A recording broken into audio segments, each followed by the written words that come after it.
Hello, everyone, and welcome back to another live stream and watch along on the Dibbly-Dobbly podcast.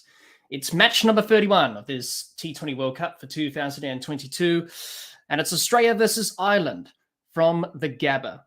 An important game for the defending champions, Australia. If they want to qualify for the semi-finals and win back-to-back titles, they have to win today to keep their semi-final hopes alive.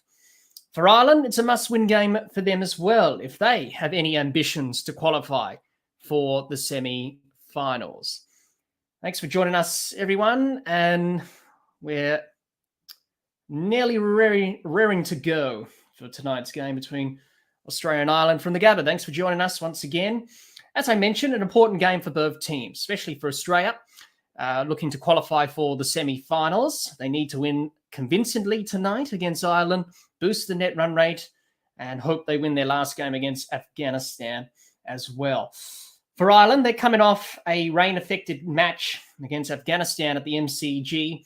Unfortunately, that game was washed out, so they took a point each. Same with Australia when they played England in the last game as well at the MCG. It was washed out due to the weather. So both teams collecting a point from their last game of this tournament. So it's going to be a very exciting game tonight. Let's see if Australia can bounce back and start getting going in this T20 World Cup, because they do need to get going if they want to qualify for the semi-finals. It's going to be an interesting game tonight, but you would think Australia are favourites to win, and we shall see what happens in this game tonight. Dr. Jihan says, hey, Jack, about to head down to the Gabba from my hotel. Weather looks set fair. It was cloudy earlier, and I thought it was going to rain, but it's holding for now. Well, that's good, Dr. Jihan. That's good news, and let's hope the rain stays away. And you would think Australia are favourites to win tonight, given that the conditions here at the Gabba, obviously for Ireland, I should say, not England, because they're playing tomorrow against New Zealand here at the Gabba. You would think they'll struggle with the bounce and pace. And obviously, Brisbane being hot and humid, it's going to be a very tough night for the players in terms of the comfort levels. But Australia, they love playing here at the Gabba, and this is where they want to play this game against Ireland tonight. So thanks, Dr. Jihan, for that. Everyone, make sure you check out Dr. Jihan's podcast, Bros, Beers and Cricket podcast. Make sure you subscribe to their YouTube channel. We'll post that into the chat so everyone can get behind Jihan's podcast, Beers, Bros and Cricket podcast. Make sure you subscribe to them and support their podcast, because it's an interesting podcast, and they're just starting. Let's get behind them and support them. So we'll post that in the link as well. Dr. Jihan says, again, weather looks dodgy for tomorrow. Afghanistan, Sri Lanka might be rained off, but looks to be clearing up for New Zealand, England. As I say, Dr. Jihan, it is quite humid here. I've had the aircon on all day. Well, it does get humid at this time of year up there in Queensland. So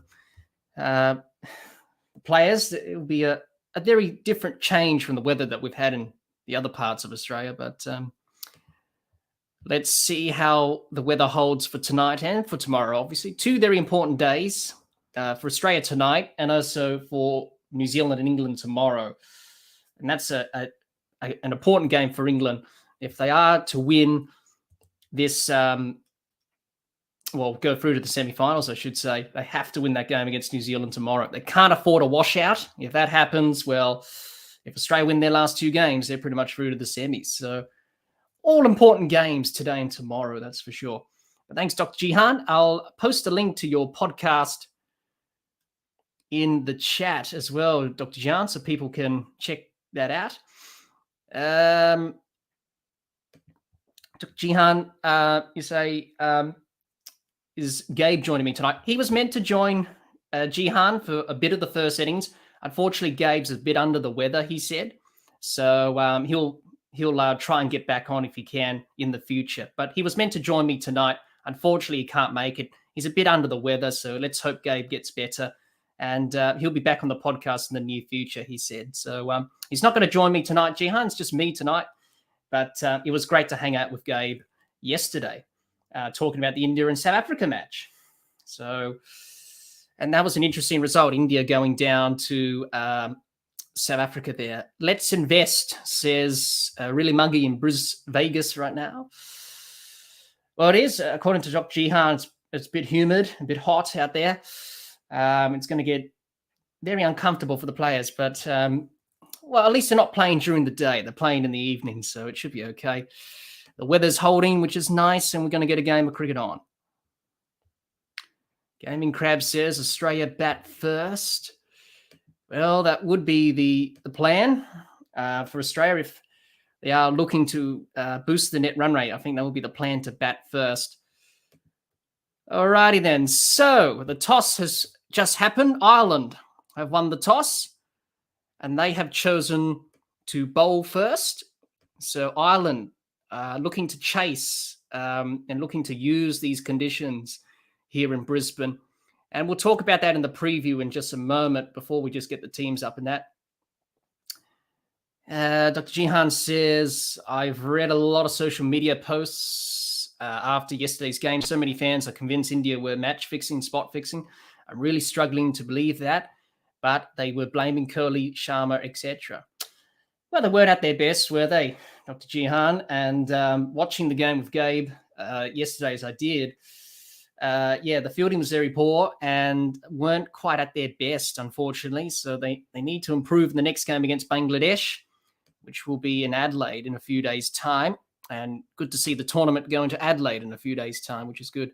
And that's where Australia played their last game against Afghanistan from the Adelaide Oval. So that's going to be exciting when the tournament moves to there. All right, so we've had the toss. Ireland have won the toss. They've chosen to bowl first. I think they want to bowl first. And we'll talk about how will they go about things here. It's going to be tough for Ireland tonight, playing at the Gabba, up against Australia. They're going to be up against it. So we'll talk about that in the preview before the match starts, which is not for another half an hour or so. So we'll get the teams up and we'll talk about that. Dr. Jihan says, are there floods in Adelaide too? No, Jihan, it is raining outside my house at the moment as I speak. But I don't think there's any floods in Adelaide. I think we're all good there. I think some of the regional areas, country areas of South Australia have been flooded, but not so much in Adelaide. A little bit of water building up, in the streets in the city. But I think it's all good, and I think the weather should be fine for the games in Adelaide. Let's hope. At least it's not worse than the other states. But let's see what happens. So, as I said, Ireland have won the toss. They've chosen to bowl first, and we'll get the teams up. Ireland won the toss and chose to bowl, which is a interesting decision from them. Obviously, I think their bowlers will find it a bit tough in these conditions. You need pace. Their bowlers don't quite have the pace. And we'll discuss that in the preview in a minute. Let's Invest says Ireland will need a drinks break every 5 overs to cope. Gaming Crab says, I'll be honest, yesterday when India were batting, I predicted that the last 2 overs of the innings, like every ball, well, they didn't look comfortable with pace at the Gabba. In Perth, obviously. They didn't look comfortable at all. So we'll get the teams up for everyone. We'll have a bit of a chat about it. Okay, so Australia, pretty much the same 11 as it was against Sri Lanka. We've got Warner, Finch, Mitchell Marsh, Maxwell, Stoinis, David, Wade, Cummins, Stark, Samper, and Hazelwood. And for Ireland, I think they've named the same 11 as well from their game against England. And I think they have, which is no surprise. Obviously, you don't want to change your winning side, and that's what Ireland have done tonight. So we'll talk about the teams and how both teams will go about this evening. But for Ireland, it's definitely going to be a challenge for them playing here at the Gabba in these conditions. It's, the bounce. And as we've seen from many of the European teams, like the Netherlands yesterday against Pakistan, when you're facing fast bowling on these surfaces, it is going to be very difficult. So Ireland, their bowlers will have to find ways of taking wickets on this surface. It's not going to be easy for them, given that they don't have that pace like Australia do. And definitely when they begin the run chase this evening, it is going to be a challenge for them, as we'll discuss. Alrighty then. So let's do this preview and let's talk about both teams and how should they go about this evening, as Australia will be batting first. Ireland won the toss. They chose to bowl first here at the Gabba. The teams: Australia, Warner, Finch, Mitchell Marsh, Maxwell Stoinis, David Wade, Stark, Cummins. Sorry, my mistake. Ashton Agar is not playing today. I'll just change that. Adam Zampa's playing. He's back into the side after missing out against Sri Lanka. Let me change that again. He's back in the side, and Hazelwood wraps up the 11 for Australia. So that's the Australian 11. The Irish 11, we've got Sterling, Barberne, Tucker, Tector, Camphor, Dockrell, Delaney, Adair, Han, McCarthy, and Little. So I believe it is the same 11 for Ireland as it was against England, and that's understandable. This 11 had success against England. Will it have success tonight against Australia? That remains to be seen.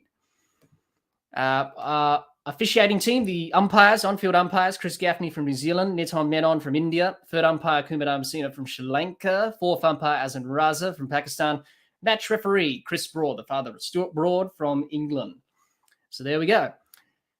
All right, so let's talk about this match and preview what's going to happen tonight. First of all, let's get this up here. And let's talk about this game tonight. Let's preview this game tonight. And let's start with Australia. And let's talk about them. That's their squad there. And let's talk about Australia tonight. Now, for Australia, they need to win their last two games to stay in contention for the semi-finals of this T20 World Cup. Australia will be happy just to take the 1 point from the last game against England, being an elimination final, basically. They got out of that with a point, so they'll be happy just to take the point out of that game heading into this game against Ireland this evening.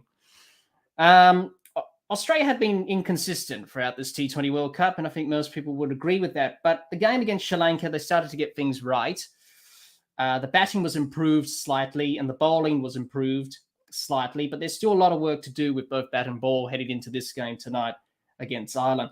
They'll be looking to get the batting and the bowling right against Ireland tonight. The keys for Australia in tonight's game against Ireland: they need to just think about winning the game first. Now, they can easily get caught up with net run rate and saying, right, we've got to post a big score and bowl Ireland out for a lesser score.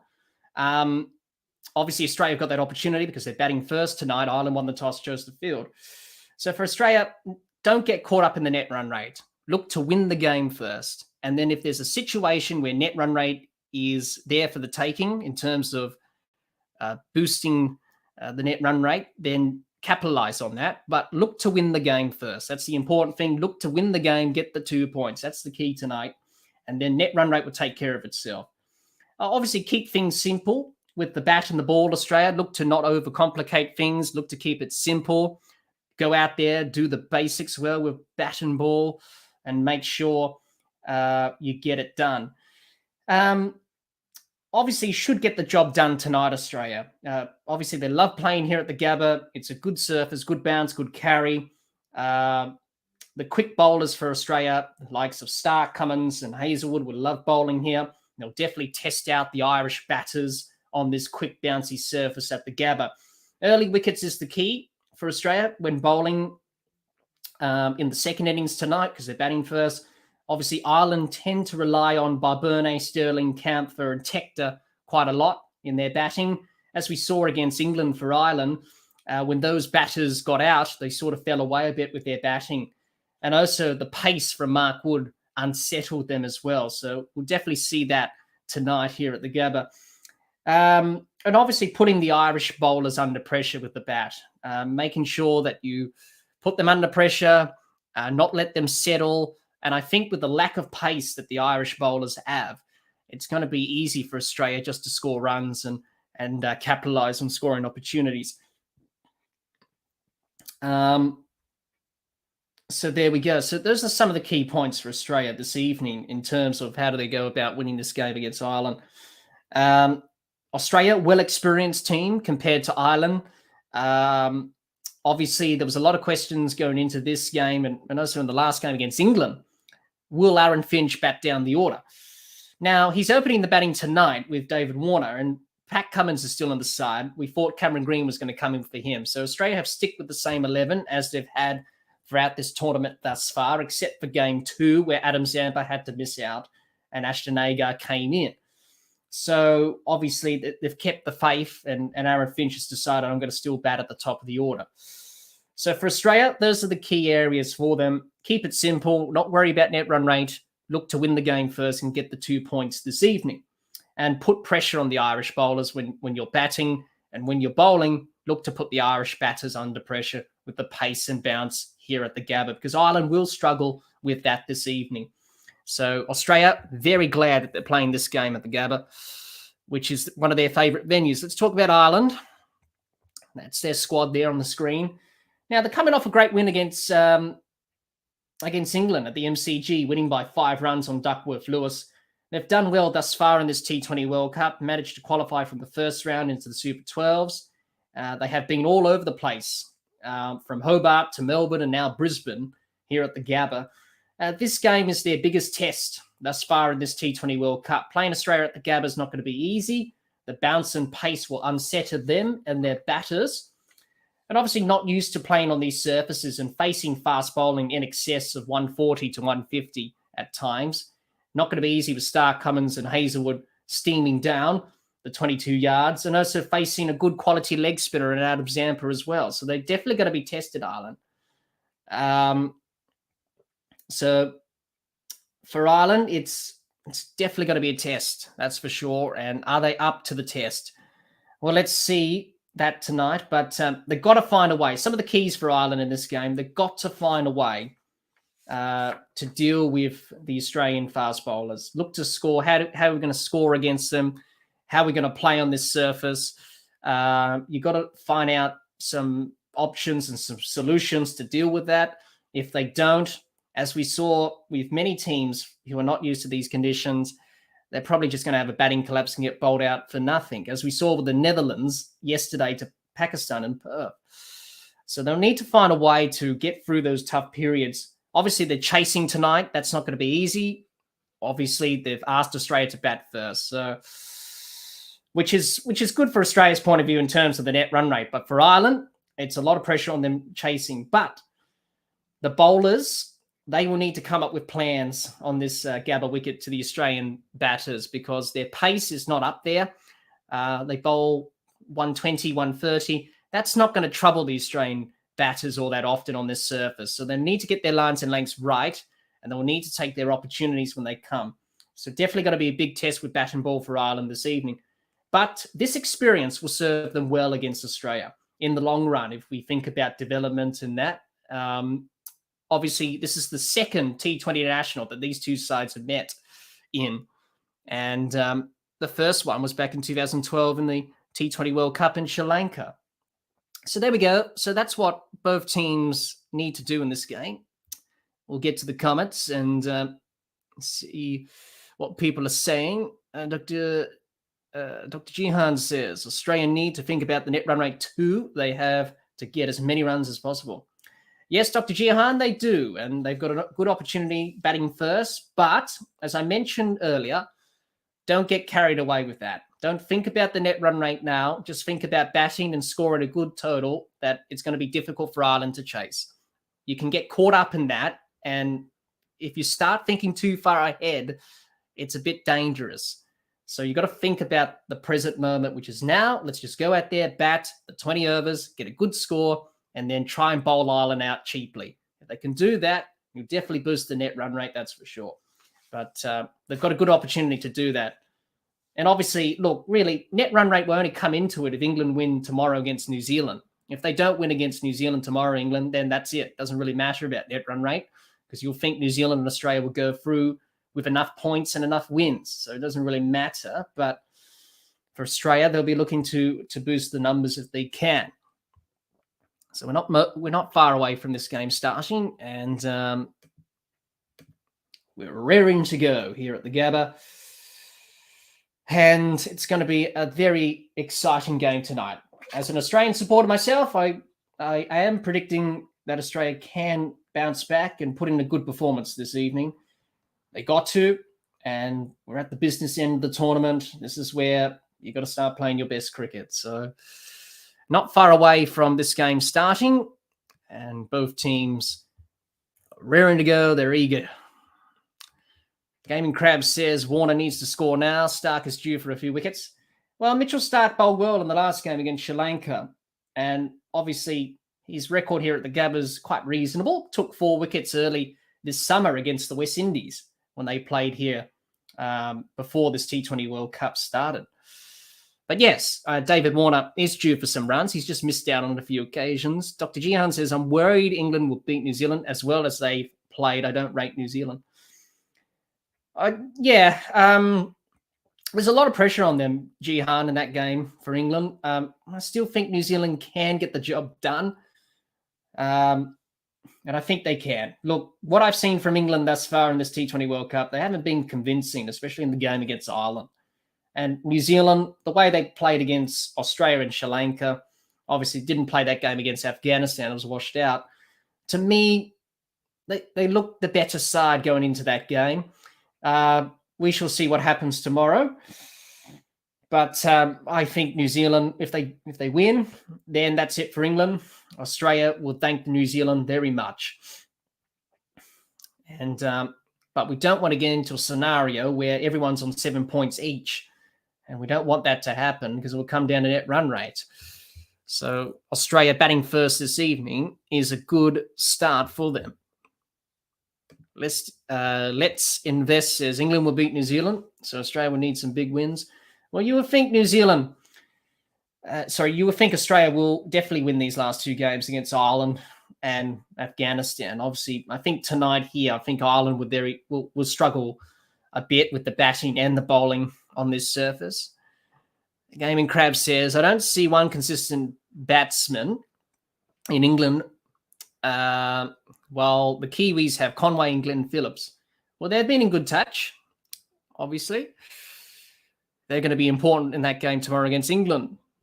Hello, Han. Hope you're well, mate. And obviously, I sent you those explainers, Han, for net run rate and how it works with Duckworth-Lewis. So check your Twitter. I sent 2 explainers. So pick one. I think one of the others better at explaining it than the other, but I just sent 2 anyway. So check your Twitter there, Han, and you'll see the explanation there, because I know you asked about that in the previous stream. Obviously, the stream that we did with Australia and Sri Lanka. So no worries, Han.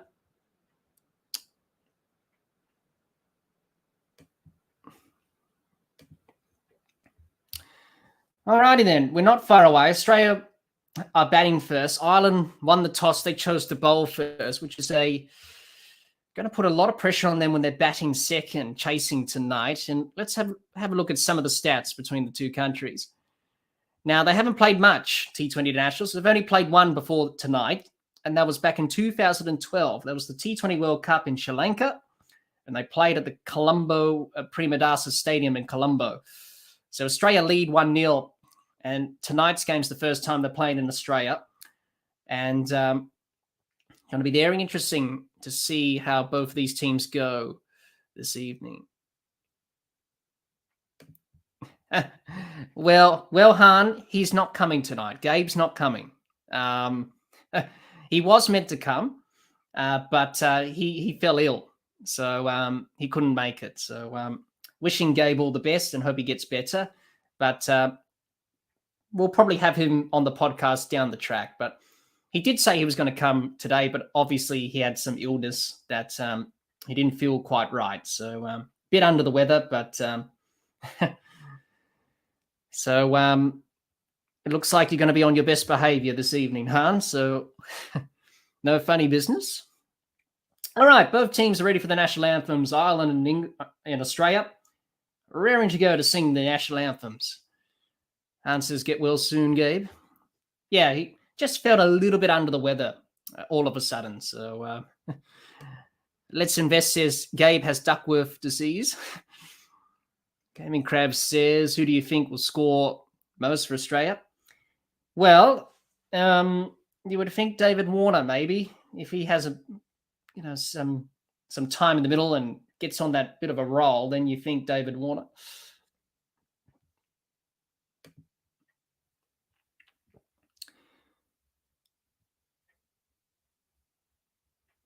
And says, I guess Gabe didn't make bail this time. Alrighty then, we're moments away from this game starting. Australia batting first. Ireland won the toss. A reminder of that. Ireland won the toss. The teams for Australia and Ireland. Australia, same 11 as it was against New Zealand. One change, obviously, Ashton Agar out, Adam Zampa in. So Warner, Finch, Mitchell Marsh, Maxwell Stoinis, David Wade, Stark, Cummins, Samper and Hazelwood. For Ireland, it's the same 11 as it was against England. Sterling by Burney, Tucker, Tector, Kampfer, Dockrell, Delaney, Adair, Han, McCarthy and Little. And our on-field umpires. And tonight, Chris Gaffney, Niton Menon, third umpire, Kumar Amsina, fourth umpire, Asan Raza, and match referee, Chris Broad, who was the father of Stuart.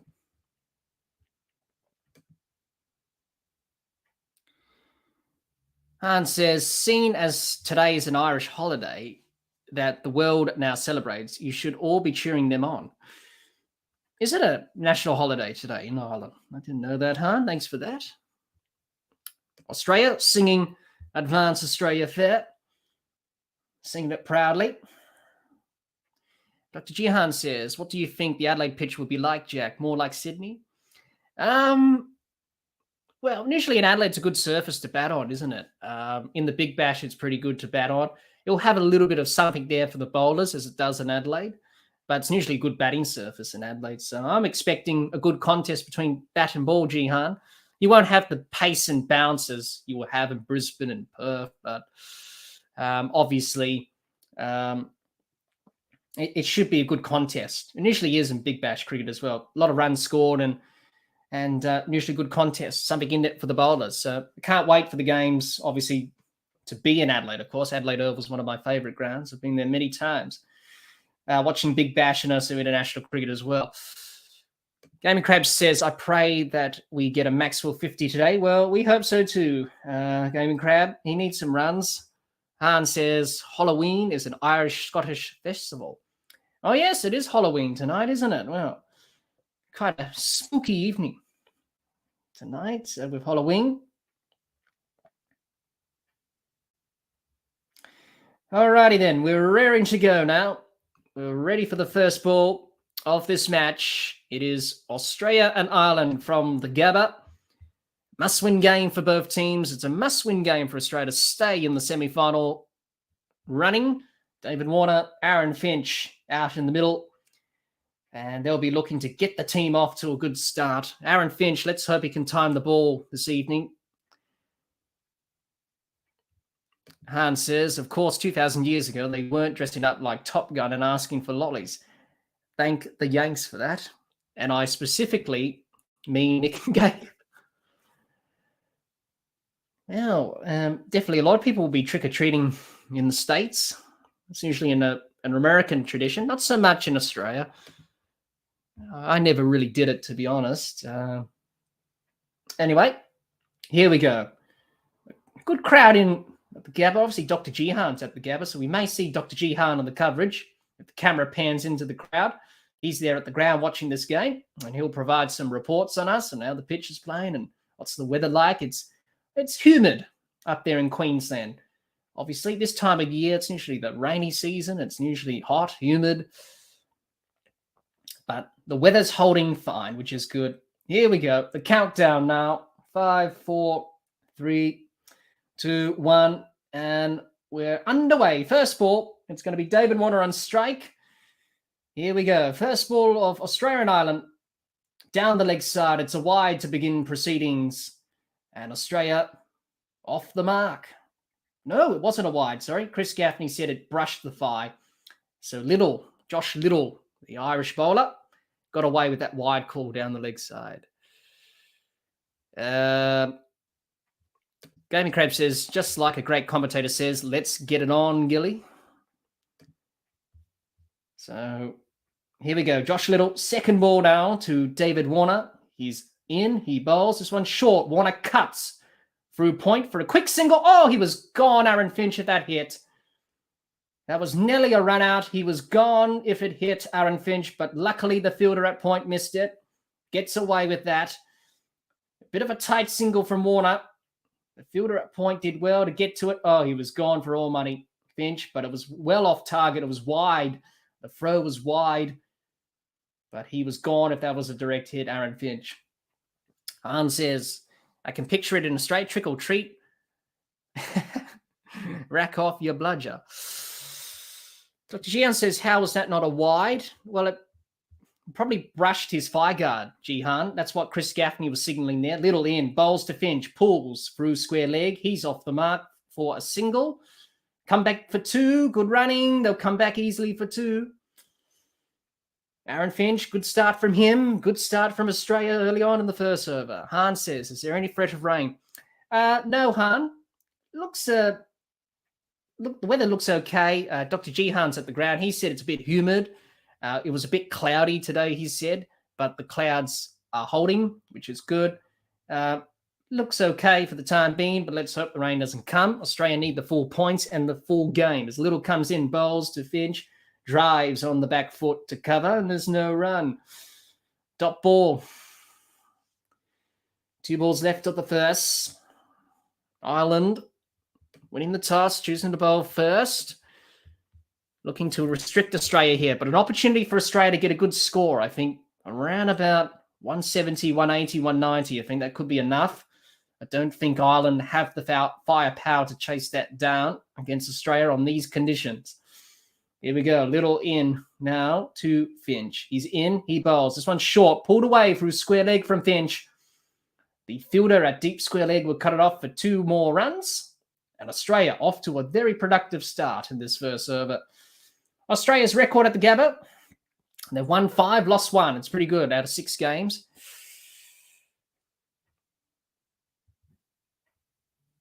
The Australian dugout looking optimistic, looking determined. Jay says, good to see Asjad back. I hope everything's okay. Yeah, we do as well, Jay, as Little bowls to Warner. This one's outside off stump and left to the keeper from Warner for no run. Sorry, from Finch, I should say, for no run. It's the end of the over.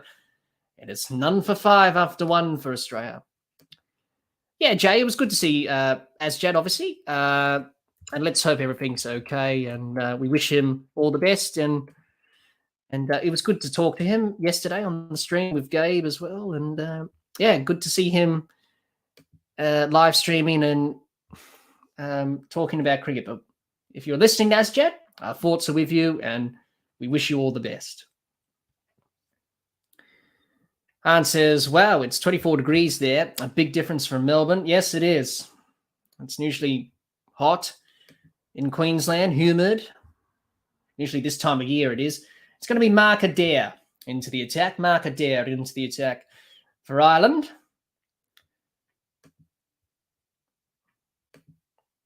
And Australia, good start. None for 5 after 1. It's been a very productive start. Good signs early on. Here we go. Adair now into Warner. He bowls. This one's short of a length, and it's guided through point behind backward point for a single from Warner. He moves on to 2. Finch is on 4. Aaron Finch playing better than he did the other night. He's 4 off 4. Struggled for timing in Perth against Sri Lanka in that game. Obviously, the England game between Australia was washed out, so we didn't get a game there last Saturday. Han says, is there a real possibility of dew when Australia are bowling? Probably at the Gabba, Han. But I think whatever total Australia put up tonight, with their bowling on this surface, I think they'll trouble Ireland with the pace and the bounce. We saw in that game with England, as Adair bowls to Finch. This one beats him straight through to the keeper for no run. If Australia get a good total tonight, Hart, I don't think it will matter with the tube. I think in these conditions, with Australia's quality bowling, of Stark, Hazelwood and Cummins, not facing those quicker bowlers that they have, Ireland, and with the bounce and pace, I think they will struggle. So there may be a little bit of dew that will come on the ground. Usually does in Brisbane. Not as much as you'll get in the subcontinent. As Adair bowls to Finch, this one's down the leg side on his pads. He works this through square leg, looking for 2, but Warner says, no, we'll just settle for the single. Let's Invest says if Finch bats through the 20 overs, he will make it to 50. Well, I hope so. Need some runs, Aaron Finch. He's had a pretty good career, Aaron Finch, but over the last few years, it hasn't been the greatest for him.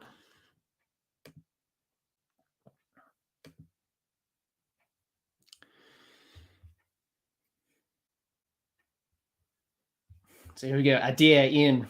Bowls to Warner. This one's outside off stump. And Warner leaves it straight through to the keeper for no run.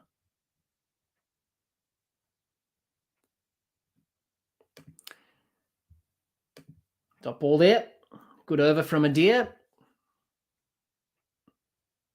2 runs and 2 dot balls. Australia none for 7. Looking to maximise the power play, put pressure on the Irish bowlers, as we said in our bit of a preview before the match started. That's what Australia need to do. Put pressure on the Irish bowlers here.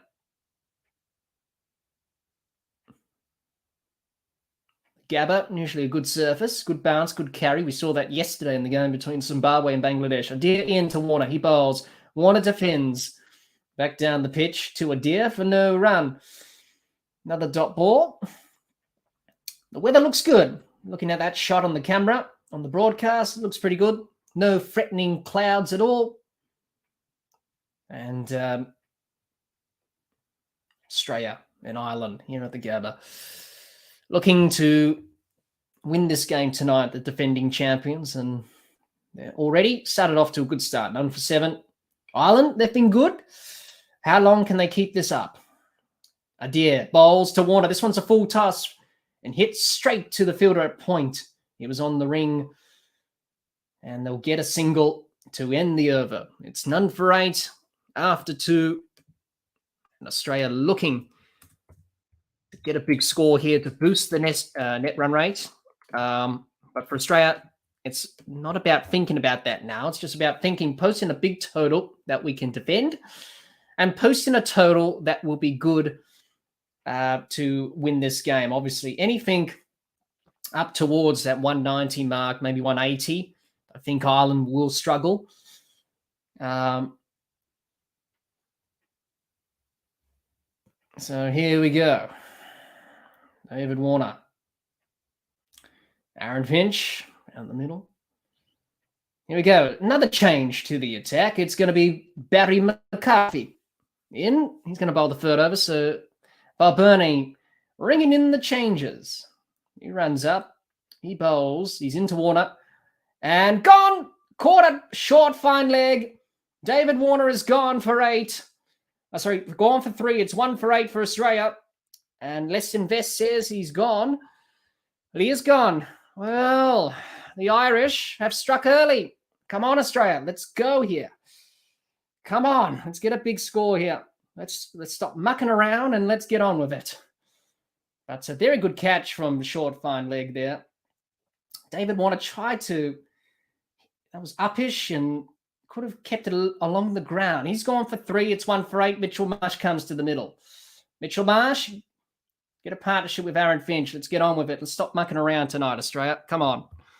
Let's stop mucking around. Let's get back to basics. Let's get on with it. Get the job done. Get a big score here. Yes, Ireland have been good, but you would think if Australia posts a big score, they can definitely cause some problems with Ireland chasing tonight. Han says, I can understand the lack of interest in T20 compared to ODI. No team looks good in this World Cup. Everyone is shaky and could lose out of nowhere. It gets boring after a while. Yes. Well, it's been an interesting T20 World Cup thus far. As Mitchell Marsh arrives at the crease, David Warner just got out. Mitchell Marsh, pretty good record. Here we go. McCarthy in, bowls to Marsh, this one short and pulled away to the deep backward square leg boundary for 4 of these, 4 runs. And that is the end of that good over from McCarthy.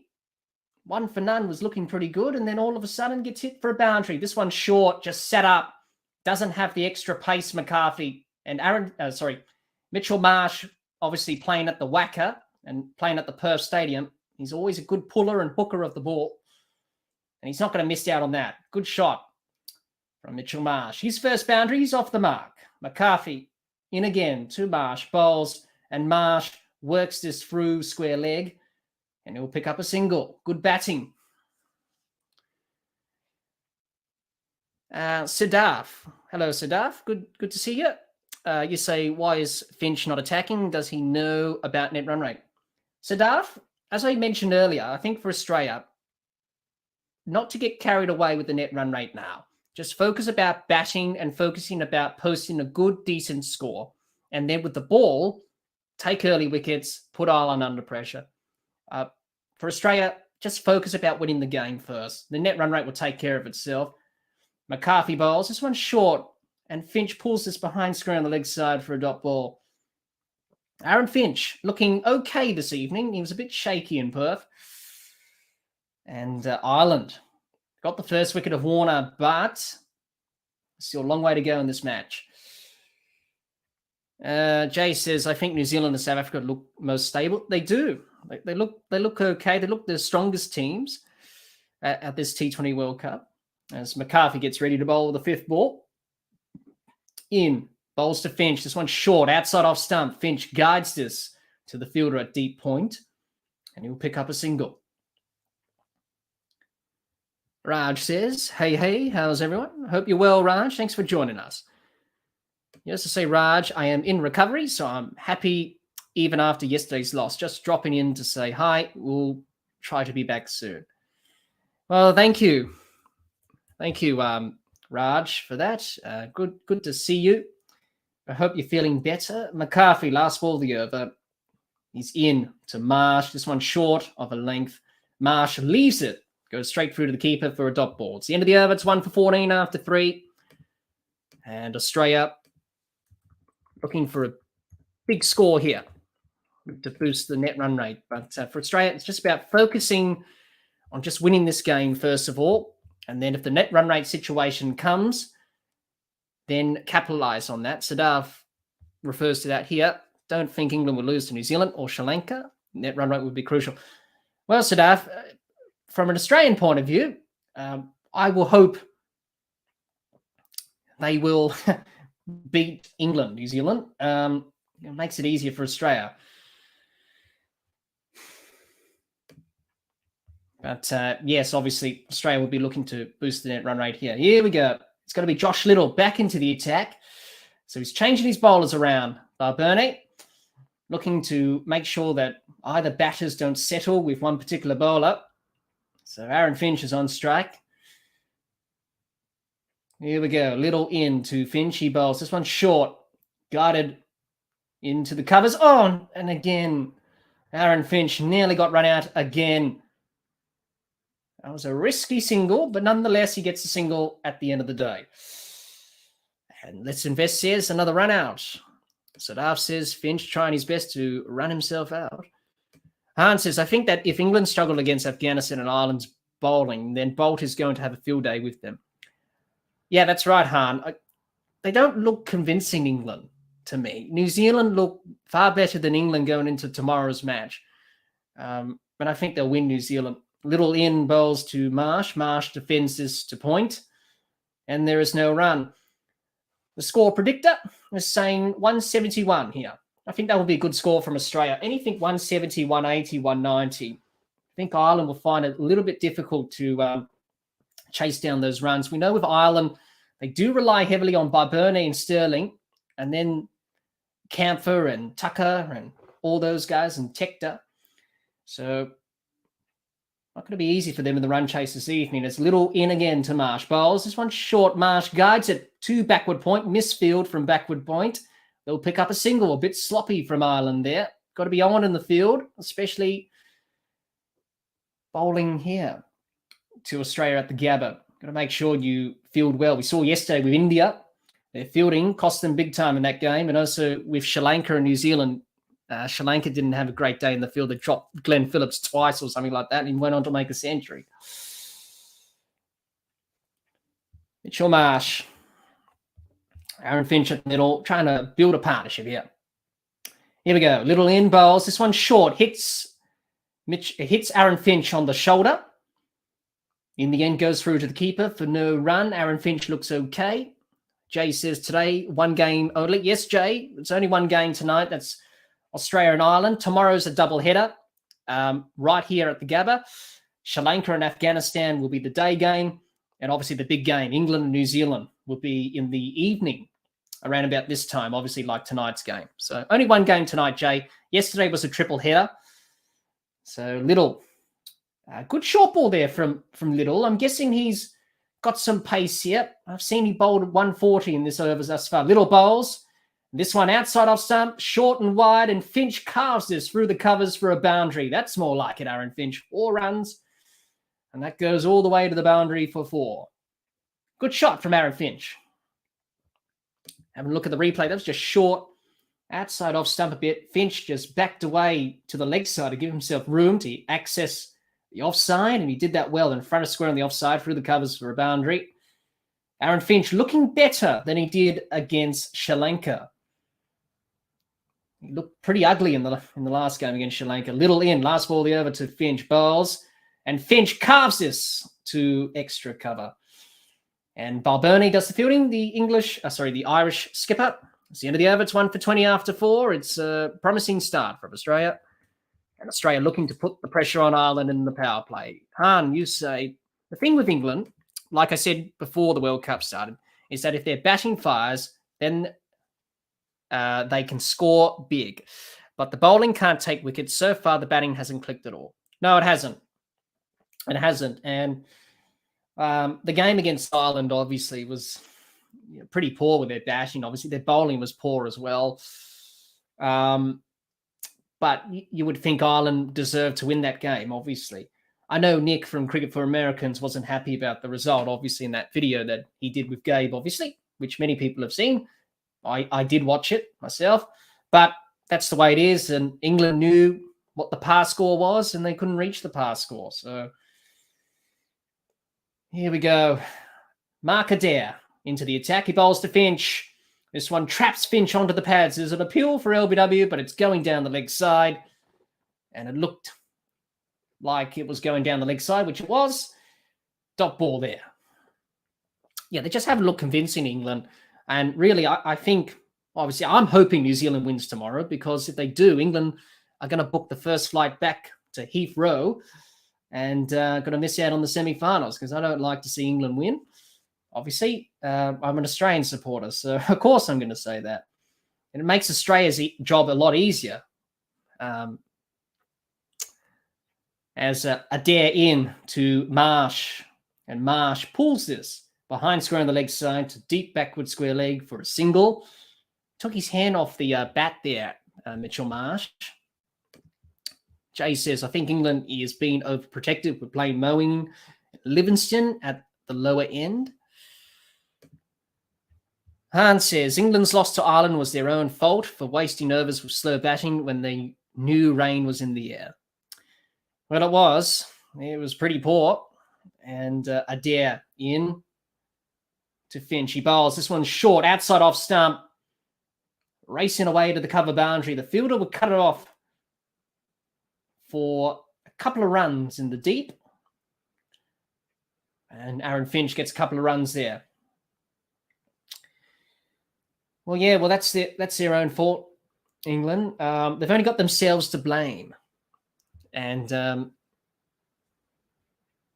That's what happened in that game against against Ireland, I should say. Get my words mixed up here. Adair in, bowls to Finch. This one's out of the ground. It's all the way for a maximum.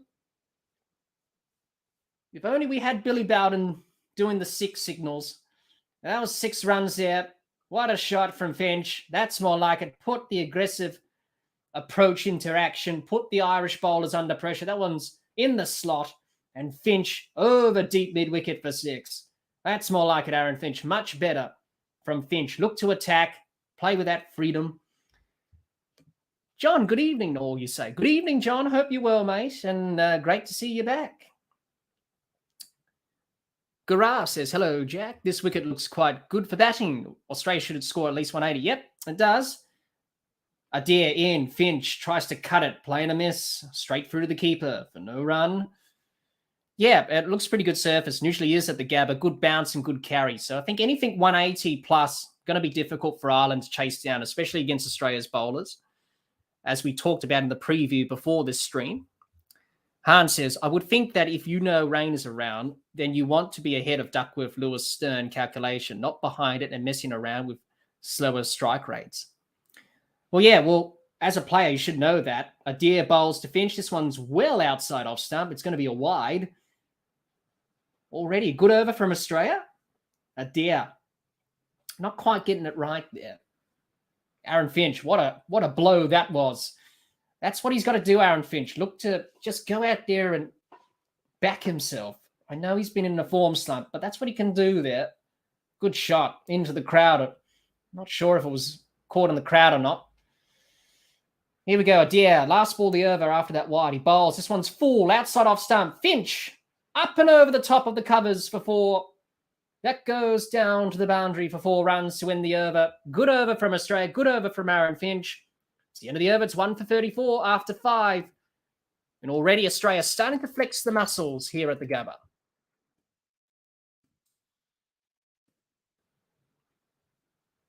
Jay says, Ireland is Gabe's favourite team now. Well, it would be, Jay, because Ireland did knock out the West Indies. So I think Gabe's going to go for Ireland now. But obviously Gabe goes for Australia as well. So, at least one team's doing better than the other. Han says, it is not like Ireland had the 4 horsemen bowling 100-mile-per-hour bounces at them. Yeah. Are you talking about the last game, Han, or this game against Australia? Well, in this game, they'll struggle a bit, I think, because they don't have the pace, obviously. It's just going to sit up in the surface. Australia, they love playing here at the Gabba. And as we saw in that last over, it's going to be very difficult for them with the ball tonight. Don't quite have that pace. Here we go. Delaney into the attack for the first time this evening. The spinner, the leg spinner. He's in now. He bowls to Marsh. And Marsh down the ground for 4 runs. Beats mid-off for 4. Good start from good start from Mitchell Marsh. Good to see. Put the leg spinner under pressure. And Delaney there just over-pitching that one slightly. Marsh, good shot selection. Hit in the V. It's a short boundary down the ground here at the Gabba. Got that pass mid-off. Couldn't cut it off. 4 runs. It's a good start from Marsh. Good start from Australia. Ominous signs for Ireland early on in the innings. Here we go. Delaney in again. Past the umpire, he bowls. Marsh defends back down the pitch for no run. John says, that's the type of shot Finch has been getting out on. That was played better. Yes, it was played better, John. And good to see Aaron Finch bat a lot better than he did in Perth. But here at the Gabba, those shots should give him some confidence. Delaney in again, bowls to Marsh. Marsh sweeps to the fielder at square leg for no run.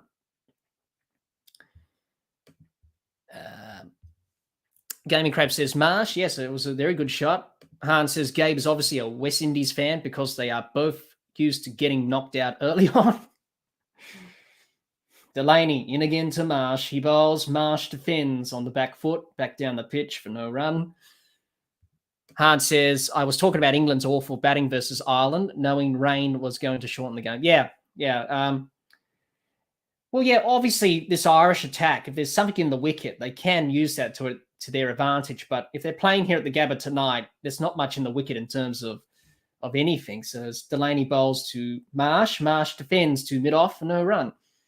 But yes, it was very poor from England, obviously. And look, yes, they played well against Pakistan in that series. They played well against Australia, but that means nothing when you come into the tournament. And they just haven't been on from ball one, really.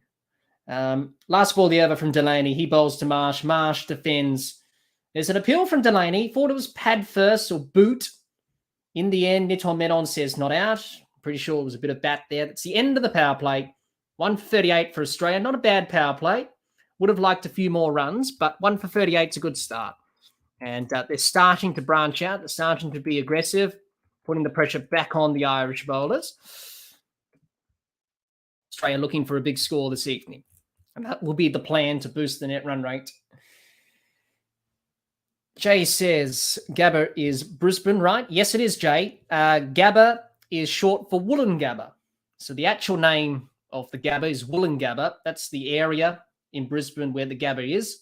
So Gabba for short, obviously. Wollongabba is the actual name, but Gabba for short. So yes, Gabba is in Brisbane. That's in Queensland.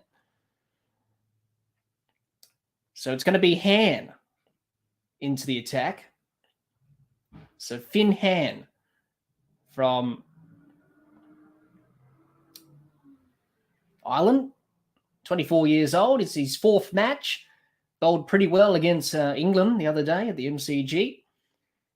So he's into the attack now after the power play to Aaron Finch. He's on 23 off 16. Much better from Aaron Finch tonight, as it was against Sri Lanka. It was a bit of a contrast with that innings to tonight's innings. So here we go. Finn Han into the attack. Quite an interesting last name, Han. He's in. He bowls to Finch. This one's full, dug out by Finch. Down to mid-on for a single. Han says, Little is the only one with pace. The colder and cloudy conditions of the MCG suited Ireland a lot more. Yes. They're going into this match, I was very unfamiliar with the Irish bowlers, but just seeing Little bowl a bit here, did get it up to 140. Han says, yes, interesting name. Well, it is. Han, quite an interesting last name. He's in again. He bowls to Marsh. This one's down the leg side. It will fall short of the short fine leg fielder, and there's no run.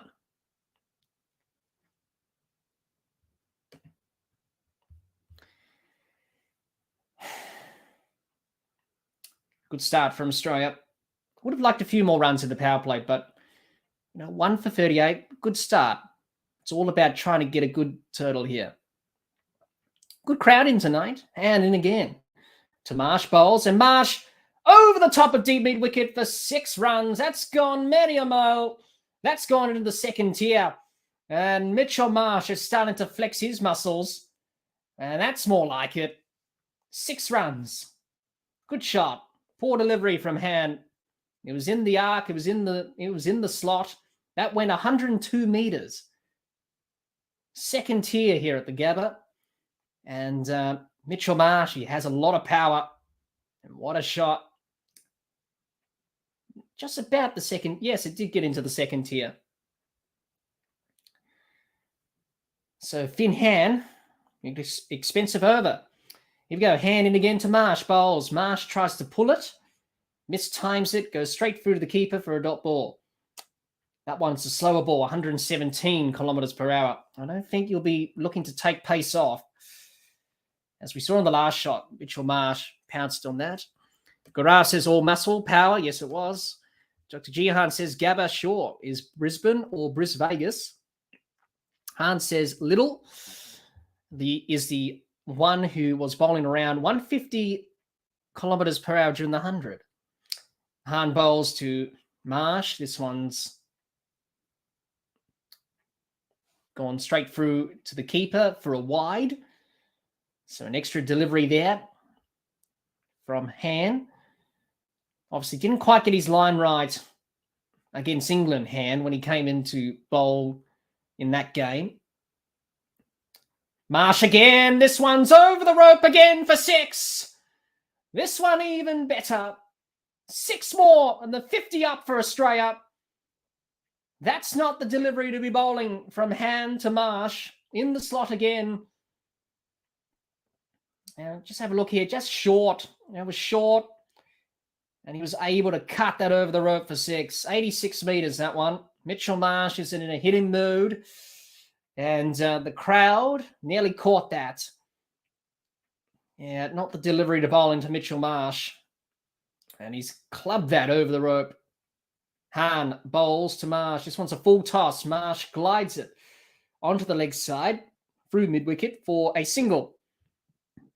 Good over from Australia. It's 1 for 53 after 7. Problems for Ireland. Expensive over from Finn Han. Thanks for that comment, Han. I think you did mention him ages ago on previous streams about Josh Little. He's definitely the main pacer here for this Irish attack. Dr. Gihan says Finch is looking okay. Could do with a score here. He's looking okay than he did the other night in Perth. Much better. Obviously hitting a few more boundaries and the timing's looking good. Han says if Gabe was umpiring, then the rope would be Shasha size for his team batting and MCG size for his team bowling. Would be. He'll probably just change the boundary ropes a bit. Gabe knowing that. Jay says suddenly Warner looks fragile, then Finch. Well, he hasn't really fired David Warner. That's sort of what happened last year, didn't it, in the T20 World Cup? And then Warner became good afterwards. So let's hope in the next game against Afghanistan he can get some runs here. But not to be tonight. That's the way it goes. All right.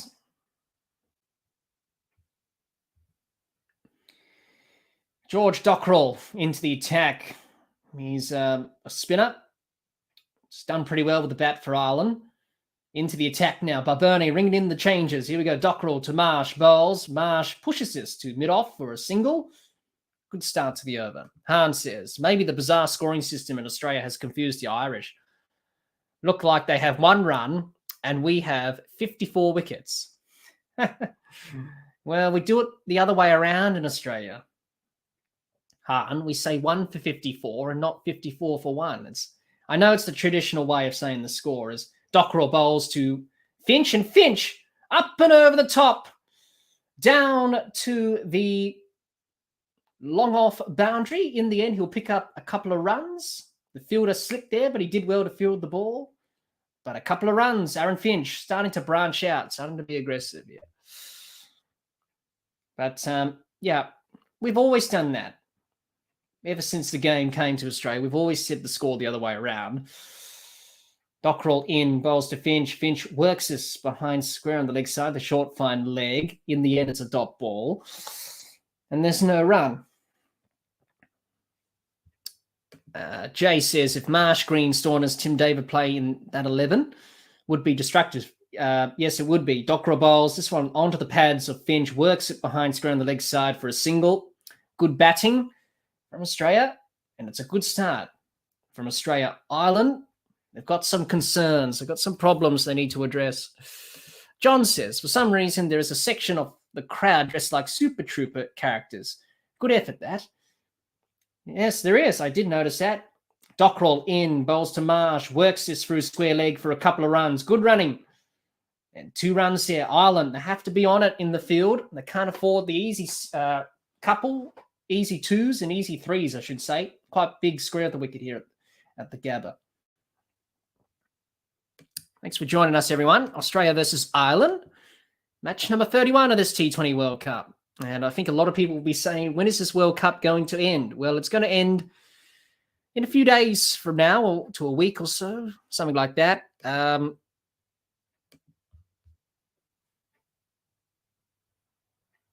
So here we go. Dockrell in, bowls to Marsh. This one's worked through square leg for a single. It's the end of the 8th over. 1 for 60 after 8. Good start from the Australians.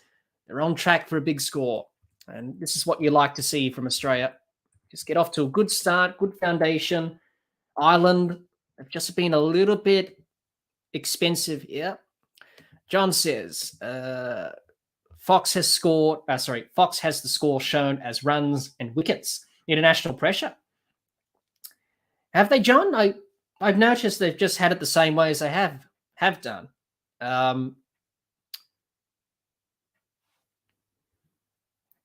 Jay says, do you celebrate Halloween in Australia as well?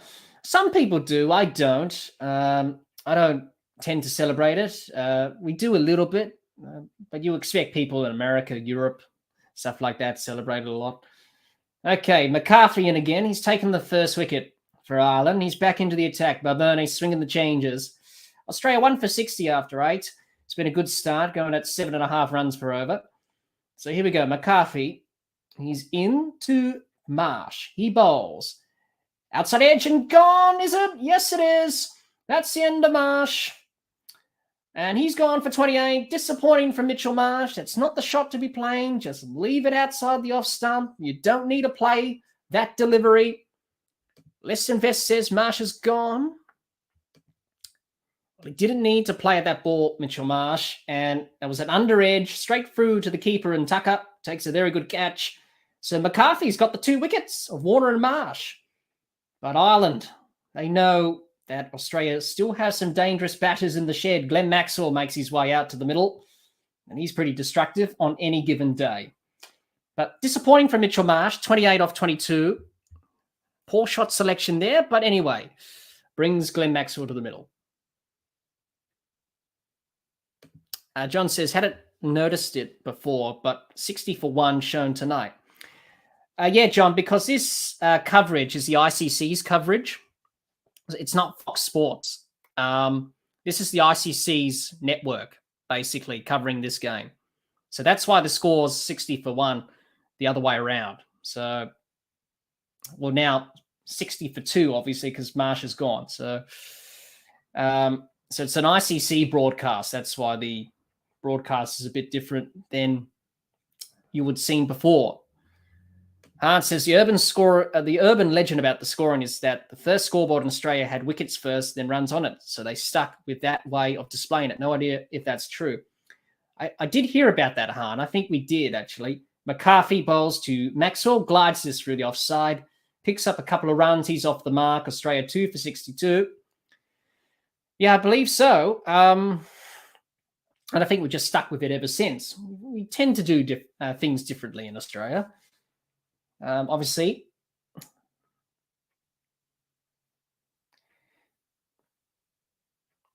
here we go. McCarthy into Maxwell. Bowls. Maxwell drives this through the covers. Looking for 2 again, and they'll pick up 2 runs. That's good batting from Australia. Look to pick the square boundaries. Look to run the 2s and the 3s hard. Maximize this score. It's 2 for 64. It's a good start. Disappointing to lose Marsh. McCarthy, he's taken the first 2 wickets for Ireland. Mitchell Marsh not happy with that shot on the replay. Yes, I think the Adelaide Oval scoreboard, Han, has that, obviously. And that's back from the 1900s. 1911, that scoreboard was first used at the Adelaide Oval. Quite old, obviously. It's over nearly 100 years old, or just over 100 years old. I took a nice photo of it when I was there a few years ago watching a Big Bash game on New Year's Eve. Sat in front of the old scoreboard. Wonderful engineering. It's a shame. It's the only working scoreboard of its kind in Australia. You've got the one at the Wacker, but it's not as old as the Adelaide Oval one, obviously. As McCarthy bowls to Maxwell, and he bowls this one short, up and over. It will fall safe onto the leg side. They'll pick up a couple of runs. Didn't quite time that, Glenn Maxwell, but he'll pick up a couple nonetheless. Hans says, which Maxwell will get today? Well, I hope we get the good Maxwell, Han, because we want to see him score some runs this evening. So hopefully the good one. Jay says Maxwell today has to play big innings. It's been long overdue. Yes, it has been. Han says, I bet it was that guy with the dog from Bodyline who made that scoreboard. As McCarthy bowls to Maxwell, glides this behind square on the offside, down to third man for a single. It's been a good over from Australia. 3 2s and a single. 1 ball left. Obviously, Marsh was the wicket first ball of the over. Was it hard? I'm not sure about that. Tell me more about that, Han. About that in Bodyline, actually. I'm just trying to think what you're trying to say there. my mind's not working as well as it should. Han, you say, do either the SCG or MCG have any of the original scoreboards, even as museum pieces somewhere in the ground? I'm not sure, Han. McCarthy bowls to Finch. This one's dug in short, pulled through the square leg region for a single to end the over. It's 2 for 68 after 9. So 2 for 68 after 9, Australia off to a good start. It's a good start here, nearly halfway. Australia will be looking for a 170, 180 score. We'll have a look at the stats here at the Gabba and T20 Internationals in a minute. I don't think they have, Han. I don't think they have. They did have, come to think of it, the MCG scoreboard, that's at Manuka Oval now. Because when they redeveloped the ground, obviously, they moved it to Manuka Oval. They said, we'll have the scoreboard, and it's called the Jack Fingleton scoreboard, obviously named after Jack Fingleton, who played for Australia. The SCG one, I'm not sure about that. I think they just demolished it or something like that, obviously. But I don't know. Maybe they do, maybe they don't. They'll have photos, of course, obviously. John says, what do you think about the power play in general? Sub 40 and a few wickets seems the norm. I would have thought more runs would be scored. Yeah, John, I think it was an okay power play from Australia. You would like more runs, but in this T20 World Cup, we've seen teams in the power play really struggle. I don't know why. It's been a very sloppy T20 World Cup. So Delaney bowls to Finch, and he's off the mark in the server for a single. Han says, the guy with the dog and bodyline was a rowing boat shouter, or shouting at the English when they docked in Australia, and was at every match heckling them in the TV show anyway. Aussie. Well, I haven't seen most of the videos that Nick has reacted to, obviously. Delaney bowls to Maxwell. This one's wrapped Maxwell on the pads, and he's given him. He's given him, but I think Glenn Maxwell will review it. I think it's pitched outside leg to me there. Niton Menon was convinced. He raised the finger, a bit trigger happy there, but Glenn Maxwell said, nah, that's pitched outside leg. It looked like it did. Glenn Maxwell looks comfortable with it.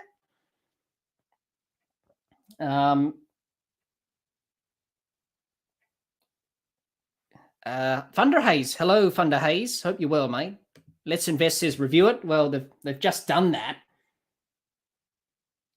Glenn Maxwell was pretty happy about that. He's pretty convinced that this was, oh, yeah.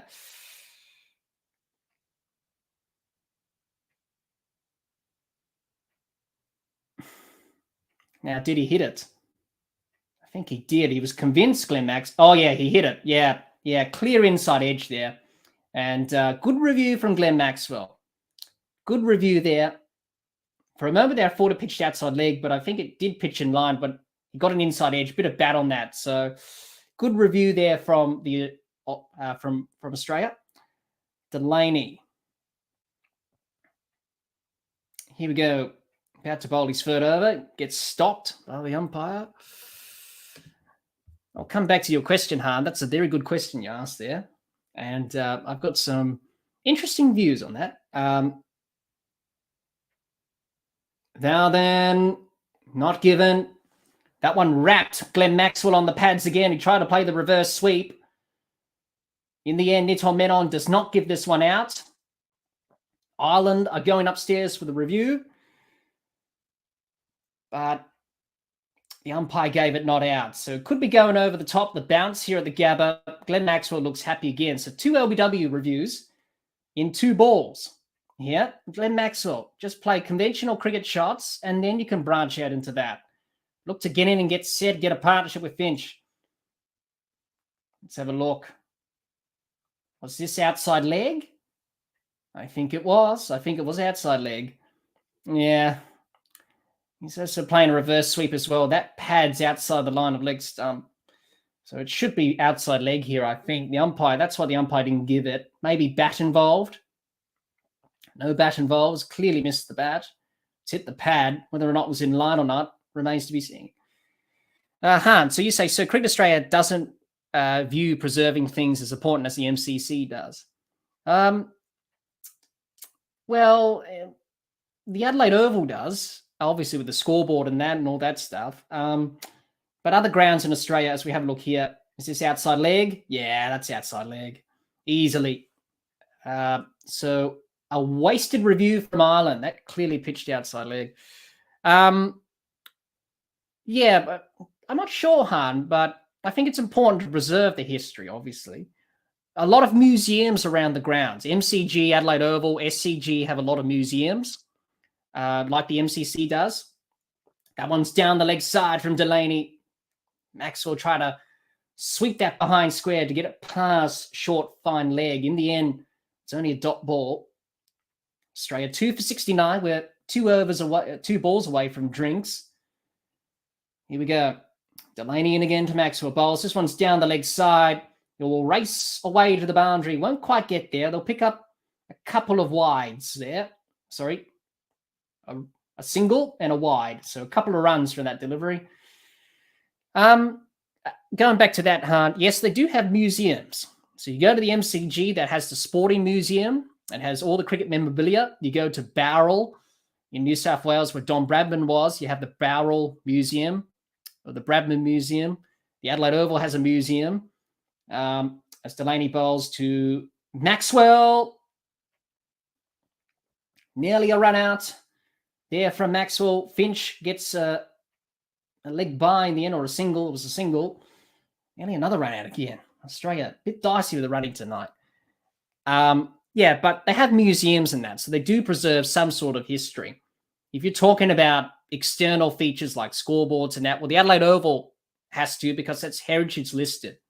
You can't touch that. It has to stay there, and rightly so, because it adds to the ground. Obviously, it's the history of the ground. Maxwell to Delaney, down the ground, over the rope for 6 to end the over. Glenn Maxwell has hit his first 6 of the evening. It's the end of the over. It's 2 for 78 after 10. Good over from Australia. Halfway through this innings, they're looking for a big score. Glenn Maxwell putting the foot down. And that will be drinks. Van der Hey says not out. Yes, it was not out. It was pitching outside leg. John says at the moment the SCG scoreboard's in a storage warehouse somewhere. Really? Oh, well, that's good that they've kept it. Gaming Cred says Maxwell. Definitely good shot. Garau says this should be out if no bat. Hans says obviously time moves on and grounds get redeveloped, but in England they seem to have to keep the old pavilions and build around them. Well, yeah, obviously, you have old pavilions like Lord's, Trent Bridge has one, the Oval. It's a part of the history of the ground, obviously. So you don't want to get rid of that, obviously. Even the SCG had, other pavilions around the ground, like the ladies and members pavilions.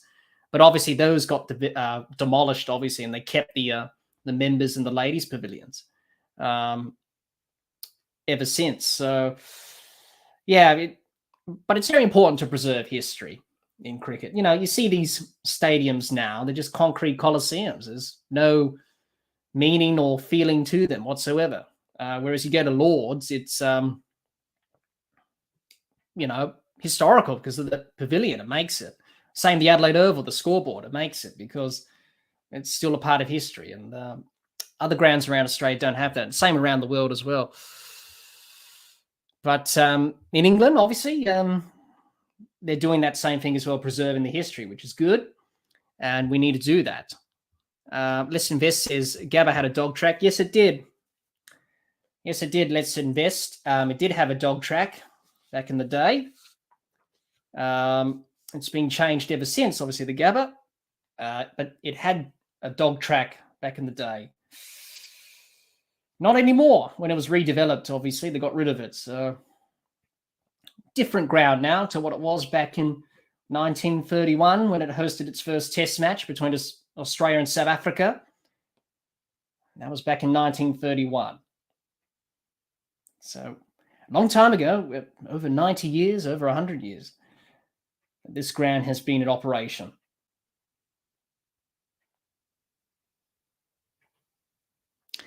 So at the drinks break, Australia 2 for 78 after 10. That's a good start. That's a promising start. And they'll be hoping for 178 or more. As Little bowls after the drinks break to Finch. He finds the fielder and there's no run. So let's have a look at some of the stats here at the Gabba in terms of how teams go about things here. Australia's record's pretty good. They've won 5 games, lost 1 out of 6. Ireland, this is their first game tonight. So a big opportunity for them to play at the Gabba and play at these venues in Australia, obviously, because Ireland don't play much against Australia.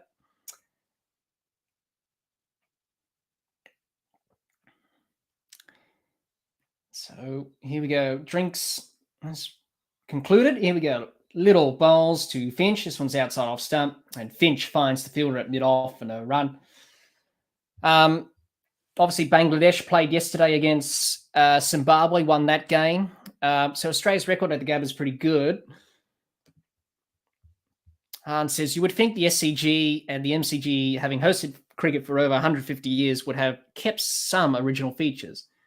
Yes, but obviously time moves on and you got to redevelop stuff, obviously. But yeah, it's totally different now to what it was back then. Little bowls. This one's wide, outside off stump, and Finch hits this down to the extra cover boundary for 4. And that's a good start from Aaron Finch after the drinks break. Yeah, the MCG was quite a very good stadium back in the day, obviously. It had big stands, it had a scoreboard, and it was quite open. Whereas these days, it's not that case. It's not the case, obviously, because of the new stands, obviously, that's being built. It's like a coliseum, holds 100,000 people, different times, obviously, to when it was built back in the 1800s and even earlier than that. As Little bowls to Finch. This one's short, pulled away through square leg, and the fielder in the deep will cut it off for a single.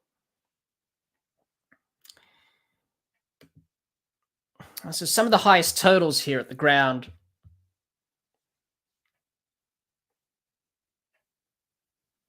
Here at the Gabba.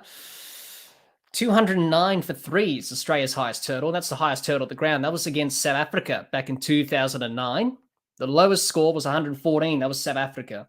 And that was back in 2009 in the same game. That's a wide there from Little, too short, over the head of Glenn Maxwell. Han says, who did Australia lose to make it 5-1?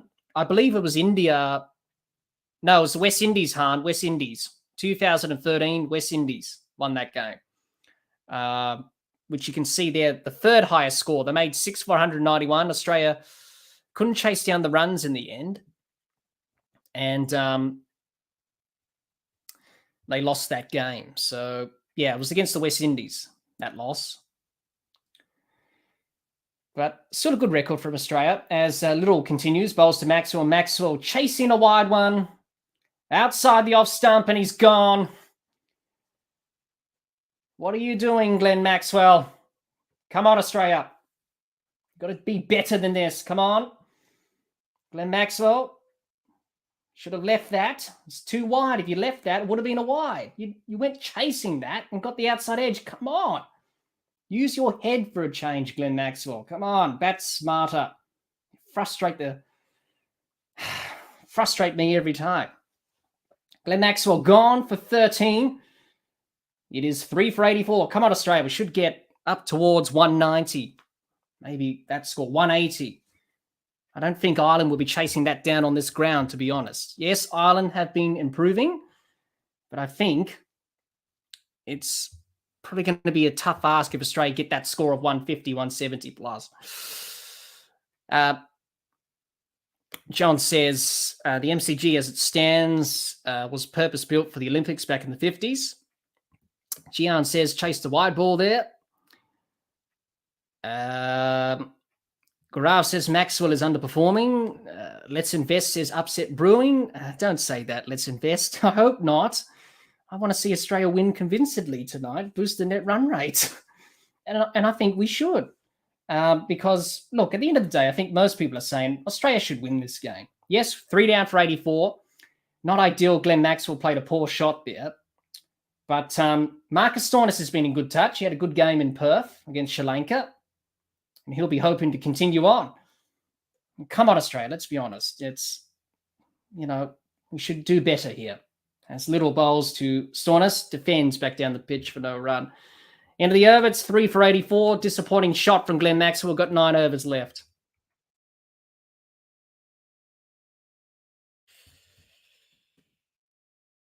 So Hans says that's the Maxwell was expecting. Jay says, Jack, do you see umpiring in cricket as your career or just a thing you like and have other ambitions? Well, Jay, yeah, I like umpiring. I like playing. Obviously, look, let's be honest, I'm not going to be a professional cricketer. Let's just say that. But no, it's been good playing the game. Umpiring's good as well. Maybe down the track. But doing the podcast, hopefully we can build that up, and hopefully I can get into a career in the media or something like that. I think covering the game, talking about it, writing about it, it's appealing, and I like it. So let's hope we can grow the podcast and branch into that side of things. As McCarthy bowls to Finch, he tries to sweep behind square of the leg side. Doesn't beat short fine leg, I should say. And it's a dot ball. Jay says, I think Australia will not let that happen. I hope not. Dockrell. Sorry, it was Dockrell into the attack. Bowls to Finch, works it through square leg off his pads for a single. Hans says, has Gabe's anger towards umpiring put you off it at all? No, Han, no. That's just Gabe's opinions to umpires, obviously. He thinks they're all bad people and, it's fine. Look, many people say that anyway. It doesn't bother me. But it hasn't. It's people's opinions. They think umpires are not good people. As Dockrell bowls to Stornus, this one's short outside off stump. Stornus missed out there, hit it straight to the fielder at cover for no run. But someone's got to do it. Someone's got to do the job. Dockrell bowls to Stornus. Beats the fielder at extra cover. This time they'll get a single. Australia move on to 3 for 86. Come on, Australia. Let's keep motoring here. Put Ireland under pressure. Get a big score. I don't think they'll chase it down. Anything 180, 190, I think they'll struggle, especially with Australia's bowlers. Dockrell bowls. This one's short. And yet again, Finch finds the fielder. It off for no run. Good over from Dockrell. Only 2 runs from it. Here we go. Last ball, the over. Dockrell bowls to Finch, and Finch gets it past the fielder at extra cover. Poor fielding there. Into the over. It's 3 for 87 after 12.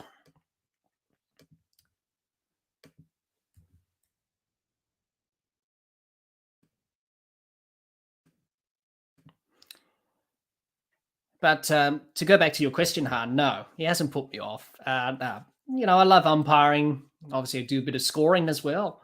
And that's a bit difficult when you're looking to score a cricket match, obviously. But it's a different challenge. But umpiring's a challenge. Playing cricket's a challenge. Even doing a podcast is a challenge at times. But he hasn't put me off at all. That's just Gabe's opinions towards umpires. And anyway, it's the way it is. Jihan says, do you think cricket will become more popular in Ireland if they beat England more? They've got fans at all these matches. Hope so. These wins do boost their confidence, and they do make people take notice of the team. McCarthy in. Bowls to Finch. This one's short outside off stump. Swing and a miss from Finch. Try to cut that through point. In the end, goes straight through to the keeper for no runs. It will definitely make the game popular there, Jihan, that's for sure. And it'll definitely make it more popular.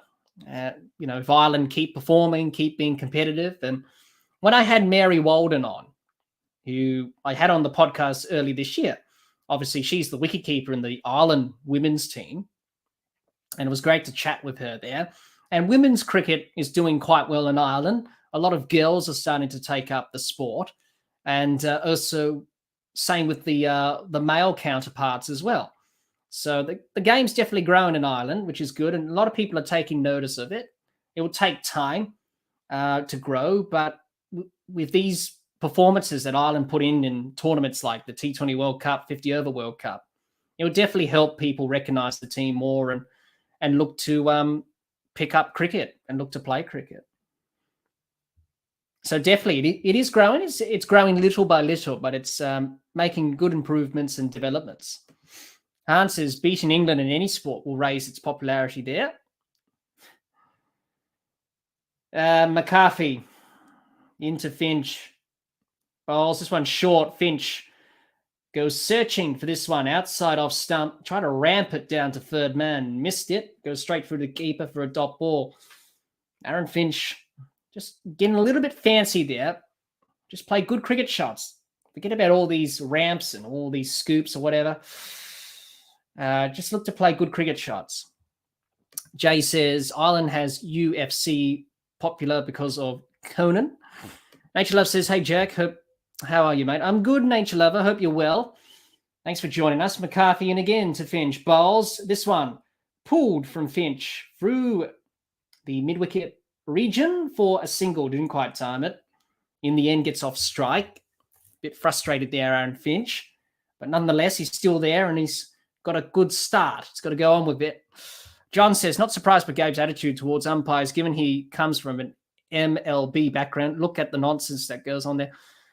Yeah, there's a lot of nonsense that does go on in baseball. Quite appalling, actually. I suppose, different sports, baseball in America, they do things differently than we do in cricket. McCarthy bowls to Stornis. He works this through the point region for a quick single. Australia 3 for 90. Dr. Jihan says, I've always thought they should start a Six Nations style rugby union T20 tournament between England, Ireland, Scotland, and the Netherlands. Maybe Wales could break away from England and form a team too. They could. That could be a good option. I did see somewhere that Scotland, if you're listening, Han, I did hear that Scotland wants to play in the T20 Blast. I did read that somewhere. I think they've already played in the domestic one-day tournament for a few years. McCarthy bowls to Finch. This one short, pulled away. And the fielder at deep mid-wicket will cut it off for a single. Otherwise, that would have gone to the boundary. Curtis Campher does well out there in the deep. Nature Lover says Marsh was looking good, but unfortunately he's gone. Yes, just a poor shot selection there from Marsh, searching for one outside off stump. Jay says Argentina also do have a cricket team. Yes, they do. I said, yes, they do. There's a lot of countries that have a lot of cricket teams now because of T20 cricket being classed as international cricket now. So there's a lot of teams that play it, which is good to see. McCarthy bowls to Stornis, and he cuts this through backward point for a single to end the over. It's the end of the over. It's 3 for 92 after 13. For the first time this tournament, Australia are batting first, obviously. Aaron Finch did not win a toss for the first time in this tournament. And he didn't have the choice of whether he wanted to bat first or bowl first. But I think it's good that Australia are batting first today. Posted big score, 150 plus, 170, 180. I think that will be enough. Judging on how Ireland go about playing on these surfaces with the bounce and the pace and Australia's bowlers. Hans says Scotland, Ireland, and the Netherlands should have teams in the T20 Blast and one-day cup, in my opinion. Well, a lot of the players do play county cricket, but I did see Scotland wanted to play in the Blast. I did read something there recently.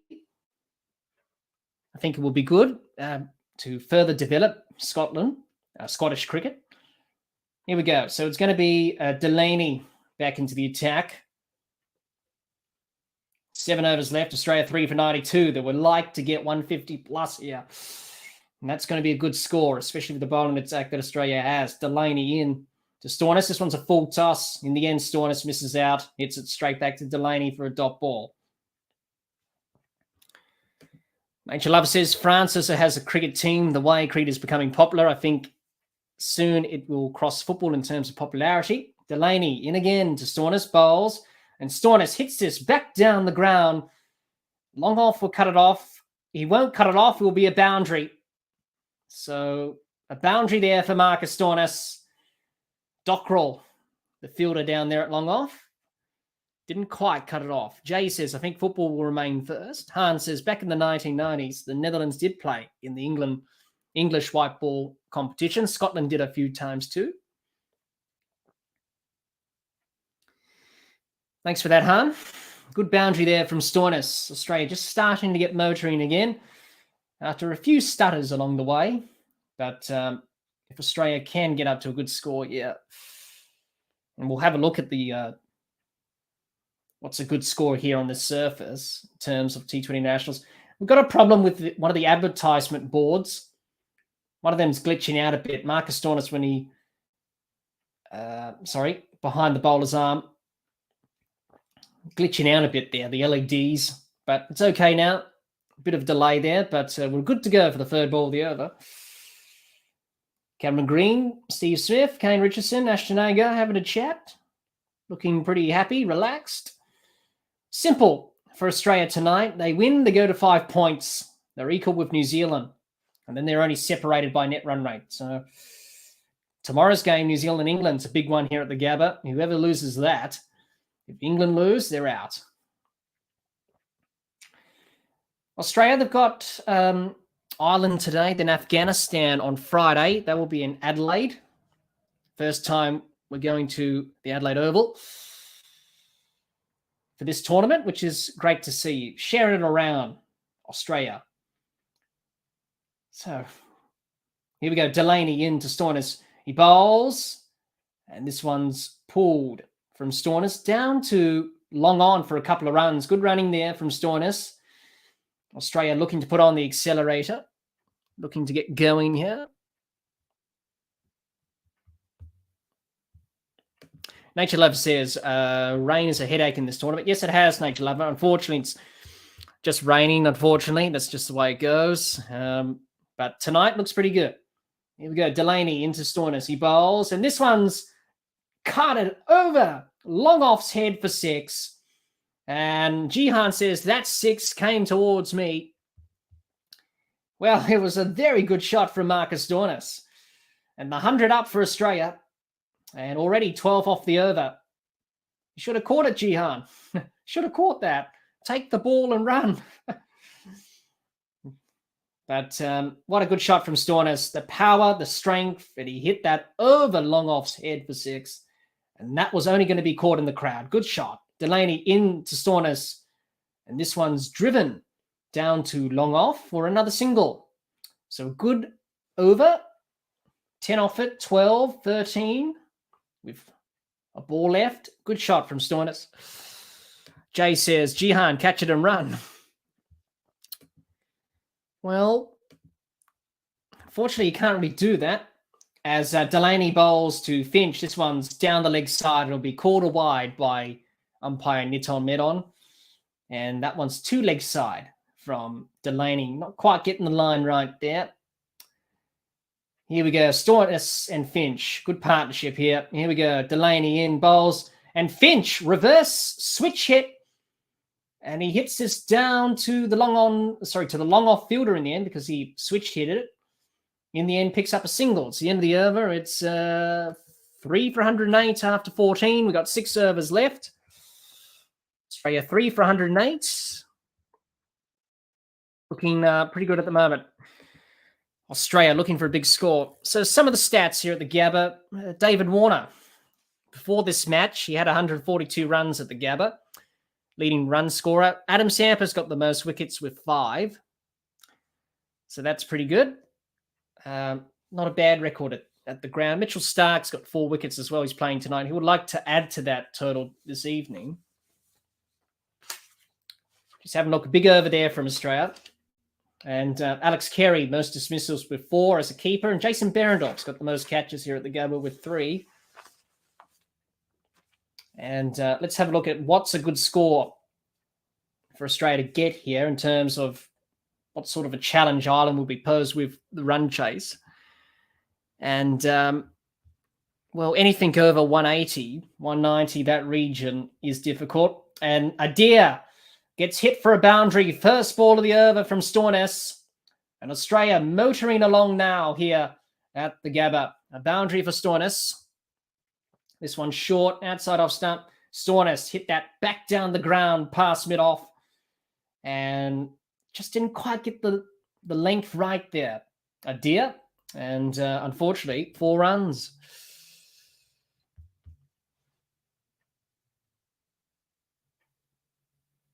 A deer, this one short, outside off stump. It's a wide.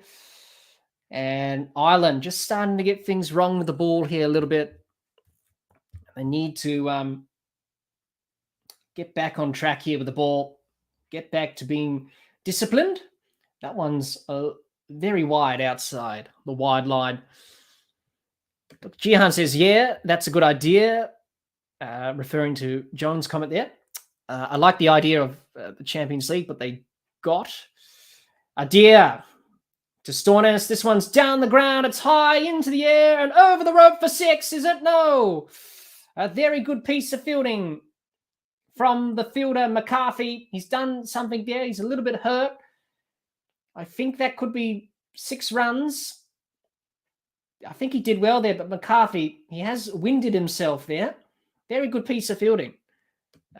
Gian says they got rid of it, referring to that last comment.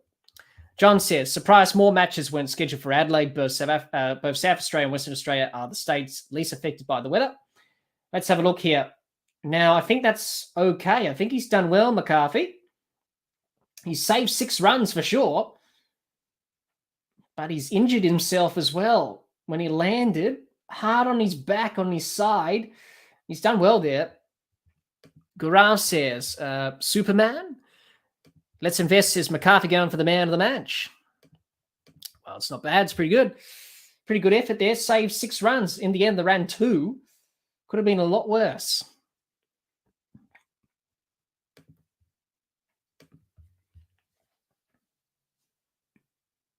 So Australia 3 for 115. Australia would like to get to a score of 170, 180.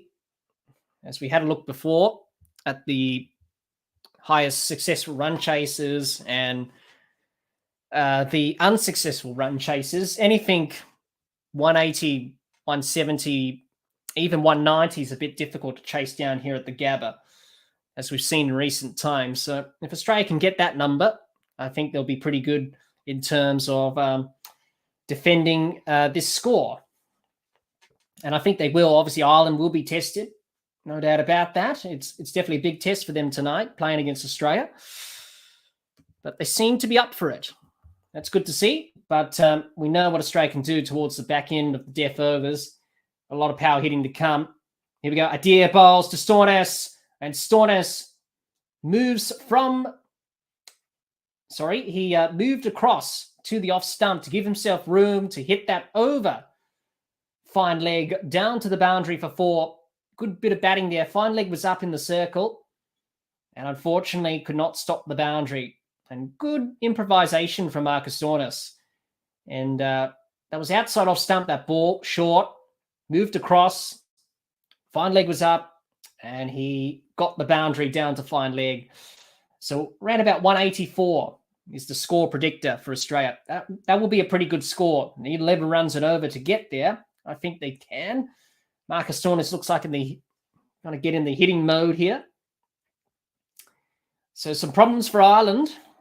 This is where it's going to be critical to execute your plans with the ball. The last 3 overs are going for 12 runs and over. The current run rate's 8 and over. So the scoring has increased. Here we go. In again, this one short, wide, outside off stump. The man in the deep. On the offside, we'll cut it off for a single there. And Australia moved to 3 for 120. So definitely 150, 160, 170, 180 on the cards. You would think a dare. It's been an expensive over. A couple of boundaries, a 2 and a wide and a single with 2 balls left. So here we go. A dare in again. Bowls to Finch. This one's wide off the off stump and it'll be called wide by Chris Gaffney. Another wide there. So 2 wides in the over for Adair. Not the area to be bowling. Now, we have a question in the chat. I don't know if you can see it, everyone, but we do have a question. Seeing that a lot of people have been talking about Duckworth-Lewis, I've asked the question in the chat, do we need to get rid of Duckworth-Lewis method, and what better solutions could replace it? So let us know your answers to that in the chat, because there's been a lot of talk about Duckworth-Lewis. Adair bowls to Finch. This one's down the leg side. It will be called a wide again. Getting the line wrong there, Adair. That one down the leg side, short, and a wide signaled again. Let's invest, says Britley, Ireland's bowling coach. I don't know. Let's invest. I'm not sure if he's the bowling coach. I haven't heard anything. But obviously, judging by the short balls that Ireland are bowling, probably they were inspired by Britley to bowl some short balls. Adair in. Oh, this is just a horrible few balls here. Another wide, 3 wides in a row. Australia will take the extras. This is not good from Adair. Just the ball slipping out of his hands probably. And that one was well wide. And another wide, 3rd wide in the over.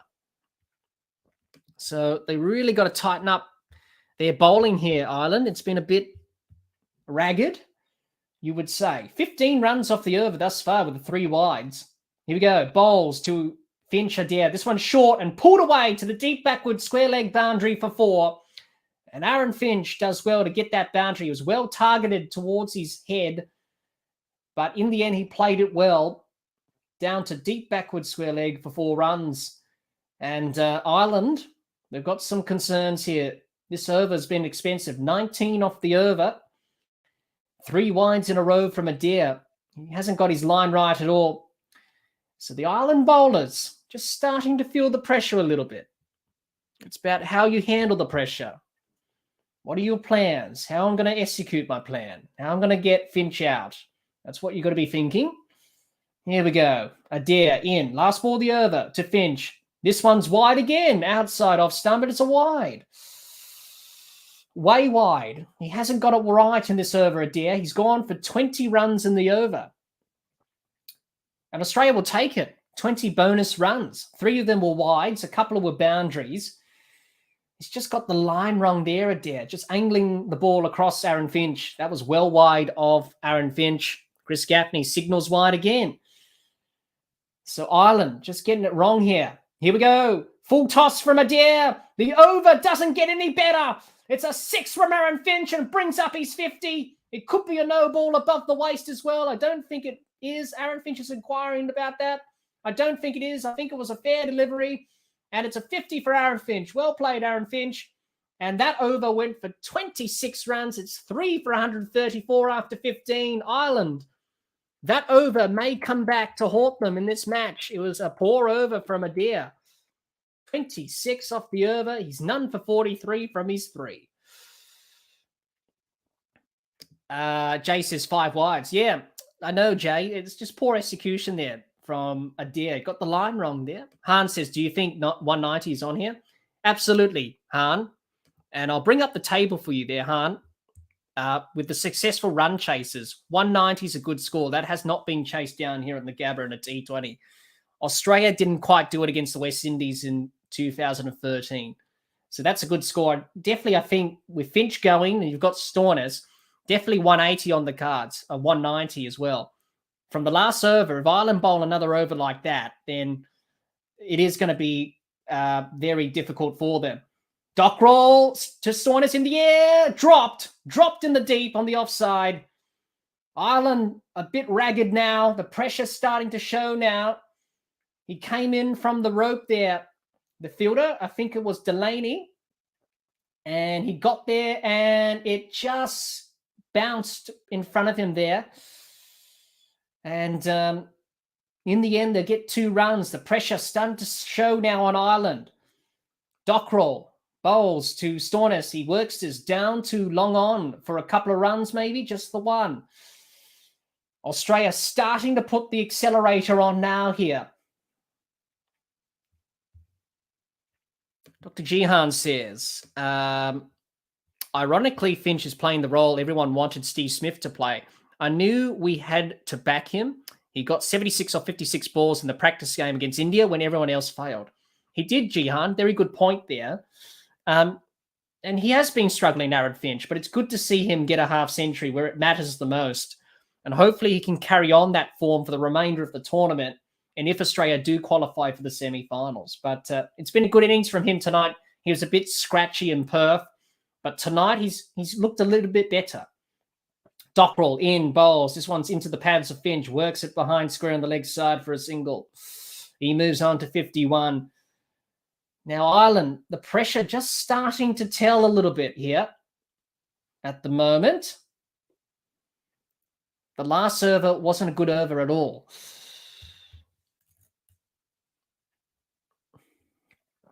So 3 balls left. Dockrell in this over. Aaron Finch, he's got 4 4s and 2 6s.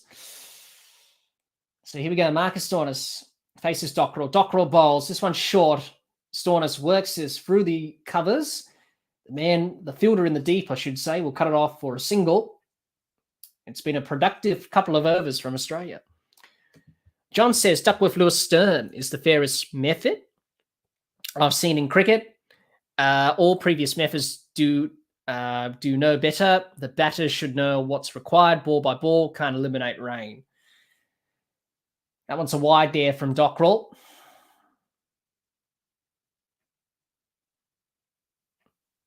Dockrell to Finch. Finch hits him down the ground, over the rope for 6. And Aaron Finch is starting to put the accelerator on now when Ireland are just feeling the pressure here now. The last few overs have been poor. The end of the over, it's 3 for 145. After 16, we got 4 left. 3 for 145 after 16. Ireland just starting to lose their way a bit here. Going back to your point there, John, with the Duckworth-Lewis. Yeah, obviously we've tried other solutions, haven't we? We tried the run rate. Whoever got the best run rate for at the match, that's what they did in 1992. And then Duckworth-Lewis, they brought that in for the 1999 World Cup. So that is the best solution at the moment, obviously. But I did send Gabe a bit of an explanation on how Duckworth-Lewis works. Obviously, the ICC have the table and a video explaining how the system works. It is complicated, but it's what we got. It's the best thing that we've got at the moment. So as McCarthy bowls to Stoinis, he glides this down to deep backward point for a couple of runs, and he'll come back for 2 easily. Adair says, Hans says Adair is auditioning for the England team with that over. He has his eye on Wokes' spot. Jay says, I think Duckworth-Lewis Stern is good, but at least 10 to 15 overs per side should have been played. Jihan says, no joke, that last Finch sick was directly at me. I was just 1 tier too high in the stands. This one from McCarthy, this ball. Stoinis works it down to long off for a single. Good batting there. Nearly the 150 up for Australia. Less Invest says Ireland bowling tactic is to bowl wide and hope for the best. Well, it looks like that at the moment, which is probably not working at the moment. And they've just really been put under pressure here now. You can just sense that pressure building on them now.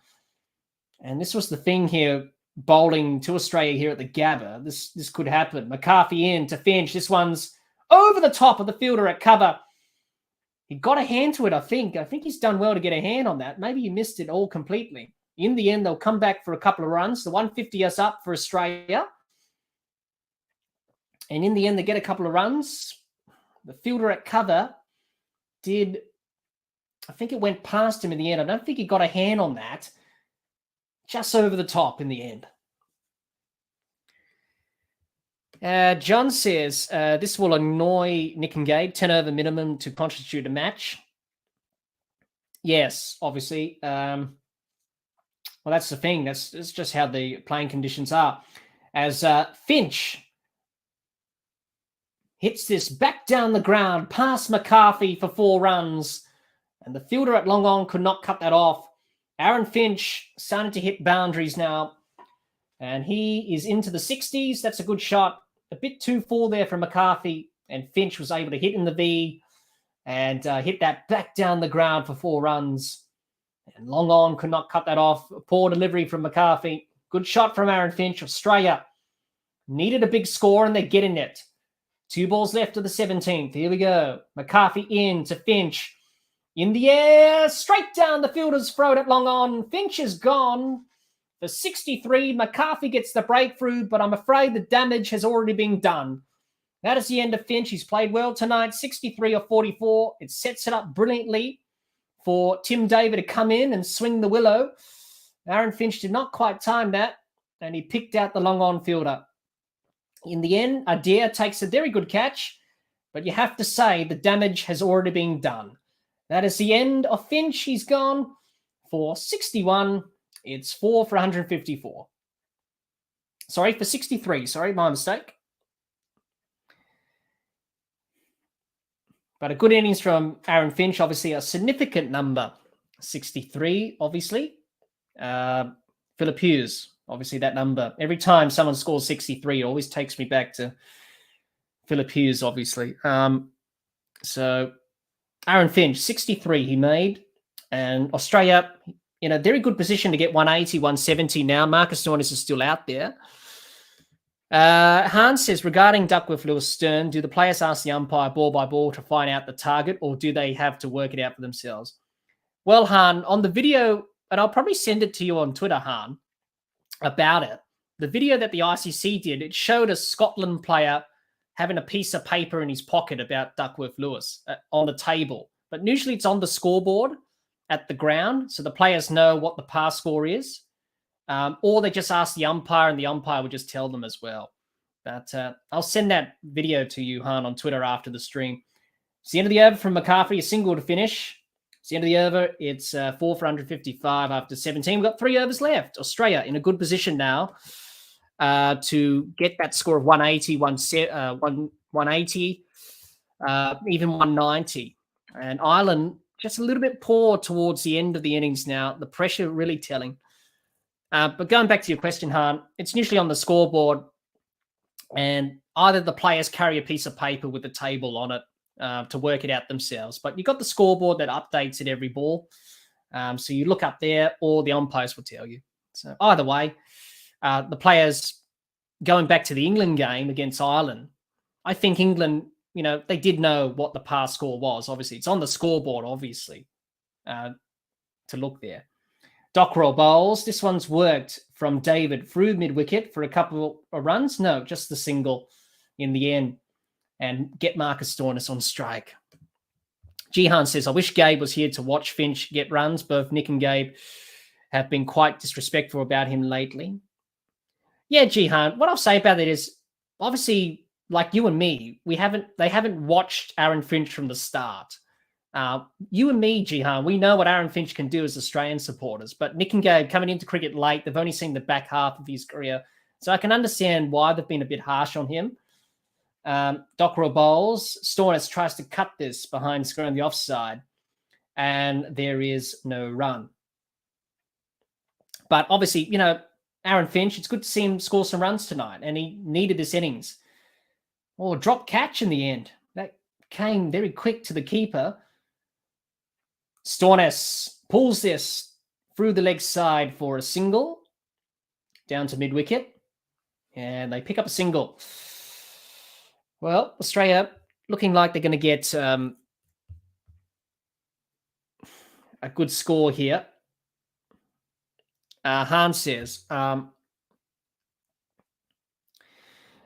have you ever had to umpire a rain-affected match and had to calculate pass scores, etc.? No, Han, no. And I'm glad, because maths wasn't my strong suit in school. As David pulls this to deep backward square leg for a single off Dockrell, 4 for 158 for Australia. No, I haven't had to deal with any match. Look, where I'm from, Han, basically out in the bush, as we say in Australia, in the country, where I'm from, really, if it's raining on the day of the match, both teams will just ring each other and say, oh, it looks like we're not going to get on today. So really, as an umpire, you don't have to really do much, really. which is nice. But if you're umpiring other levels of cricket, yes, you have to do that. Dock roll bowls to Storness. Swing and a miss from Storness to end the over. It's a dot ball. It's 4 for 158 after 18. We got 2 overs left. And Australia closing in on that 180, 190 score. I think that'll be enough. And I think they'll back their bowlers to put Ireland under pressure here. Jihan says Duckworth-Lewis Stern score is on the scoreboard. In 2003, South Africa messed up against Sri Lanka because they fought Duckworth-Lewis. Stern pass score met Duckworth-Lewis target score. Steve Buckner wouldn't let the 12th man come on the field to inform Boucher. Really? Dr. Gian, thanks for that. Didn't know about that. Well, often the players can get confused sometimes, I suppose, when you're out there playing the game. Little to continue. He bowls to David. This one's wide outside off stump, and it's called a wide by Chris Gaffney. He's been busy tonight, calling wide ball every time. Ireland just haven't got it right with the ball tonight. The lines and lengths have been a bit off, and the execution as well. That one well outside the guideline. Anyway, Australia will pick up that extra run nonetheless. So here we go. Tim David, what can he do to Little? Little in, bowls to David. Swing and a miss outside off stump. This time it's not a wide, it's a dot ball. Tim David try to hit the cover off that delivery there. Come on, Australia. Let's get up to that 170, 180 score, 190. I think that will be good to get there. We've got runs on the board. We've got to bowl Ireland out for less. Boost the net run rates. Hans says, have you ever practiced the calculations just so you have an idea of how you would do it if needed? I tried to, Han, but it's a bit complicated when you try and do it and try and learn it. But yeah, it's good to learn it. It's good to practice it. As little bowls to David. He carves this through the covers for a single. The fielder in the deep will cut it off for 1. They were thinking about 2, but in the end, they say no to 2 runs, and they'll leave it for a single. 160 up now for Australia. 20 runs, and they get to that 180 mark, and I think that's achievable in this last couple of overs here. I have tried to practice it, Han. I have tried to understand it, but it's a little bit difficult for me. So that's why you've got to be smart at doing maths. But in the end, the way that I've looked at it from the ICC's website, it seems a little bit easier to understand. But as we know, cricket's always complicated. There's little bowls to do. Storness, this one's wide outside off stump. Playing a miss from Storness, it goes straight to the keeper for no run. Good delivery from Little, good comeback. But it's very complicated. But as an umpire, yes, you do have to learn about calculations and all that, especially in a limited overs match as well. International umpires have to do that, obviously. I'll get to your question in a minute, John. There's little bowls to Storness, who cuts this to backward point for no run. Well, in the end, he's out. He's out. I thought that didn't carry for a minute there. He's out. Marcus Storness hit it straight to backward point. I thought it didn't carry, but it did carry. Well, everyone looked a bit, unreactive there. I thought it didn't carry. Let's have a look. Oh, yeah, it did carry in the end. Oh, it carried easily. Everyone was unexcited there. Anyway, Marcus Storness is gone, but he's played a good knock. Good partnership with Finch, 35. It's pretty good. 5 for 160 Australia. 2 overs left. I think 170, 180 is a good score for the Australians here. Matthew Wade, the finisher, comes in and he'll join Tim David. Both of these would like to get Australia to that 180 mark, and that will be the magic number. John, you say, as an umpire, Jack, do you keep a counter clicker in your pocket to keep an accurate ball/over count? That's an old trick. A great umpire I knew told me. Well, yes, you always got to have a counter in your pocket, John, as an umpire, or in your hand. I do. As an umpire, it's your most important tool. A counter, many different counters. People have coins. People have clickers. People use stones. I think David Shepherd, the umpire from England, Daryl Harper, told me that he used to have beer barrels in his pocket when he was counting the balls in the over. So umpires count balls in many different ways. Do you count the ball as the bowlers release the ball, or do you count it after the ball's dead? I tend to count the ball when it's dead because it's much easier for extras than that. As Wade punches this down the ground for a single and to long on, and he's off the mark. But that's how I usually go about it when you're counting balls. So for me, I count the ball when it's dead. Other umpires count the ball when the bowler releases the ball straight away. Daryl Harper told me that when I talked to him on the podcast. He said, I counted the ball when the bowler was running in. And then if there was an extra, I'll just reset the counter. Everyone has their different methods of doing it. Little bowls to David. This one's pulled down to long on for a single. End of the over. It's 5 for 162 after 19. A good over from Little there. Good over there. A wicket. And not much damage there. But Australia would like to crack that 170, 180 mark if they can. I think mid 170s, 180 should be enough. I don't think Ireland have that sort of ability in their side. They do rely heavily on Barburne, Sterling to get them off to a good start. If they get out early, then they are susceptible to a batting collapse. But thanks for the question, John. It's a very important question. So I do have a counter, always have it on me in my kit bag just in case umpire doesn't turn up. I say to the team, well, I've got the counter in my bag. I'll go out there and do umpiring at square leg. No one else wants to do it. Well, someone's got to do it. So it's going to be Mark Adair to bowl the last over of this innings. That's down the leg side, and that's gone to the fine leg boundary for 4. Poor delivery from Adair. He hasn't got his line. He hasn't got his length right tonight. That was down the leg side on the pads of Tim David, and Tim David didn't miss out on that poor delivery. Full toss down the leg side on leg stump, and he hit that well to the fine leg boundary for 4, Tim David. Australia looking to get to that 180 mark now. Mark Adair, not a good start to the over. Under pressure now. Here we go. Adair into David. He bowls. This one's banged in short. Pulled away through square leg. They'll pick up a couple of runs maybe. Yes, they will. They're coming back for 2, and they'll come back for the second. Good running from Tim David. Good start to the over for Australia. Already 6 off it.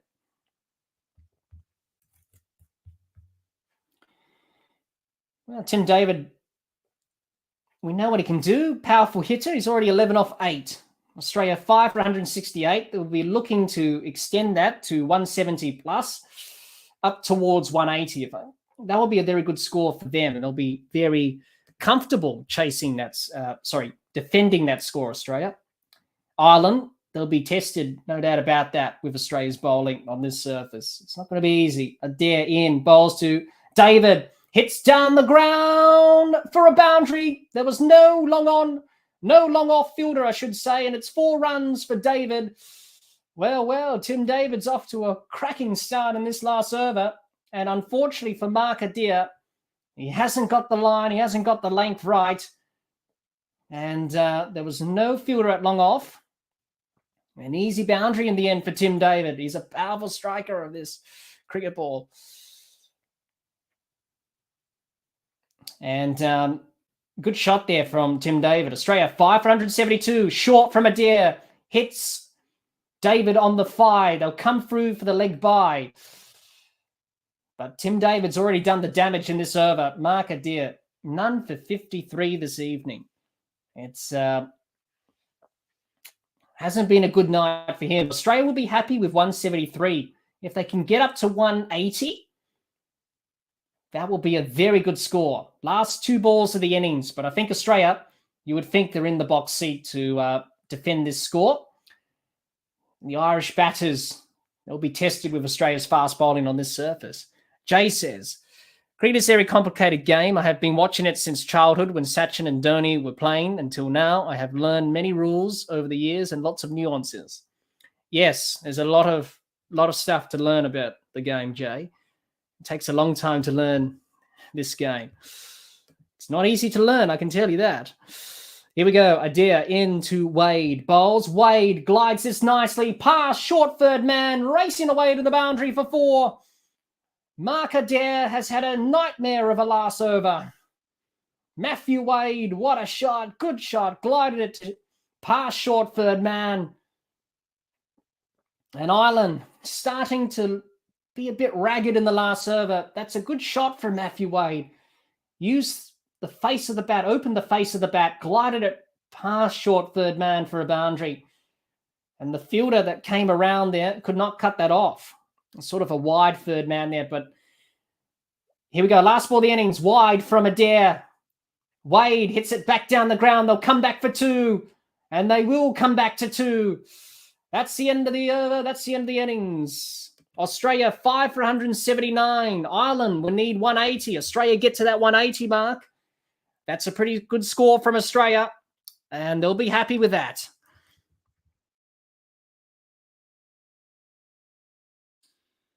Well, Mark Adair, the last over, that could be the difference here. And that is the end of the innings. Australia 5 for 179 after 20 overs. I think Australia will be happy with that 180 score that Ireland need to chase. That's the target for Ireland. Not going to be easy, I'm afraid. They're going to be tested, that's for sure. We'll get back to everyone's questions there. Where was I before all that? Jihan says it's complicated. It's complicated, but it's also simple. Batsmen need to hit the ball hard and far. Bowlers are trying to hit the sticks and hope the batsmen miss or mishit it to a fielder. Jay says different formats, rules within rules, different pitches, different dimensions, different techniques. All the things make cricket very unpredictable and complex and fun. Well, yes, it's definitely a complicated game, that's for sure. But once you understand it, it becomes a lot easier. Less Invest says, Jack, do umpires gun batters so they go home early? I think you're meaning trigger happy there, Less Invest. Well, it depends how the game goes. It depends how the bowlers go about it. If they're taking wickets, then it's a quick game. If they don't, well, then we're in there for a long time. But as an umpire, if you think it's out, give it out. If you don't think it's out, not out. So usually the golden rule of umpiring, if you're unsure, give it not out. That's the safe option, really. Just say not out. I've done that many times with stumpings and run-outs. I've just said not out because I'm not sure. Because it's very hard without replays. Dr. Jihan says, I think Ireland will be happy with this. Australia haven't gotten away from them. Well, I think Ireland won't be happy with that last over there, Jihan. It was an expensive overs there from Ireland. But it should be enough to boost their net run rate. I think Ireland will struggle, and they do rely heavily on Barbirney and Sterling at the top of the order. You get early wickets on this sort of a pitch with bounce and pace, then it does cause them a few problems, that's for sure. John says it's one of those little things that everyone expects the umpy to just know instinctively. Easy to muck it up with everything else to deal with. Low tech works. It does. I've seen international games of cricket where umpires have miscounted. There were like 7 ball overs instead of 6. And under the laws, obviously, if an umpire makes a mistake counting the balls in the over, if the umpires don't realize the mistake, then the over counts. You can't go back and change the over. And that has happened in international cricket many times that I've seen an umpire miscount. I remember a one-dayer back in the day that happened here in Australia. Some sort. I think it was 2011-12 when India and Australia were playing Sri Lanka in that tri-series. One of the umpires, I think it was Nigel Long from England, he miscounted one of the balls in the over. There was 1 ball short in 1 over. And obviously you can't, replay the over, obviously, because the over's already been called by the umpire and you can't go back and change it. So as the laws mentioned there. But yes, it is one thing as an umpire that you got to make sure you can count up to 6. Whereas back in the day, they were all over the place. There were 5 ball overs, 4 ball overs, 8 ball overs, and now 6. So it's quite complicated, but it's quite easy in practice. Jay says, Jihan, you are at the game, so you must be 1 over ahead. Jihan says, I'm about 1 to 2 balls ahead of Jack. Good last over for Australia here. Should be enough, but Australia also need to boost their net run rate. Garav says, Jay, not 1 over, but maybe a ball ahead if at the stadium. Han says, Adair has been pumped around the ground today. Yes, he has, Han. It was a terrible last over, and unfortunately, that hasn't helped Ireland's cause in this run chase. 180 is going to be difficult to chase. Jay says, this is more than enough runs. Yep, it's enough. Dr. Jihan says, umpire Jack. Thank you, Jihan. Why is it a no ball if the keeper attempts a stumping in front of the stumps? Shouldn't it just be not out, not a no ball and free hit? Must admit, didn't know that rule, but was shocked. Yeah, Jihan. Okay, so as a wicketkeeper, you cannot break the plane of the stumps. Okay, so the stumps, you can't break the plane. So what we mean by that is you can't take the ball in front of the stumps with your gloves. Now, what happened yesterday with the Bangladesh wicketkeeper, as soon as the ball was coming towards him, he crept forward a bit and took the ball in front of the stumps. As a keeper, you should know what the law is, obviously, for a start. Luckily, Bangladesh won the game, obviously. Excuse me there. But as a keeper, you have to take the ball behind the stumps because it's not fair at the end of the day, Jihan, to do that as a keeper because you have to wait until the ball reaches you behind the stumps. You can't take it in front of the stumps because it's a no ball. Unfortunately, in that case, it's always a no ball. It's always a no ball. And when you're umpiring that square leg, I like to stand not on square, but just behind square on the bowler's crease marking. That gives me a good reference point to see where the keeper is in relation to the stumps. And Niton Menon, he was the square leg umpire in that game yesterday with Bangladesh and Zimbabwe. He just thought, hang on, can we just have a check of that? I'm not sure, but I think he's taken it in front of the stumps. And he did. So luckily for Bangladesh, it didn't cost them. It could have costed them. But at the end of the day, it is a no ball because it's just unfair. And you have to wait until the ball's behind the stumps to collect it as a keeper. You can't take it in front of the stumps. It's just unfair. That's why it's a no ball. And that's what they've written in the laws, Jihan. But, you know, it's one of the things that most people don't realize that a keeper can't do, obviously. There's a lot of things a keeper can't do and get penalty runs for it and all that stuff. No balls, like taking the ball in front of the stumps. So I hope that's answered your question, Dr. Jihan. So basically, at the end of the day, as a keeper, you just got to wait until the ball comes behind the stumps, then you can collect it, not take it in front of the stumps before the ball reaches the striker. Or if the striker has any opportunity to play it at all, play the ball. Whereas the batter on that occasion missed it and he was going for the stumping. But he just got a little bit too eager. And obviously you don't realize that you're in front of the stumps. But it's the same for his cap as well, Jihan. Not just the gloves. It's the same for his hat as well. The keeper has to be wholly behind the stumps, not in front of them. If his peak of his cap is in front of the stumps, that's a no ball as well. Same with his gloves. So not just the gloves, but his hat as well, or any of his body, like his feet or something like that as well. It's got to be behind the stumps at all times, behind that bowling crease line. That's the reference there. Jay says, Jihan, it's a free hit line for the wicketkeeper. Jay says as well, even when the fielder are out of inner circle, less than in needed to be, it's a no ball. Yep, pretty much same thing as well. John says it's also like moving the field after the batsman's set and the bowler is running in, unfair advantage. Yes, it is, John. Obviously, if you do that, that's 5 penalty runs awarded to the batters. Obviously, that's unfair. It's the same with the keeper. You just got to be behind the stumps and make sure that you're behind the stumps at all times. And obviously, all keepers should know that. But with the Bangladesh keeper yesterday, He just didn't know, obviously, because the match was getting intense, and you forget those things. That happens. That's why we have cameras, replays, technology, and good decision by the square leg umpire, Niton Menon, who's umpiring tonight, to go upstairs to review that, because he knew deep down inside that he took that in front of the stumps. And in the end, it was a no ball. It was a clear no ball, and good decision made in the end by the umpire. Centre half forward says hi. Hello, hope you're well. Great to see you here, and I hope you're enjoying the cricket.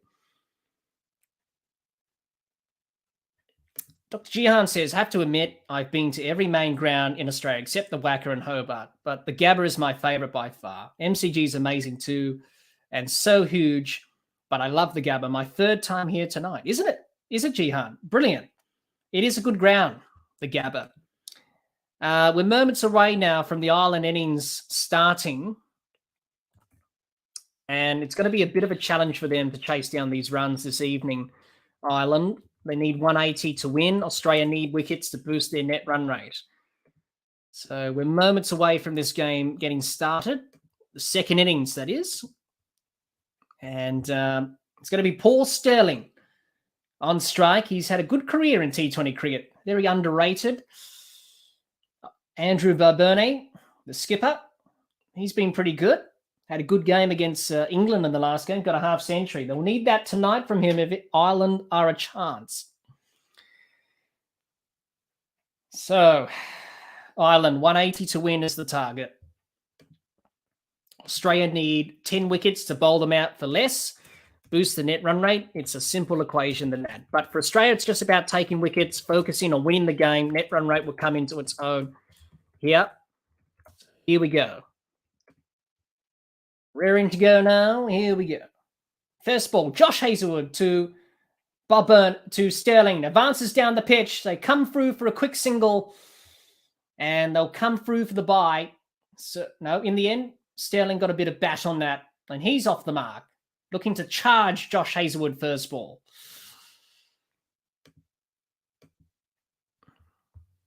Thanks for joining us, everyone. And let us know in the chat. Do you think Ireland have a chance? Do you think Australia have enough here? I think Australia have enough to get the job done here, obviously. And I think Ireland will struggle a little bit here. Here we go. Hazlewood to Barberne. Bowls. This one's defended by Burney to covers for no run. Jihan says, I find it quite cool that I'm watching Sterling, etc. in Brisbane, and only 6 months ago, Gabe and Nick were watching them in Florida and losing to the USA.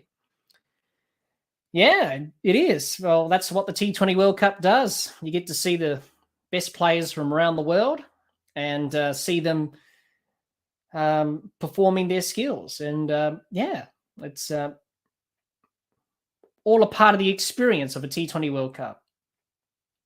Here we go. Hazlewood to Barberne. Bowls. This one short of a length, and Barberne tries to work it through the covers. In the end, defends it for no run. Good pressure here being built up by the Australian bowlers. Obviously for them, 180 is a good score. 179 in the end, but the Ireland, they need 180 to win. If Australia can take wickets, bowl them out for under 100 or just on 100, I think they will boost the net run rate significantly. Probably into -0 maybe, or probably even to a positive. Let's hope. Here we go. Hazlewood into Barberne. He bowls. Swing and a miss by Barberne. There's an appeal for caught behind. Playing a miss. No edge. Aaron Finch went up at slip. And there's no review. Still none for one. Dot ball. Jay says, Jihan, that means USA can also qualify. Jay says, but they don't have as much experience as Ireland.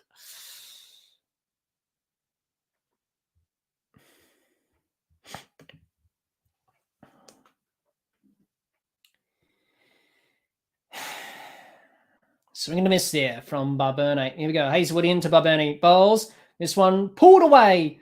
Down to fine leg over the rope for 6. And that's a good start from Barberne. First 6 for Ireland. Jihan says that's a 6. First 6 of the innings for the Irish. The skipper gets that maximum. Well, they've got to be brave, Ireland. They've got to take it on. The bounce, even that, it wasn't convincing from Barberne. He did get it enough over the rope for 6, obviously. But obviously, they're going to be contending with that bounce and pace. Hazelwood bowls to Barberne. Works it to backward point for a dot ball. So into the over, it's none for 7 for Ireland. After the first over, it's an okay start. But going to be a challenge chasing 180 this evening. Thanks for joining us, everyone. And I hope everyone's well. I hope everyone's enjoying the cricket, wherever you are around the world. I'm certainly enjoying this T20 World Cup. It's been quite interesting. It's been quite a fascinating tournament thus far. Hopefully that can continue as we progress to the business end of the tournament. Tomorrow's a very good day. We've got England, New Zealand from the Gabba. That's going to be the big game of tomorrow's action. Here we go. Pat Cummins into the attack. Bowls to Sterling. Wraps him on the pads. There's an appeal for LBW. In the end, the umpire says not out, and it's a dot ball. Good start from Pat Cummins. First ball into the attack.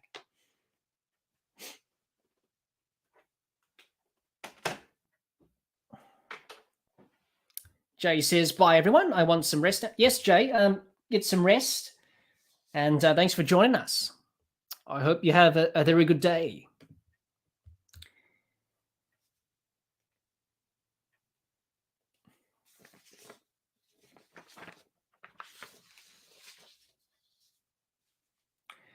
So here we go. Pat Cummins in to Sterling bowls. Sterling works this on square leg. It's running away to the square leg boundary for 4. And that's Paul Sterling's first boundary of the evening. Well, this is the key here for Australia. They get rid of Sterling, Barberne. That's where Ireland get a little bit under pressure with their batting. And we saw in the England game, especially when they were facing Mark Wood with pace, they looked uncomfortable. So here tonight at the Gabba with pace and bounce, quick bowlers, they are going to be tested. Already they are being tested. They've hit a few boundaries away. Here we go. Cummins to Sterling. Pulls this high into the air, onto the leg side, all the way for 6. What a shot from Paul Sterling. That's a 6. 10 runs off the over from Cummins. Pat Cummins getting the line and the length wrong. That's not the ball to be bowling, Pat Cummins. You can't be that short here at the Gabba. It's just going to sit up, and Paul Sterling up to the task. Good start from the Irish. Pat Cummins. He's been under pressure, Pat Cummins. Excuse me. He's been under pressure in this T20 World Cup, Pat Cummins. I was surprised that he was playing tonight. Maybe Cameron Green would have had a go. Cummins in to Sterling. Bowls. Wraps him on the pads. Trickles out behind square on the leg side to Steve Smith. He fields it at short third man for a single. It's a leg by. Good shot from Paul Sterling. First maximum of the innings for Ireland. Looking quite comfortable at this stage, but it's early days in this innings. They know they'll be tested. Not going to be easy. None for 18. Good start. Australia will be looking for early wickets. Get that net run rate up. Look to bowl Ireland out cheaply. That will be the plan as they boost the net run rate. Here we go. Cummins to Barberne bowls. And Barberne drives this to the fielder at cover for no run. Dot ball. Good delivery from Cummins here. Just to build the pressure with a dot.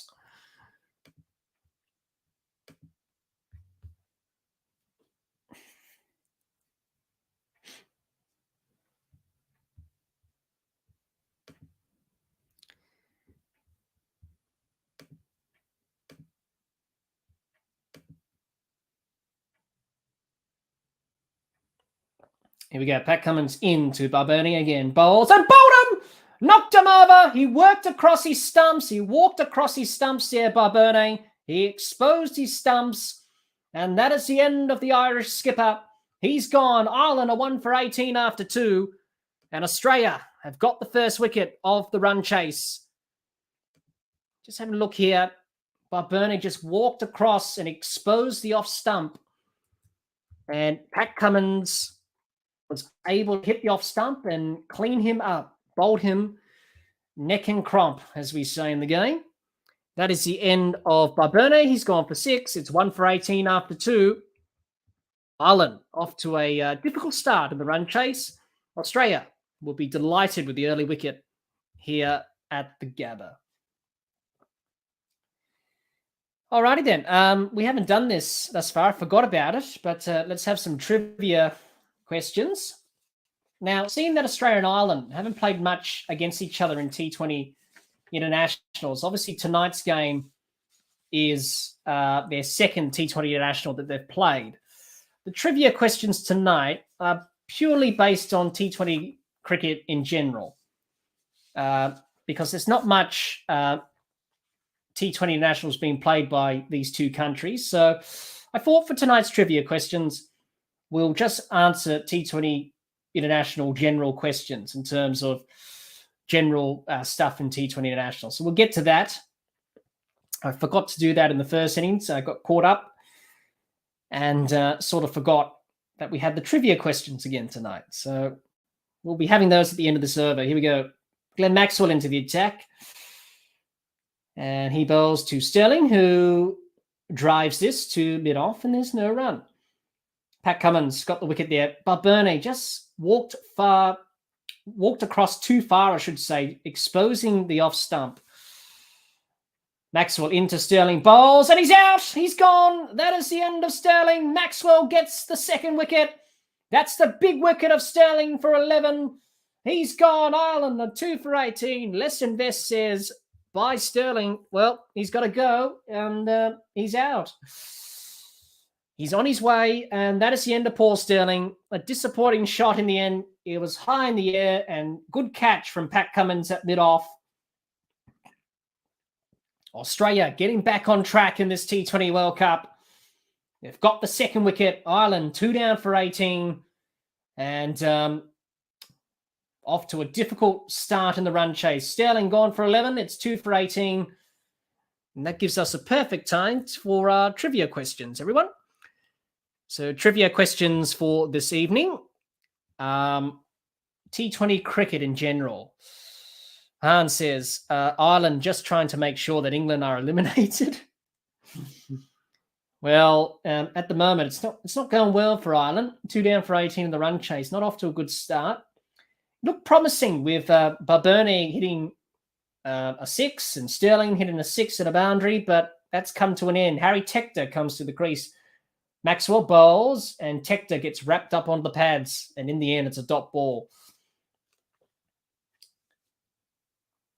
So Harry Tector, the Irish batter, playing his 50th T20 international tonight for Ireland. Maxwell bowls to Tector. This one's on his leg stump. And Tector works it behind square down to find leg for a couple of runs. And he's off the mark with a couple.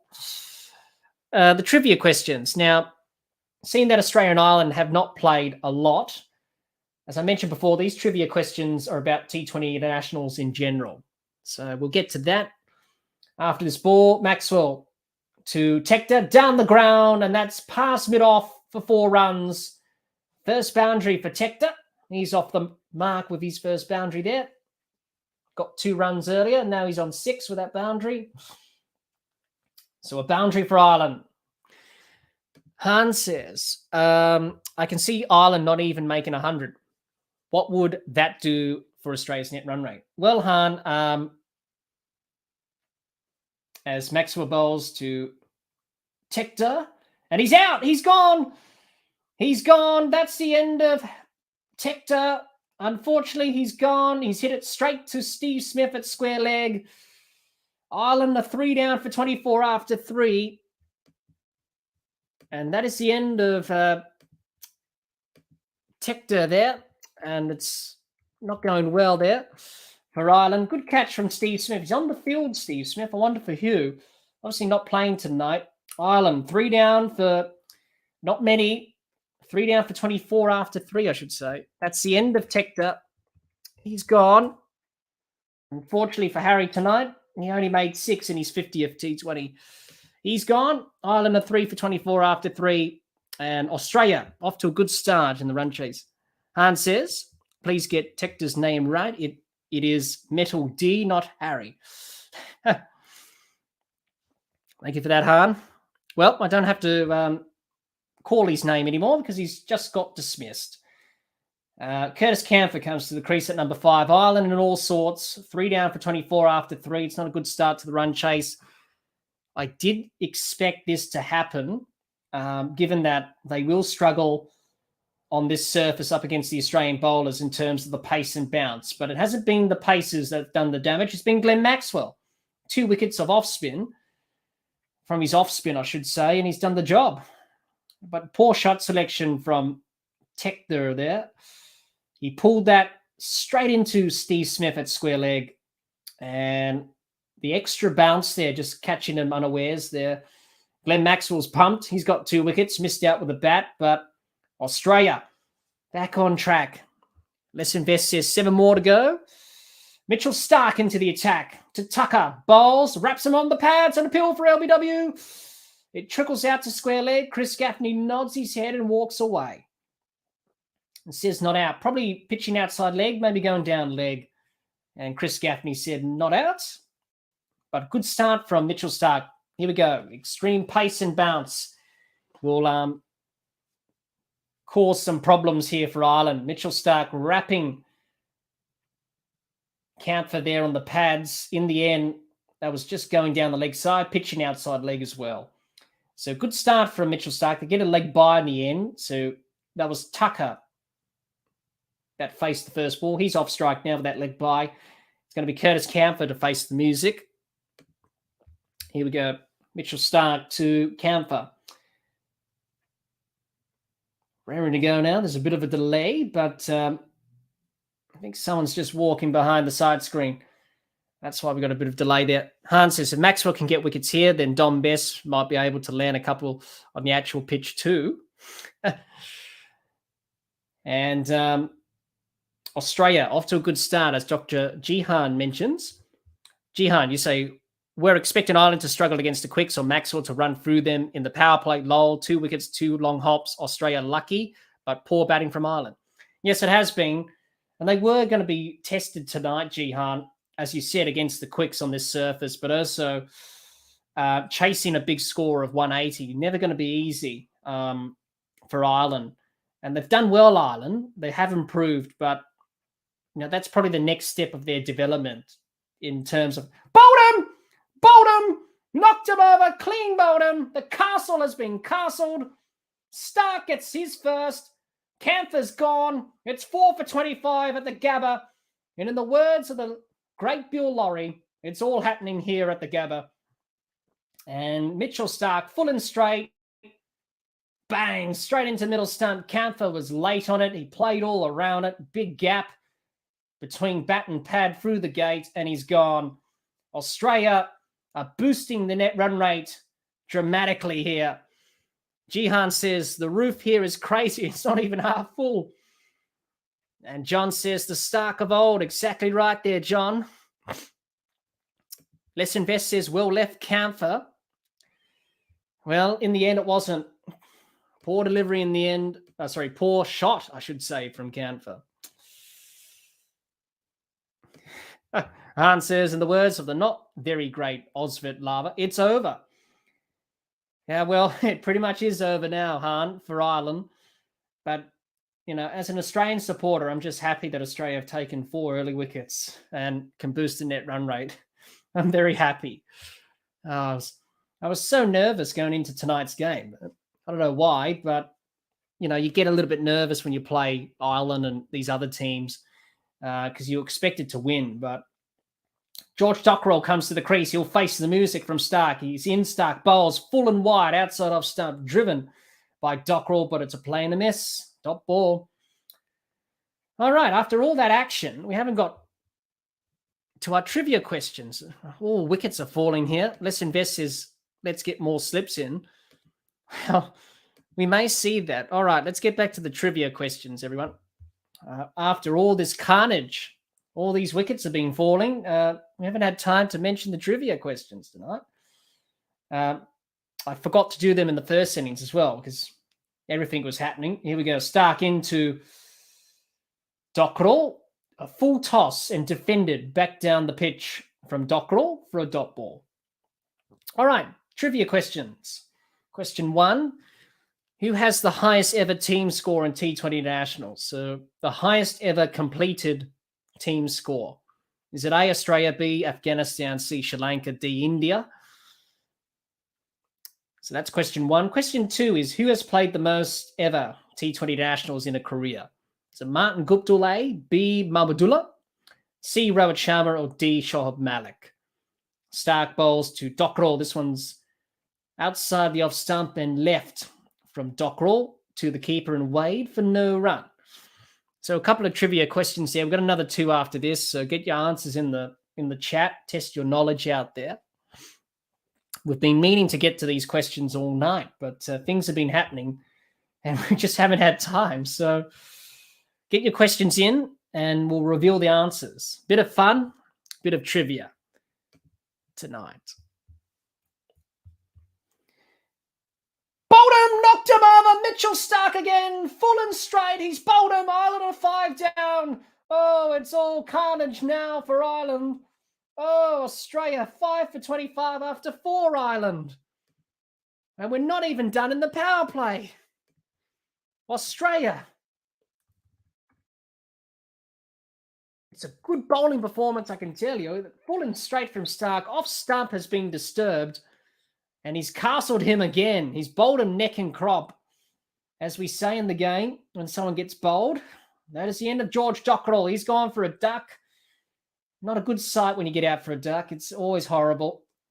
That's the end of his innings tonight. It's 5 for 25 after 4 for Ireland. And it's all fallen apart. And Delaney comes to the crease. John says, that was a nice bit of seam from Stark. Wasn't a false shot from Camphor. No, it wasn't. It was a very good delivery, John. And Mitchell Stark back at his best, hopefully. Lesson Vest says, excuse me, see Ireland don't bowl wides, bowl Yorkers. Well, yes, we see that many times where teams don't really bowl the Yorkers, obviously. Mitchell Stark's a very good Yorker bowler, as we know. So that brings Delaney at the crease. Ireland are 5 for 25 after 4. This was bound to happen, if we're going to be honest. If Australia did take early wickets, they were always going to struggle, Ireland. They just don't have the ability to face these bowlers on these types of surfaces like here at the Gabba. Here we go. Cummins in to Tucker. This one's driven to mid-on for no run. Now, we'll get back to the trivia questions. Hans says question 1B. Question 2B. Sadaf says question 1B and question 2C. So the answers for question 1 and question 2 is A, Afghanistan. That was 3 for 278 against Ireland. That was back in 2019. And question 2 is Rohit Sharma. Rohit Sharma, 145 matches he's played. That's a lot of games over his long career. Cummins bowls to Tucker, and Tucker gets it over the top of mid-on's head for 4 runs. Obviously, we're in the power play, so only 2 fielders allowed outside the circle. And the fielder at mid-on just watched that sail over his head as a boundary there from Tucker. Much needed boundary for Ireland. They're right behind the 8 ball in this game now. And Nathan Horrocks, former Australian bowler, spinner, obviously bowling coach of Ireland in this T20 World Cup. It's good to see him again.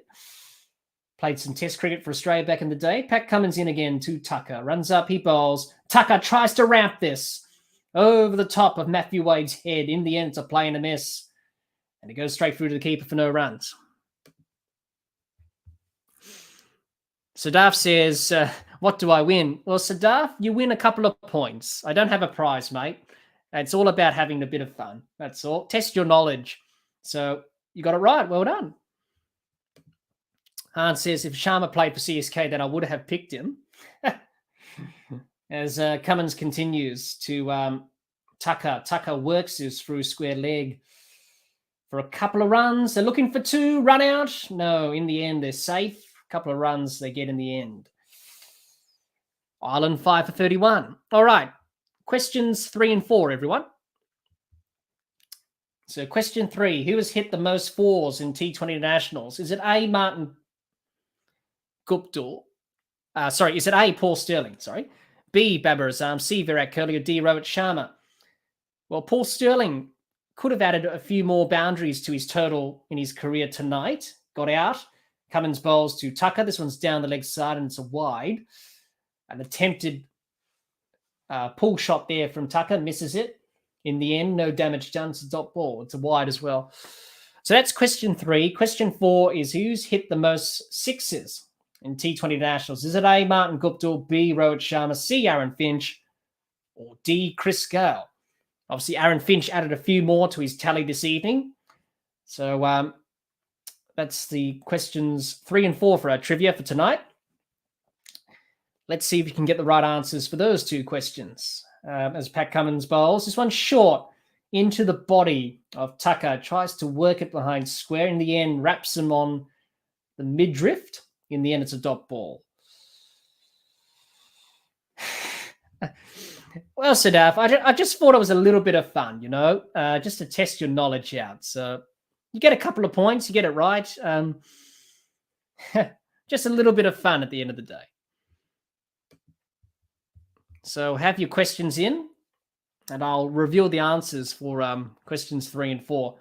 I think most people would get them, but a lot of those batters have had pretty good T20 careers. All right, Pat Cummins, last ball, the second over for him. Last ball, the 5th. Tucker on strike. Cummins in to Tucker. Bowls. Tucker works this through mid-wicket for a couple of runs. Josh Hazlewood in pursuit, chasing it down to the long-on boundary. He'll cut it off for a couple of runs to end the over. It's the end of the over. It's 5 for 35 after 5 overs. Ireland good over there, around about 10 runs off that over there. 5 for 35 after 5. 1 over left of the power play. Not a good start to the run chase.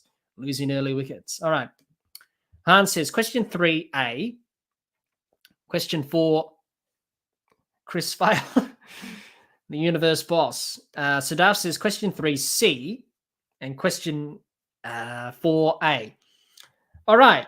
The questions are, it's Paul Sterling, the first one. So it's A, 356. Obviously, that was before this match. He's added a few boundaries in this innings. I think he added one more boundary to that total.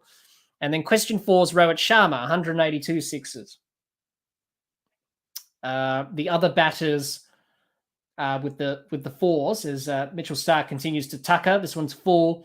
Tucker drives this past mid-wicket and mid-on for 4 runs down to deep mid-wicket. So with the boundaries, Paul Sterling, 356 boundaries. Babar Azam's hit 344. Virat Kohli, 342. Rohit Sharma, 342 as well. The most sixes, obviously Rohit Sharma, 182. Martin Guptill's got 173. Rohit Sharma's got 182. As I mentioned, Aaron Finch has got 122 before this match. And Chris Gale, 124. So I believe Hahn was the winner. He got question... you got the last question wrong, Han. It was Rohit Sharma in the end. It wasn't Chris Gale. But you got the first one right. Question 3. Another boundary there from Mitchell Starc off his bowling. That one was pulled in front of square on the leg side from Tucker. Very good shot. A powerful shot for 4 runs. And Mitchell Marsh did not even pick that up. He let it go past him at square leg. He wasn't going to catch that. So that's our trivia question for this evening. So Paul Sterling, 356 boundaries, the most ever in T20s, and Rohit Sharma, the most sixes, 182. So quite interesting stats there. As Mitchell Starc, 2 for 8, third ball of his over, bowls to Tucker, bowls. This one's full. Tucker glides it to backward point, and there's no run. So there we go. So that's our trivia questions for this evening. Thanks for playing along, everyone. Hans says, yeah, I figured that because Ireland play more of those DOS teams, DOS like Oman, USA, etc. That Sterling must get a lot more boundaries. Yes, that's probably true. Obviously, they do play against a lot of teams, obviously, outside of the full members. So, yes, that's why he's hit a lot more boundaries than anyone else. Sadaf says, wow, thought Curly had played way more T20s than Sterling. Oh, that one's a full toss from Stark, and that's a no ball, I think, above the waist. It is. It's a free hit. That was a vicious beamer from Mitchell Stark, a full toss above the waist, a very dangerous delivery. Didn't mean it, Mitchell Stark, obviously. Unfortunately, that just slips out. As we have a look, yeah, well above the waist, and the umpire would just say to Mitchell Stark, that's a warning. Bowl another one of those, you're out of the attack. And it's a no ball, free hit for Ireland here. So for Tucker, what can he do on the free hit? Stark bowls full and wide, outside off stump. Tucker tries to drive through the covers, misses it. Dot ball on the free hit. Good result for all the Australians. They want to wrap up this innings quickly, boost the net run rate, move on to the next game against Afghanistan in Adelaide on Friday. 2 balls left. Mitchell Stark's got 2 for 9.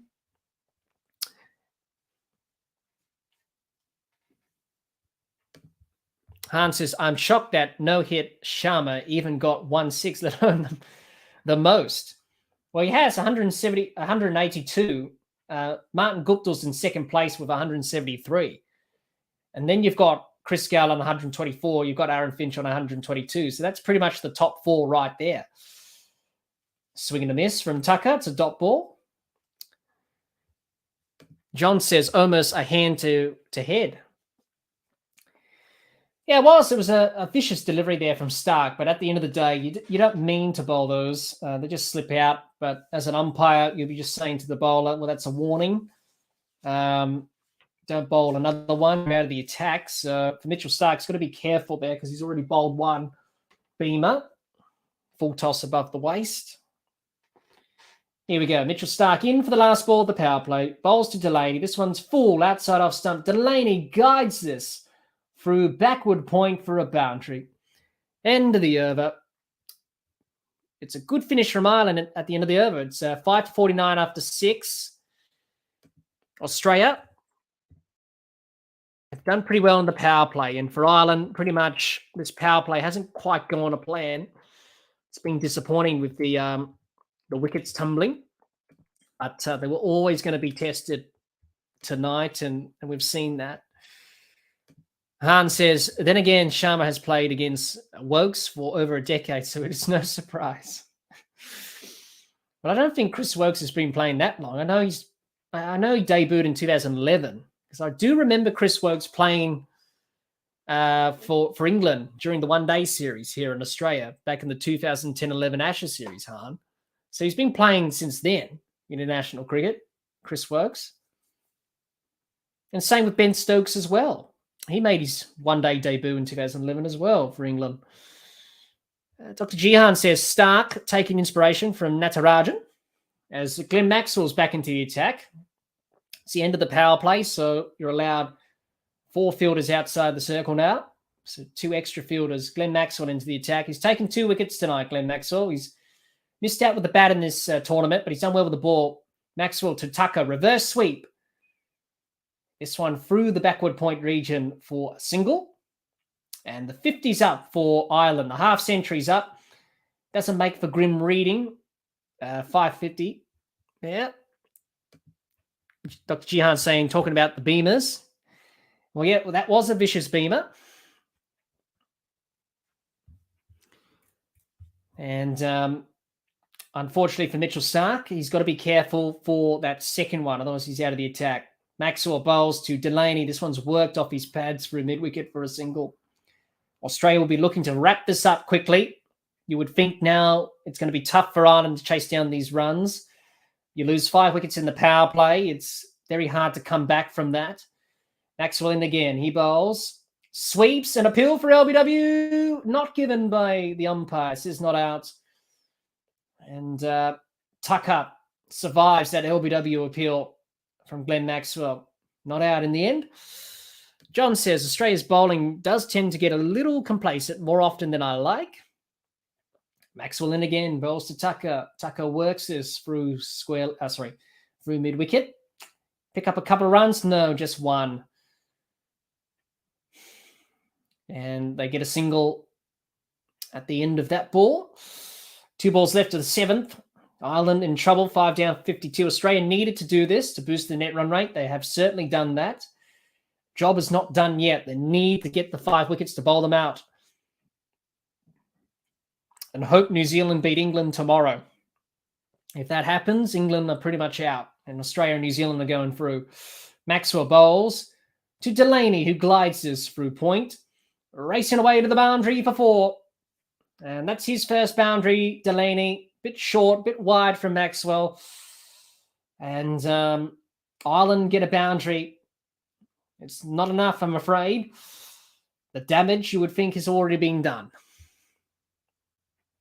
Han says Natarajan is Gabe's favourite bowler. Jihan says, referring to John's previous question, as they work through for a single. It's the end of the 7th over. It's 5:57 for Ireland. After 7 overs, Australia would start to the run chase for them with the ball. Jihan says Australia bowlers love bowling pies and hoping their batting lineup can cover up for them. Referring to John's previous question there. It's going to be Josh Hazlewood back into the attack. And Josh Hazlewood none for 7 after 1 over. So Aaron Finch just rotating the bowlers, making sure that the Irish batters don't settle on one particular bowler. And that will be the plan. Josh Hazlewood, what can he do?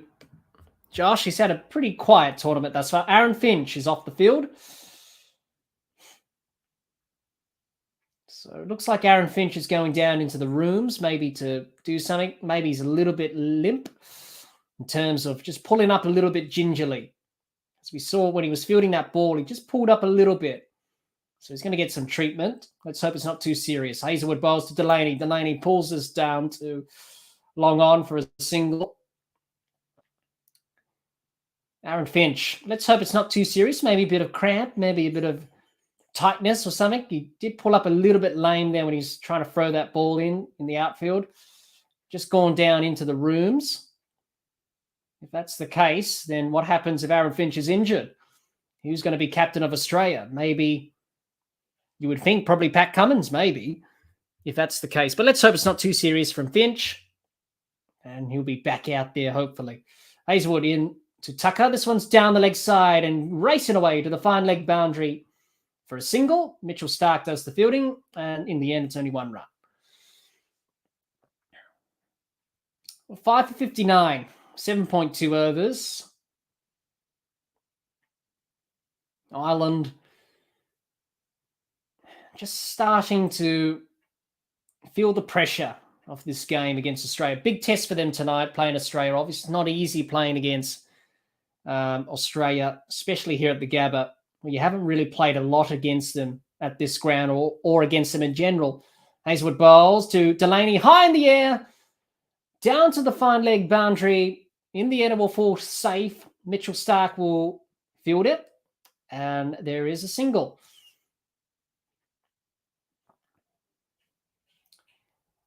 So 5 for 60 for Ireland. Australia would like to bowl a little bit better than they are at the moment. Look to finish off this job quickly and look to bowl Ireland out for under 100. And I think that should be achievable. If they do that, I don't know how that will improve their net run rate. I think it will get it close to -0 maybe, or positive something, or +0 or something like that. Hazlewood bowls to Tucker, swing and a miss outside off stump. Goes through to the keeper for no run. Tucker try to cut that through the point region.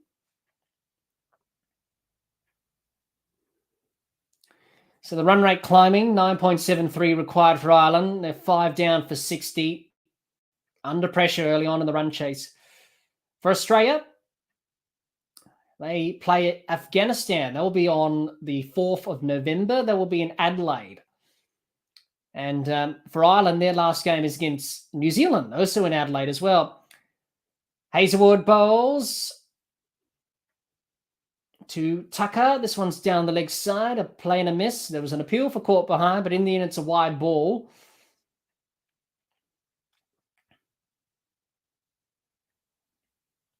And in the end, only a wide from it. Australia thinking about the review, but they decide not to. I don't think it caught any glove or bat. Looks pretty safe. Hazelwood, none for 11 from 1.4 overs. 2 balls left of his second over. He'll bowl to Tucker. Tucker's done well, 20 off 18. It's just the rest of the Irish batters have struggled. Hazelwood in, Tucker bowl to Tucker. Digs this out. It was a full delivery down to long on for a single. Australia would like to get a couple of more wickets here before the drinks break. Look to crack this open, get into the tail. And we sort of saw this in the game against Ireland and England, where Mark Wood was bowling and Ireland had a little bit of a batting collapse, not quite comfortable with the faster bowlers. And tonight, that was always going to be the challenge for Ireland. How were they going to go about Australia's fast bowlers on this surface in Brisbane? Unfortunately, not very well. 5 down for 62, sorry. Hazelwood bowls to Delaney. This one's short outside off stump. Delaney tries to hit this over the top of backward point. In the end, it's a dot ball. It's the end of the over. It's 5 for 62 after 8. We're nearly at the end of, or nearly towards the drinks break at the moment here. Only 2 overs to get to the drinks break. Ireland need 118 off 72 balls. It looks unlikely. Australia pretty much have got this game in the bag, you would think. John says, don't think Finch is coming back on. He's in the box shaking his head. I did see that, John. He did pull up a little bit gingerly. Now, if he doesn't play the next game against Afghanistan, who's captain? Is it Aaron Finch or, is it Pat Cummins or someone else? That's a question that we have to answer if Aaron Finch is unavailable. Or it could be Steve Smith. As you say, John, looks like Smith is captaining. Well, we shall see. Let's hope it's not serious with Aaron Finch. But he's just having a talk there with George Bailey, the head selector, in the players' viewing room in the pavilion there. Hazelwood, it's going to be Adam Zampa into the attack for the first time this evening. He bowls to Tucker. Tucker drives this to long off for a single. And they rotate the strike and they move on to 563 Ireland. In the 9th over now, nearly halfway through this innings, and Ireland have just slipped away from this innings, really. This run chase hasn't really got going. Been some good shots, but some good bowling, and the batters, unfortunately, couldn't cope with that. Sampo to Delaney. This one's glided through point for a single. Adam Zampa back into the side. He missed out in the game against Sri Lanka. And he's back into the side tonight. Obviously, Ashton Agar is out. Zampa bowls to Tucker. Attempted sweep shot there from Tucker. An appeal for LBW, but in the end, it was turned down, not out. Probably outside the line. And in the end, a dot ball for Australia, which is good. Building more pressure on Ireland. Making the batters play a shot they don't want to play. That one just skidded on a bit there. Sampa bowls to Tucker. This one's driven back down the ground to long on. He'll pick up another single. Steve Smith does the fielding. At the long on region. Adam Sampa, good start. 3 runs and a dot. 2 balls left of this 9th over. He bowls to Delaney. This one's down the ground to long on. 1 bounce. They'll pick up a single. 1 ball left of the 9th. Delaney and Tucker building a partnership of some sort here. Not going to be enough. The damage has already been done. Australia with those 5 early wickets in the power play. Sampa bowls to Tucker. This one's on his pads on the leg side. Works it through mid-wicket for a single. Coming back for 2, but they decide not to run 2. Run out! Oh, it would have been a run out at the keeper's end. Now, we're thinking about 2 runs. In the end, they said no. Confusion. Nearly a run out. Matthew Wade nearly had a run out there.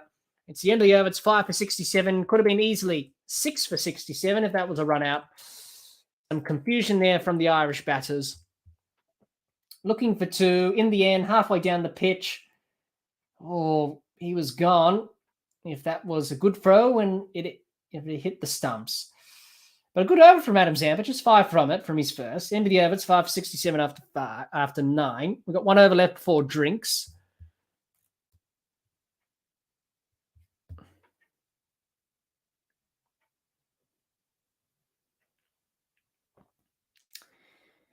Nature Lover says, you made my grandpa remember his old days when he used to hear cricket matches on the radio. Well, thank you, Nature Lover. Thanks for sharing that. That's good to hear.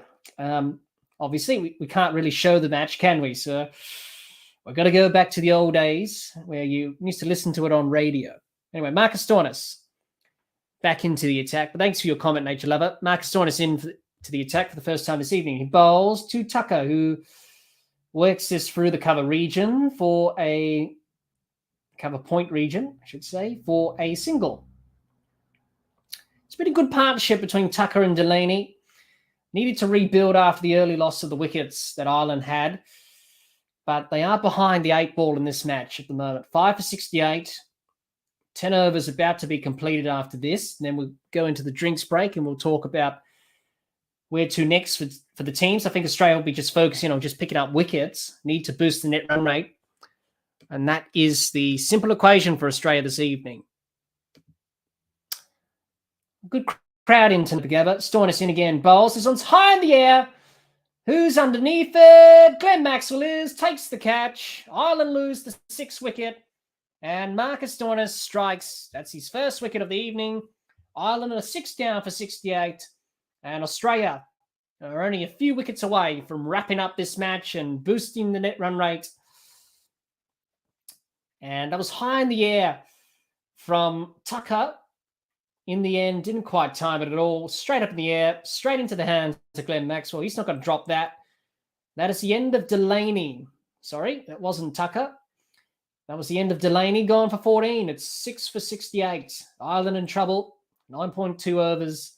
6 for 68, chasing 180. Thanks for joining us, everyone. I know this game is going to its natural conclusion, and Australia are favourites to go through as we have a drinks break. Seeing that a wicket was taken there. Obviously, the over's not completed, so we just have a drinks break here. Gives me a good opportunity to answer some questions. If you have some questions, send them through, and we'll be more than happy to answer them, as we've done throughout the evening. So drinks, Ireland 5 for 67 after 9. Well, nearly 9 and a bit overs, nearly done. Drinks break at the Gabba, chasing 180. It's, the 6 down, sorry. They just lost Delaney.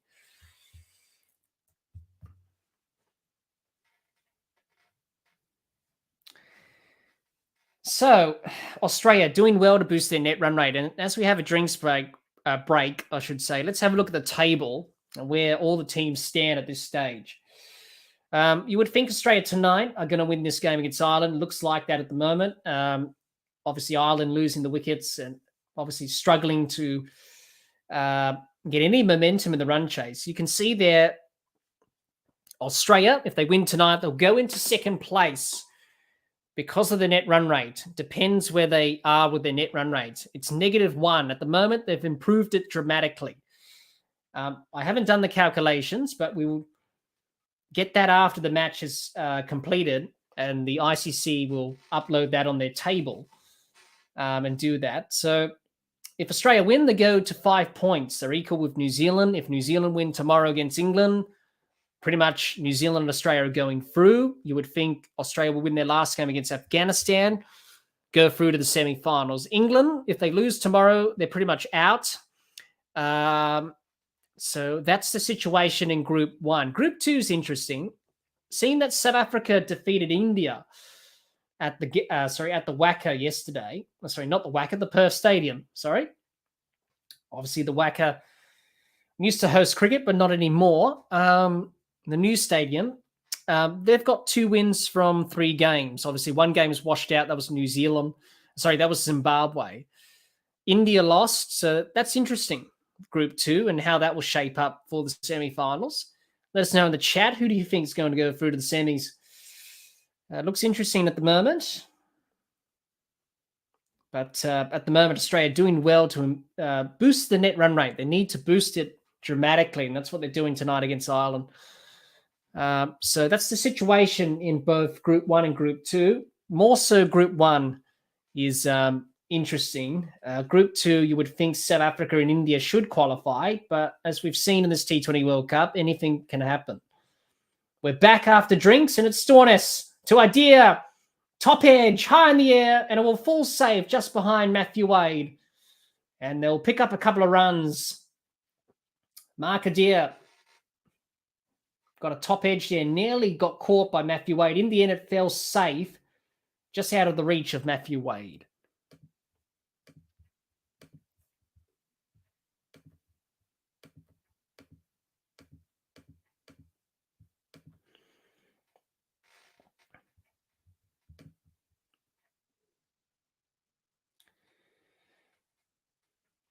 Marcus Stoinis, very happy about his wicket just before the drinks break. Got rid of Delaney. Here we go. Stoinis into Adair, who pulls this through behind deep backward square leg for a couple of runs in the end. Mitchell Starc had a bit of a misfield. I'll come back for 2. John says, thoughts on Maxi's bowling so early? I feel we are trying to get cheap overs out of the way in the power play, keep more options open for the death bowling if required in this match. Yes, John, that's why Glenn Maxwell bowled early. He usually does that, Glenn. He usually bowls a few overs in the power play from time to time. So it's good to have options down the track. And going into this game, obviously, Australia would have talked about that. So he picked up a couple of wickets, which helps. As Stoinis bowls to Adair, this one, Adair tries to ramp this over the top of Matthew Wade's head. In the end, it goes straight through to the keeper and Matthew Wade for no run. Ireland trying to create something different here, trying to put the pressure back on the Australian bowlers. It's not quite working at the moment. But going back to your point there, John, yeah, it's good to see him taking wickets, Glenn Maxwell. He's quite a handy off spinner, actually. And he's taken a couple of wickets tonight, which is good.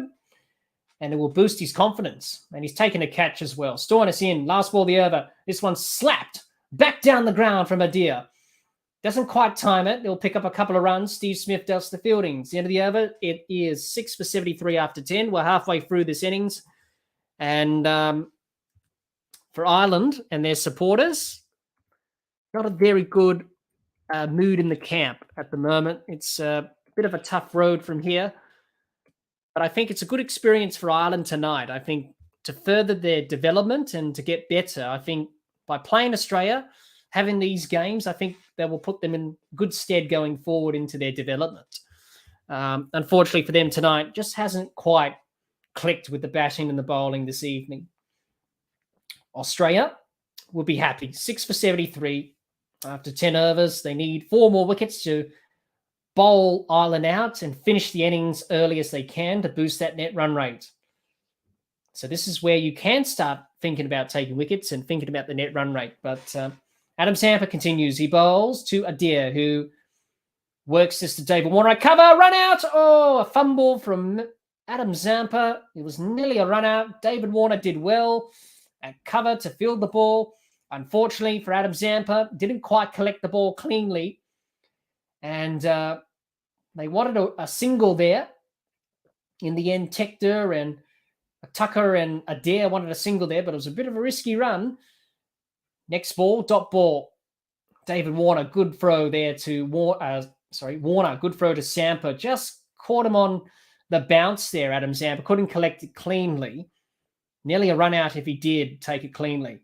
Zampa bowls to Adair, cuts it between short third man and backward point for 4.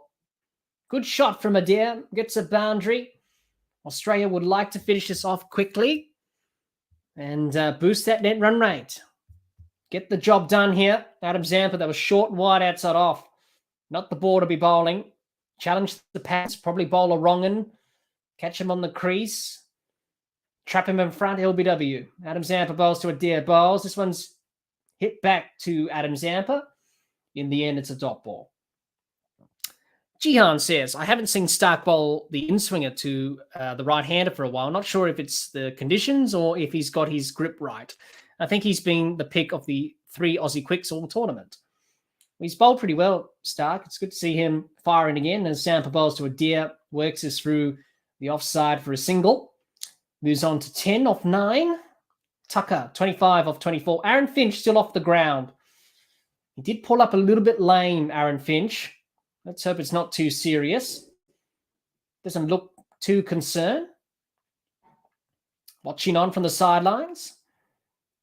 Just taking a precautionary measure. Zampa bowls to Tucker. This one's defended back to Zampa for no run. It's the end of the over. It's 6 for 78, I should say. We've got 9 overs left. 6 for 78 for Ireland after 11. Got 9 overs left in the book. And it looks like Australia going to boost that net run rate very well today.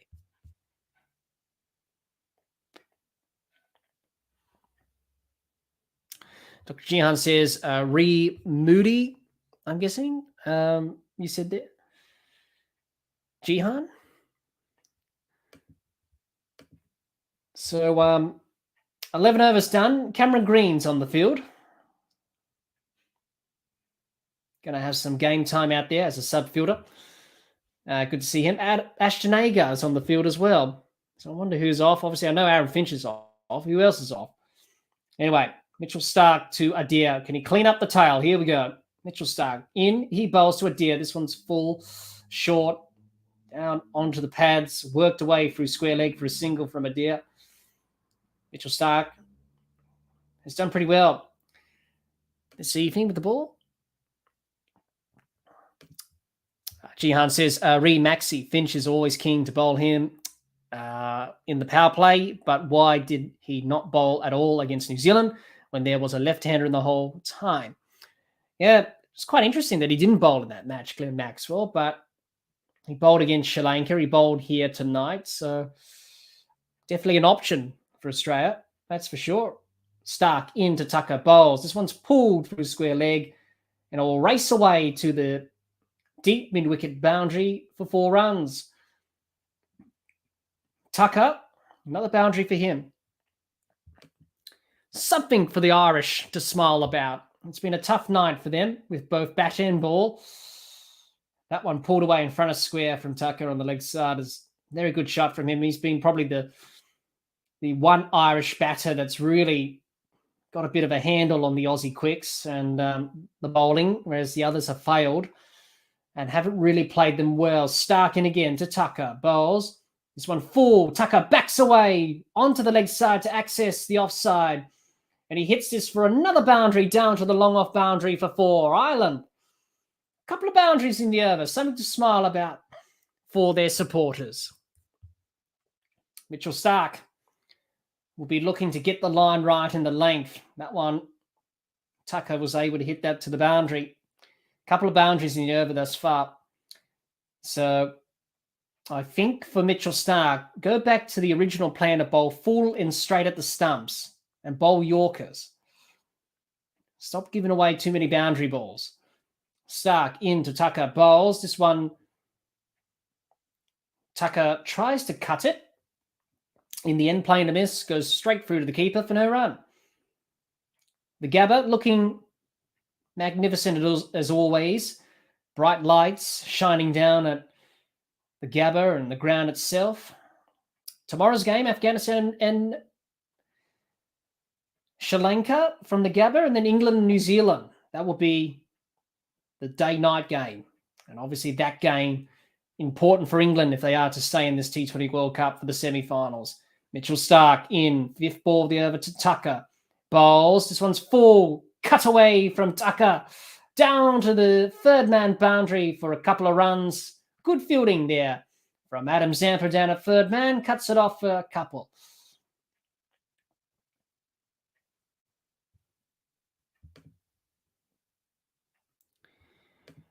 Hans says Ireland look like they will get to 100. What would be a good final score here, assuming they don't get 10 wickets for Australia's net run rate? Well, Han, I would like to see Australia wrap it up quickly. get 2 wickets here and crack it open. Mitchell Starc just bowl full and straight and bowl Yorkers like he did earlier. Stop giving away too many wide balls and boundary balls.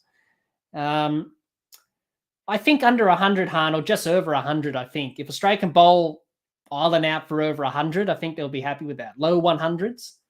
And that's a possibility, obviously. That's high in the air from Tucker. There's a fielder underneath it, I'm guessing it is. It's Pat Cummins who goes through his hands. He did not catch it, Pat Cummins. It went through his hands. And that's the end of the over. It's 6 for 90. Pat Cummins didn't know where that ball was. An expensive over from Mitchell Starc. Australia, wrap it up quickly. That's what they need to do. It was high in the air from Tucker. It was there for all eternity. Pat Cummins backpedaling. It just misjudged it in the end. Did he get a hand to it? Just a fingertip. Mitchell Starc not happy about that, not in his head, as all bowlers do when a catch is not taken. Anyway, Ireland 6 for 90.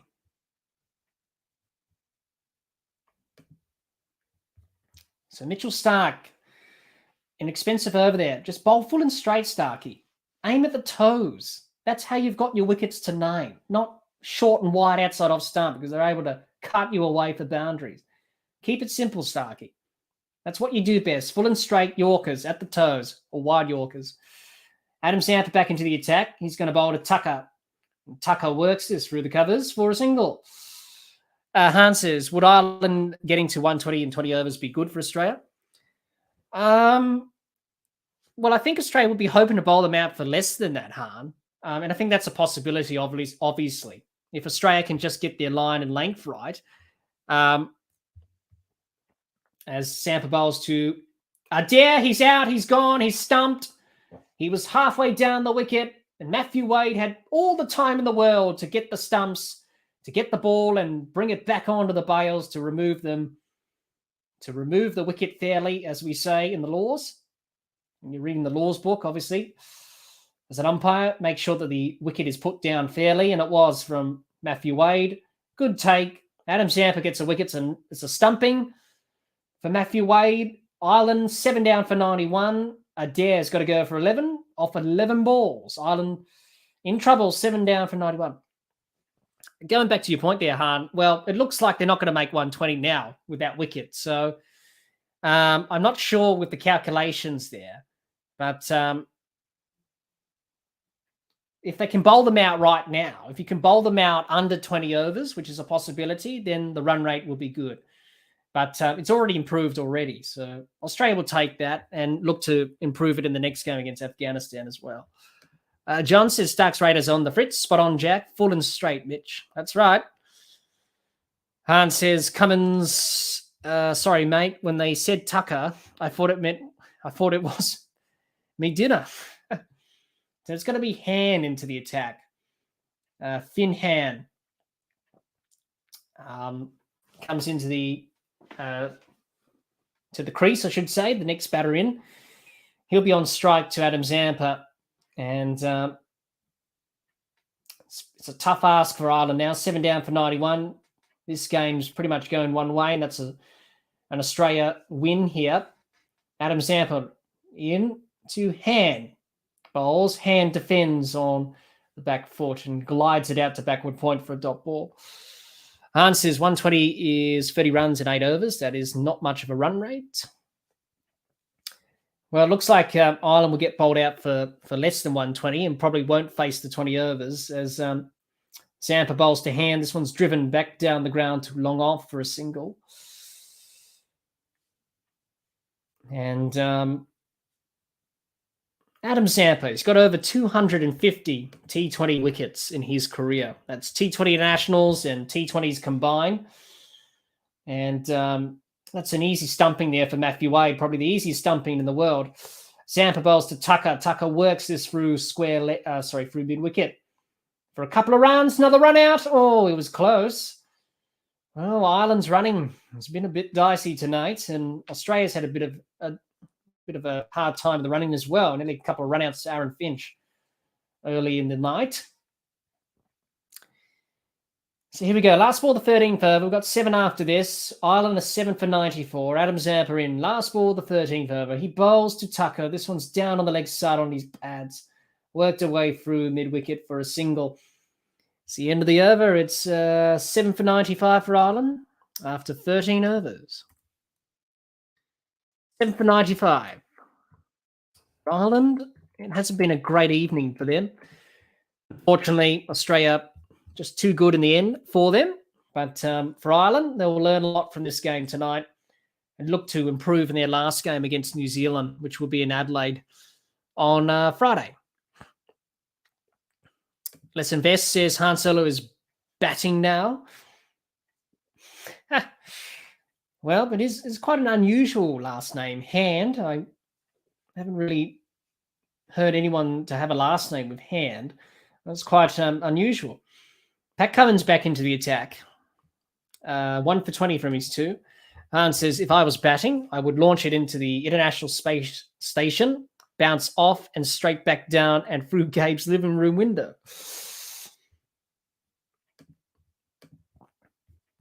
Here we go. Pat Cummins into Tucker. He bowls and swing and a miss from Tucker. Goes straight through to the keeper for no run. I think that was a slower ball from Pat Cummins. Took the pace off. Coming up tomorrow, it's Afghanistan and Sri Lanka from the Gabba and England and New Zealand. A big game in this tournament. New Zealand win. They end the hopes of England and their semi-final quest is over. Cummins, second ball of his over. And he'll be bowling to Tucker. Here we go. Runs up, he bowls to Tucker. Tucker swings high into the leg side, down to deep mid-wicket for a single. Glenn Maxwell do the fielding. Jihan says, even though Ireland are probably going to lose, this would have been a good experience for them at a great venue with a pitch different to what they get in Ireland. Exactly right, Jihan. It's all about learning. It's all about improving. And unfortunately, tonight it hasn't gone their way. But that's the whole part of learning and getting better and developing as a cricket team. And they'll learn from this, that's for sure. And they'll reflect and hopefully they can finish off their tournament strongly against New Zealand in Adelaide, which will be on Friday. There's a double header on Friday. And then Afghanistan play Australia in the next game on that day in Adelaide. Cummins bowls to Han. Han works this in front of square on the leg side for a single. 7 for 97 Ireland. Jay says exactly if they keep getting this exposure, they will get better. Yeah, that's right. That's right, Jay. And unfortunately, it's not quite going their way today. But, for Ireland tonight, it's all about playing the best team, Australia, in international cricket and learning from the best, I suppose.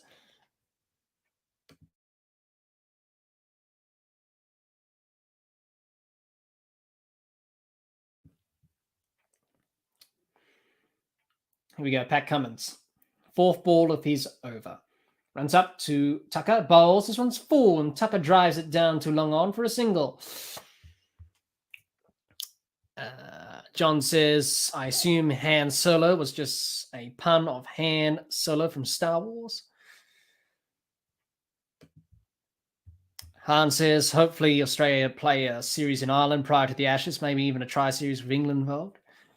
Probably. Obviously, the last international that Australia played against Ireland was a one-dayer in South Africa. That was back in 2016. Cummins bowls to Han. This one's short. And in the end, it goes through to the keeper for a dot ball. So 2016 was the last time Australia played Ireland. And that was in a one-day international, a one-off game in South Africa. I think it was played at Pietermaritzburg. I don't know why we played Ireland in South Africa, but Australia were touring at the time, and obviously Ireland was just to be there. So they just thought, well, we'll just play a one-dayer while we're there. Cummins bowls to Han. This one's full and slashed away through point for a boundary for Han. Last ball of the over, the 100 up for Ireland. There's 7 for 100 after 14. And at least they've got to the 100. Ireland, they're not bowled out for under 100. Sorry, that's the end of the over. It's 7 for 102. with that boundary.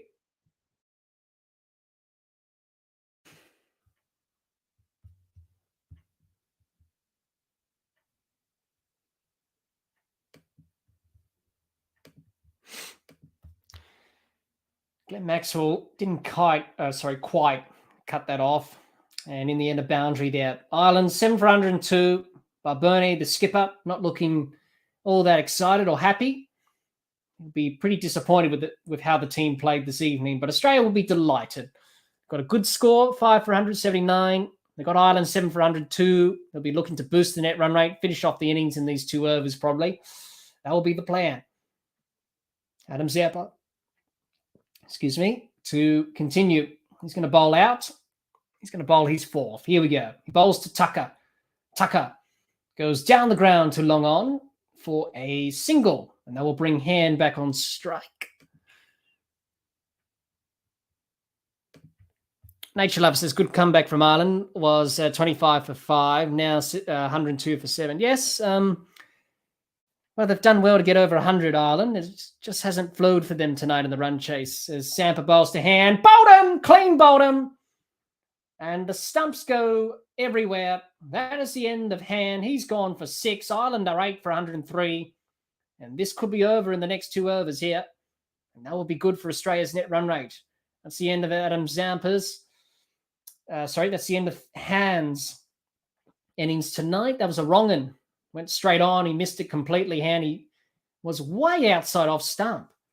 Tried to sweep that behind square and down to fine leg. Unfortunately, he missed everything. That's the end of Hand. He's gone for 6. It's 8 for 103. Jay, you say, Jack, are you a Marvel or DC fan? To be honest, Jay, I'm not really interested in the whole Marvel or DC comics thing. I just don't really get into it like other people do. So sorry about that, Jay. I can't really answer your question. I'm not really a fan, to be honest. Not really sort of into the comics and all that stuff, but other people seem to be interested in that. Just not me. That's all. Not my cup of tea at the end of the day. As Barry McCarthy comes in at number 10, I think Australia will be looking to wrap up the towel quickly as they need to boost the net run rate. But it's been a very good night for Australia. This is what they needed to do, and they've done it to the letter. So Barry McCarthy's got 178 runs in his career. Ireland will take a few runs from him this evening. Zampa to McCarthy. He bowls. McCarthy drives to the fielder at cover, Mitchell Marsh, and there's no run. Well, just have a look at the last wicket. Adam Zampa was a wrong in, went straight on, hit the stumps, he bowled him. And Finn Hand just walked across to the off stump, gave himself room and exposed his stumps. Zampa into McCarthy. McCarthy drives back down the ground to long off. And there is a single. And the sing bales and the stumps lit up with that bowled there from Adam Zampa. And he'll be delighted to take some wickets coming back after missing out in the game against Sri Lanka. Zampa in to Tucker. Tucker doesn't quite time this. Works its way out the mid-wicket region for a single.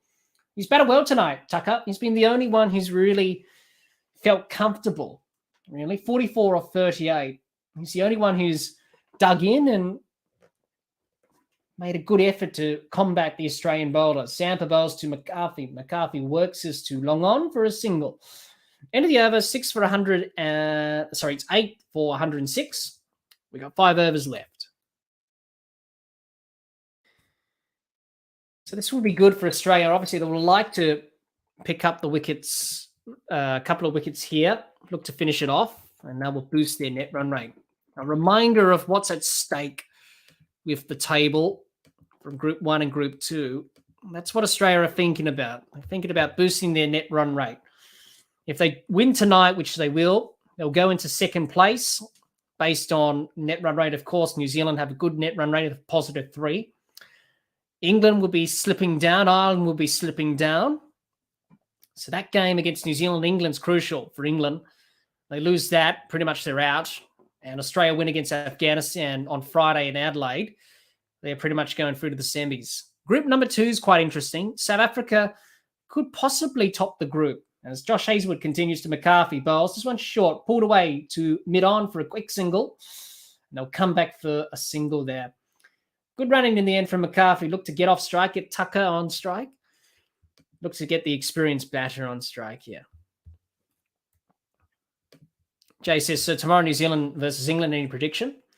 Well, Jay, I think I've just said it already. I do hope New Zealand win because I do not want England to win because I do not want England to go through to the semis. It will make Australia's job easier qualifying. So it's simple, really. If New Zealand win, which I think they should, they've been playing well, New Zealand. Hazlewood in, bowls to Tucker. This one's short, an attempted hook shot, pull shot from Tucker, misses it, goes straight through to the keeper for no run.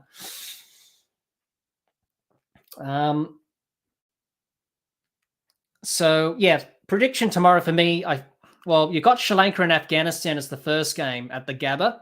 It's a double-header tomorrow at the Gabba. So I would go with I'll probably go with Sri Lanka to win that, maybe. Maybe Afghanistan. You never know. It could go either way in that game. New Zealand, England, I'd probably go with Hazlewood bowls to Tucker, and Tucker launches this into the crowd for 6. That brings up his half century. What a shot from Tucker. Half century for Tucker. And Ireland, 8 for 113. And Tucker brings up his half century. He's been the only Irish batter. He's really batted well tonight. He's got 5 boundaries and a 6 now. Good shot from Tucker. Just a little bit short there from Hazlewood. Just getting his length wrong.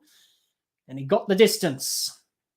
Here we go. Hazlewood bowls to Tucker. This one's wide, outside off stump, and slashed away to the backward point boundary for 4. Back-to-back boundaries for Tucker, a 6 and a 4. Australia look to finish off this job quickly. These runs are hurting a little bit with the net run rate. Look to finish off the job. And stop bowling wide outside off stump for a start. Bowl full and straight. Trap him on the pads. Get him caught in front of the crease, LBW, or bowled. Mitchell Starc should have been doing that. So 11 runs off the over from Hazlewood. It's been expensive from him in this over. Ireland, 8 for 117.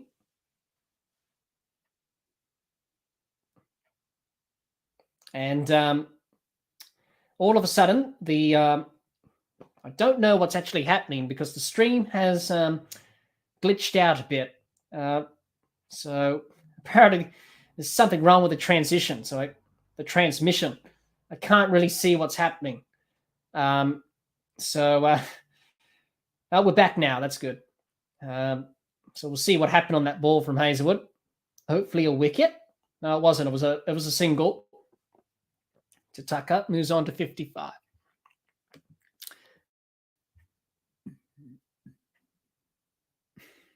Hazlewood, last ball of his 30, bowls to McCarthy. This one's wide outside off stump, swing and a miss from McCarthy, straight through to the keeper. It's a dot ball. End of the over. It is 8 for 118, after 18 overs. 16 overs, my mistake there. 8 for 118. Jihan, you say it. If Cummins is going to continue to bowl pies in T20s, maybe play Sams or Sean Abbott, which strengthens the batting as well. Thoughts? Well, I thought they would have gone with Cameron Green, Jihan. I thought they would have made that selection call. Obviously, they haven't. They've backpacked Cummins, but maybe outside this T20 World Cup, probably make a change. Maybe because Pat Cummins is, probably going to play less and less T20s as the years go on, to be honest. So they could decide that, Australia. Obviously, after this T20 World Cup, I think Australia will change their team, obviously, in terms of how they go forward as a T20 unit, because you've got a lot of players who are getting a little bit long in the tooth. Starc in, bowls. This one over the top from Tucker for 4. What are you doing, Mitchell Starc? For crying out loud. Bowl full and straight at the pads. Stop bowling rubbish. Full and straight at the pads. Bowl Yorkers. Stop bowling that. Jeez. Come on, Mitchell Starc. What are you doing? Use that brain of yours. Execute the plan. What's my plan? Bowl full and straight. That's how I've been getting my wickets this evening. Stop conceding runs, Australia. Come on. 8 for 122. We should have bowled them out for less than 120, to be honest. Should have been bowled out for under 100. Not 8 for 122, but crying out loud, Australia. Come on, Mitchell Starc. Full and straight at the pads to Tucker. Get that Yorker in and clean them up. Finish off the job, Australia. Come on. Can't allow Ireland to bat out the 20 overs and get runs. Got to boost the net run rate. So come on, Mitchell Starc. Finish off the job. Starc into Tucker bowls. And this one's down the ground from Tucker. And it's going to go for another boundary. Long off was up. Wasn't quite back on the rope. And it went over his head for 4. Now Tucker's on 63. But crying out loud, Mitchell Starc. That's not the length to be bowling. God, Mitchell Starc. Full and straight, man. Full and straight. Jeff Thompson, Yorkers, Sandshoe Crusher. Come on. Not in the slot. Come on, Australia. Finish off the job for crying out loud. God, I'm pulling out my hair here. Starc into Tucker. This one's down the leg side. Worked away through square leg for a single. Run him out. Oh, come on. Get the throw in quicker. Run him out, Ashnagar. Come on, Australia. Bloody getting frustrated here. Come on, Australia. Come on, Mitchell Starc. Full and straight to Tucker. Is that hard to do? I'm pretty sure someone can tell you on the field, maybe Josh Hazlewood or Pat Cummins, to say, you know what, Starkey? Bowl full and straight Yorkers at the toes. They don't like it there. Jeez, Mitchell Starc. Come on. They're 8 for 128, Australia. We're crying out loud. Should have been bowled out for under 100, to be honest. Starc in, bowls, short ball. Tucker misses it. Try to ramp it over the top. Now, it's a wide. Mitchell Starc, get the line and length right. Frustrating me at the moment. Being frustrated here, everyone. Come on, Australia. Finish off the job. 2 more wickets. They're 8 for 120. Crying out loud. Should have been bowled out for less than 100, to be honest. Just leaking these easy runs, boundaries, and getting it wrong. I know the game's already done and they're not going to win, but for crying out loud, have the same intensity at the death. Don't switch off. Keep playing the game as you would against someone else. Starc into Tucker. This one's wide outside off stump. Tucker, swing and a miss, goes through to the keeper for no run. That's it, Mitchell Starc. Now, try and get the line right. That was a bit too wide. Aim at the stumps. Tearing my hair out here. Jeez. Sorry about that, everyone. I'm just getting a little bit frustrated. Mitchell Starc's bowling here. It's not that hard to do. Just bowl full and straight at the toes and Yorkers. That's how you've got your wickets tonight, Mitchell Starc. He bowls, Starc. This one, down the ground from Tucker. Down to the boundary for 4 runs. But crying out loud, Mitchell Starc. Another boundary. Come on. This is not good enough, Mitchell Starc. 8 for 133, Australia. They should have been bowled out for under 100. I'm sorry, but come on. This bowling is not good enough. Bowling absolute rubbish there, Mitchell Starc. In the slot, in his hitting zone, and another boundary down to long off. Mitchell Starc, for crying out loud, aim this at the stumps, at the feet. He bowls to Tucker. This one's down the leg side, and it's a wide. What are you doing, Mitchell Starc? Get the line and length right. Jeez. He's on 69, Tucker, for crying out loud. God.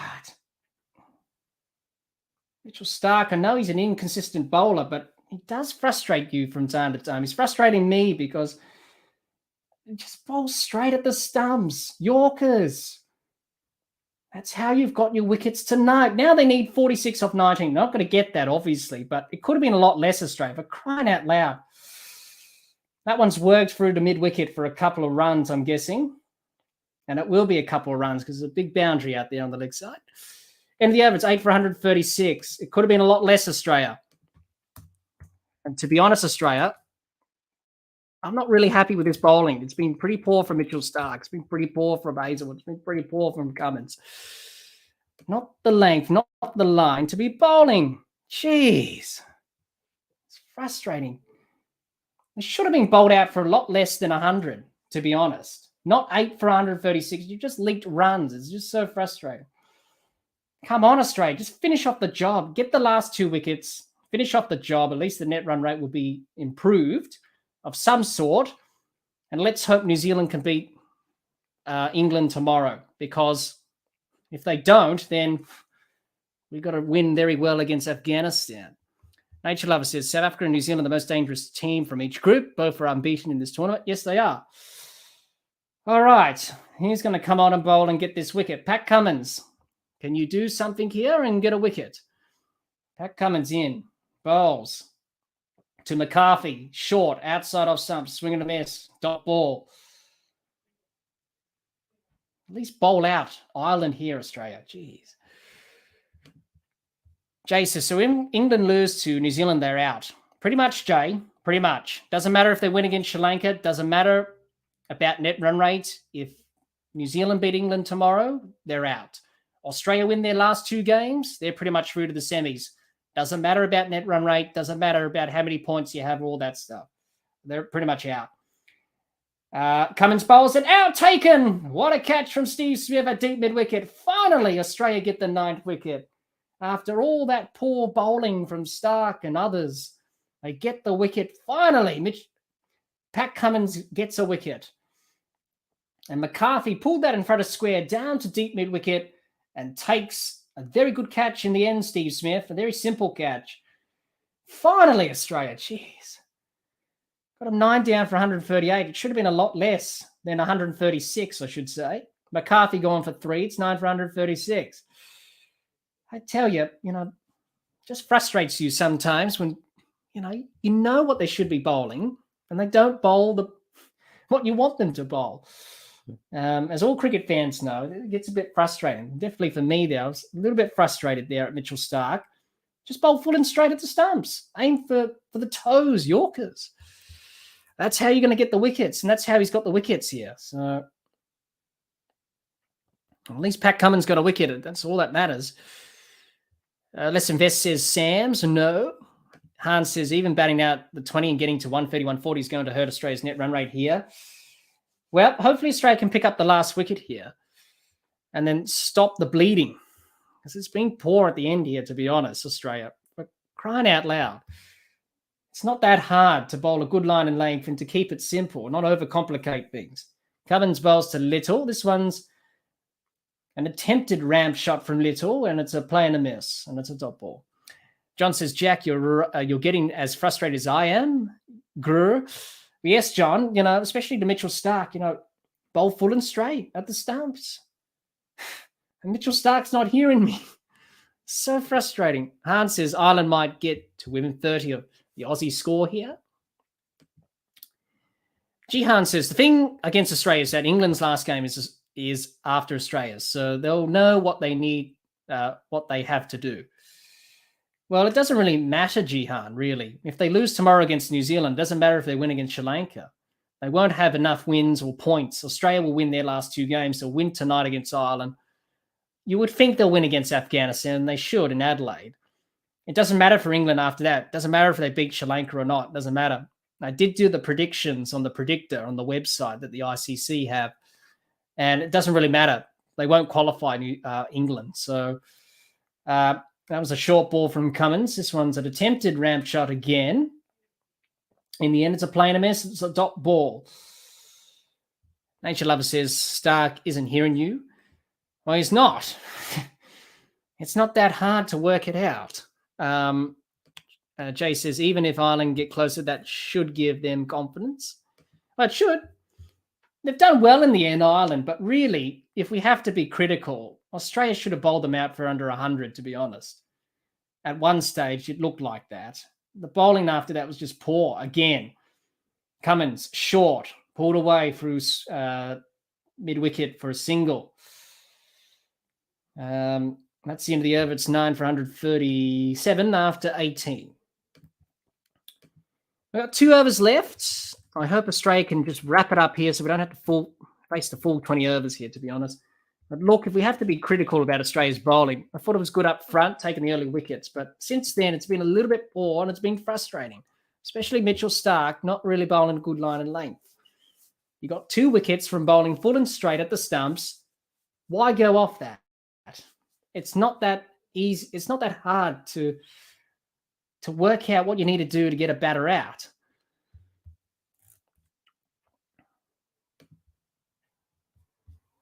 Jihan says, yes, Cummins Pie got caught. Jay says, now last man standing. Han says, why would you swing at that when you have a guy on 71 at the other end? Just place it for a single. Maxwell into Little, bowls, reverse sweep to backward point. They run a quick single, run out. I think he's gone. Yes, he's gone. I think he's gone. I think he was short of his ground there. What were they doing, Ireland? That's not a sensible run. That's a very poor run in the end. He hit it straight to the fielder. They set off for a single. This will be out, and that will be the end of the match, I'm guessing. Finally, Australia wrap it up after a very frustrating period with the ball. Yep, he's way out of his ground there. Yep, he's gone. That's the end of the game. Australia win. That is the end of the game. And Australia win this game. And they have done the job what was required, which was to win tonight, boost the net run rate in some sort of capacity. Ireland all out for 137. Australia have won by how many runs? 42 runs in the end. So 42 runs. It's not a bad margin of victory. Australia win by 42 runs. Finally, they get the job done. Garaf says, why take this single? Yeah, it's just a crazy run there. Now, Joshua is on strike again. Garaf says, absolutely stupid cricket. Jihan said, what I meant was provided England can beat New Zealand and Sri Lanka, because their last game is after Australia's, they will have a net run rate target, whereas Australia would be guessing. Yes, if it does come down to that, Jihan, yes. But if it goes the other way, then it doesn't really matter in the end. But I can understand your point there. Obviously, if it's the other way around, if England beat New Zealand, then obviously they'll have a target in mind, obviously. But as we know with net run rate, when you're trying to bat to a target or something like that, it's very hard to achieve that.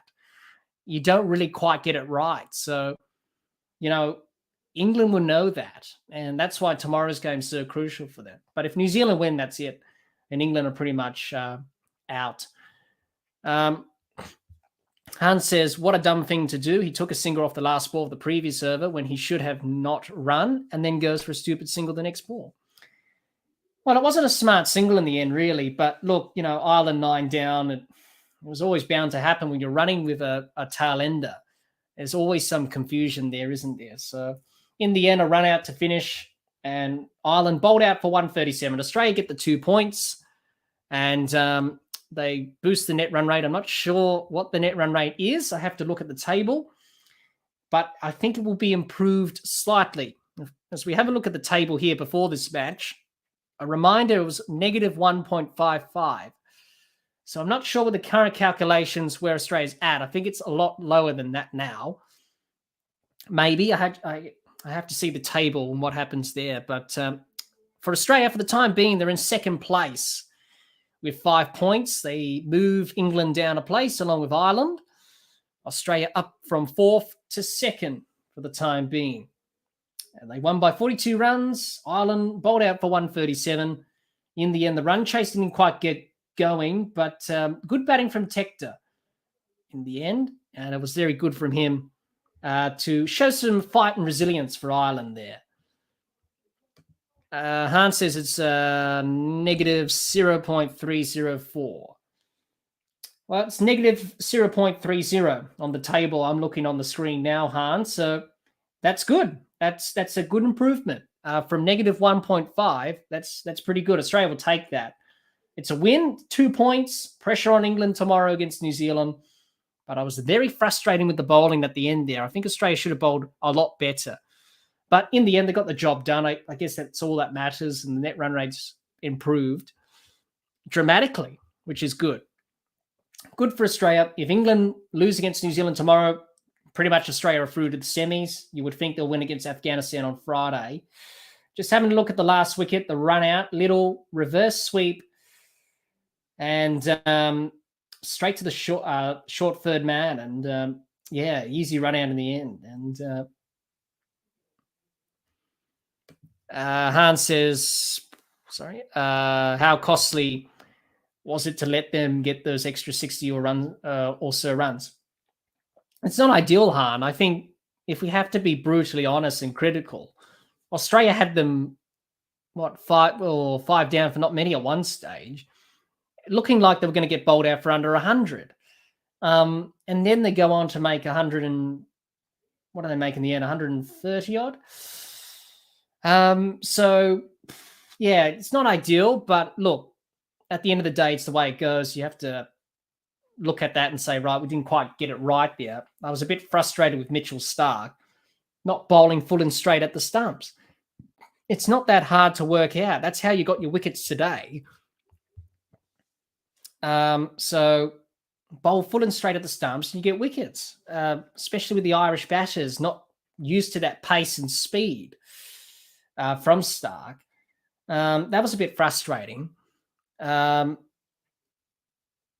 was poor bowling after that. And it's just so frustrating with Australia not really executing the plans for the ball. It was good up front, took 5 wickets at the power play for not many.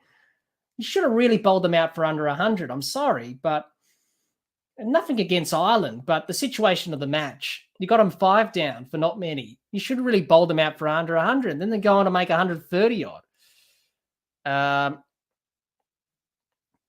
To be honest, really, Aaron Finch is the player of the match, and he had a good innings there. Obviously, batted well tonight. Didn't take the field for most of the innings. He went off due to an injury of some sort. Let's hope it's just a niggle or tightness or something like that. But going back to your question, Han, in the end, Australia would not be happy about that. I wouldn't be happy. If I'm, Aaron Finch, I'll be saying, you know what? We had an opportunity to bowl them out for a lot less than 130 odd. So, yeah, I won't be happy. I'll be spewing, actually, and I'll be probably telling Mitchell Starc, what were you doing? Stop bowling short and wide outside off stump. Bowl full and straight at the stumps. That's how you got your 2 wickets today. And he went off that. He went off the plan. And he went off a different tangent. So, yeah, I think Australia will not be happy with what happened in the second half of the innings, but they'll be happy with what happened in the first half of the innings and by taking wickets and the bowlers starting to get some wickets under their belts, which is the main thing going forward. But it needs to be improved, the bowling again. The batting tonight was pretty good, I have to say. A good improvement from the last game against Sri Lanka. Aaron Finch batted better. Tim David had an opportunity there. He got a few runs. So, yeah, the batting was slightly improved. Still a lot of work to do. Poor shot selection from some batters. But the bowling, a bit frustrating towards the end there and just pulling out your hair a little bit there. They could have bowled a lot better, Australia. You could have really improved the net run rate even more. It's already improved at the moment, negative 0.3, which is good from negative 1.555. So, I'm quite happy that Australia's improved it slightly. So let's hope in the next game against Afghanistan, it will be slightly better with the bowling performance and a bit more polished. Whereas tonight, good up front, very poor in the end, really. And that's something that Australia need to work at going into the next game. But they won tonight, which is the main thing. They got the 2 points, all the pressure on England tomorrow, as Jihan mentions that. I'll be at the Gabba tomorrow for England, New Zealand. I generally don't support New Zealand that much, but I will be tomorrow. Well, I will be as well, Dr. Jihan, and I hope New Zealand win because they're playing some good cricket at the moment. England have been a bit off the boil in this T20 World Cup. And, it's going to be tough for them tomorrow. I think New Zealand should get the job done there. And unfortunately for England, I think they are probably going to get knocked out of the tournament tomorrow. But you never know. We shall see what happens in that game tomorrow. That's the second game of the doubleheader from the Gabba. Jay says, New Zealand playing good cricket. Yes, they are. Han says, I have to run now. Thanks for the great stream. Bye, everyone. Bye, Han. Hope you're well. Hope you have a great day, and we hope to see you back. But thanks as always, Han, and we'll catch you later. Dr. Jihan says, New Zealand to me are overrated. I'm not expecting much from them against England. Jay says, Jihan, England currently not in form. They're batters. Jihan says, yeah, England aren't playing with confidence. They've gone back to their pre-2015 form.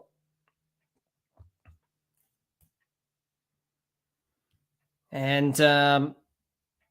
Jihan says, Finch didn't sound too confident about his hamstring. If he's out, for me, Smith comes in and opens. Is it a hamstring, Jihan? Ooh. Well, he did pull up a little bit lame there. I didn't know what the injury was, obviously. I couldn't listen to the commentary. But obviously, with you at the ground there, Jihan, obviously you would have heard what he said. So it looks like Aaron Finch has probably pulled a hamstring a little bit here. So be interesting to see who comes in as captain. You probably think Smith will and probably open for the next game against Afghanistan. So let's hope Aaron Finch is okay, and let's hope he can take part in the next game or something like that. Jihan said, yeah, he said hamstring twinge at the after-match interview. Okay, so it's only a twinge. It's nothing like pulled or anything like that. So that's why he was off the field and taking that precautionary measure there. So let's hope he's okay for the next game. If not, sensible move to bring in Steve Smith, captain, and also open the batting. But he did pull up a little bit lame when he was fielding that ball in the field in this match. John says someone needs to rip Stark a new one, and Cummins needs to fall on his sword. This era of hand-holding coaching isn't helping. It's an elite sport, and players have to treat it so. John, obviously, look, at the end of the day, you've got to have some honest conversations as a group and say, you know what, we bowled well up front, but we didn't bowl well at the second part of the innings. Especially Mitchell Stark, bowl full and straight. That's how you got your wickets tonight. He went away from that. So Australia, they've got a lot of work with the bowling there, but at least they got the job done. That's the main thing. At least they got the job done. That's all that matters. The net run rate has improved slightly. Really, net run rate won't become a factor if England lose to New Zealand tomorrow, which you think if New Zealand win, it won't be a factor at all. It's only a factor if New Zealand if England beat New Zealand, I should say. We shall see what happens tomorrow. But as a group, you've got to be honest and say, right, we were good up front. Unfortunately, towards the back end of the innings, it wasn't great. So you've got to be honest, and that's how you get better and improve, obviously. And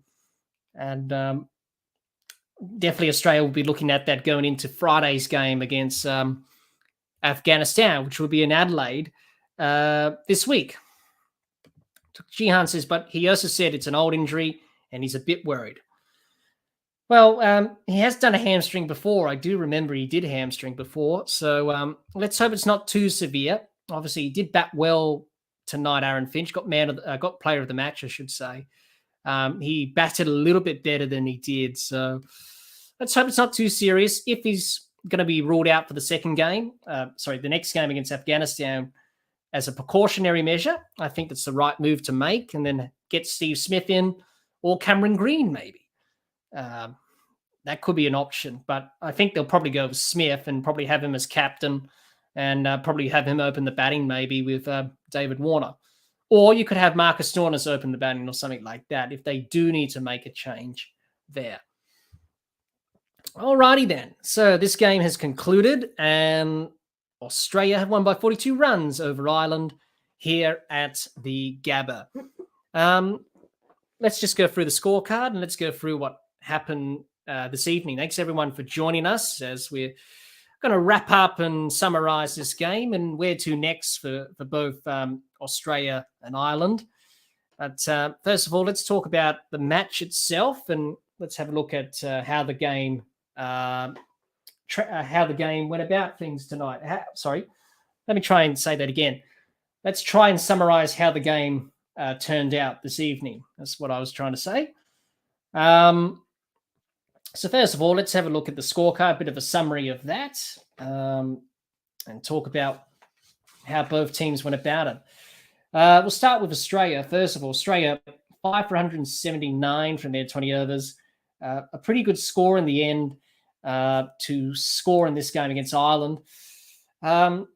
Australia, they'll be pretty happy with the batting in terms of making slight improvements. There's still a lot of work to do, obviously. There's always work to do.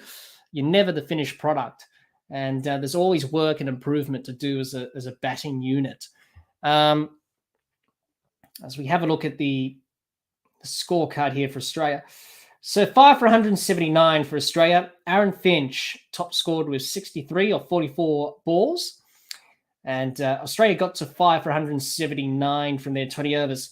For Ireland, their bowlers, a couple of bowlers took wickets. 3 wickets for Barry McCarthy, 3 for 29 from his 4. 2 wickets for Josh Little, 2 for 21 off his 4. And the rest of the bowlers did struggle a little bit in this innings. Ireland needed 180 runs to win. In the end, they were bowled out for 137. A very good innings from Tucker, the wicketkeeper. 71 not out of 48 balls. He batted very well. And a very good knock from him. In the end, Ireland bowled out for 137 from 18.1 overs. Didn't quite face the full 20. Australia's bowling tonight was a bit of a mixed bag between the first half and the second innings of the game. 2 wickets each for Cummins, Maxwell Stark, and Zampa. A wicket for Marcus Stoinis. No wickets for Josh Hazlewood there. So that's how the game turned out.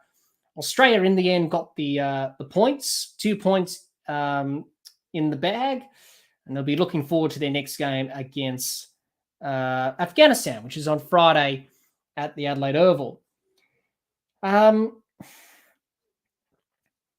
also looking at the standings as well, seeing where Australia are at after this win today. So Australia have moved up to second place on the table with a net run rate of negative 0.34. So the net run rate has improved dramatically from negative 1.555. They're equal on the same amount of points with New Zealand. So England need to lose against New Zealand tomorrow. If that happens, Australia are in the box seat to qualify for the semis, and also New Zealand as well. Therefore, England will be ruled out of the tournament.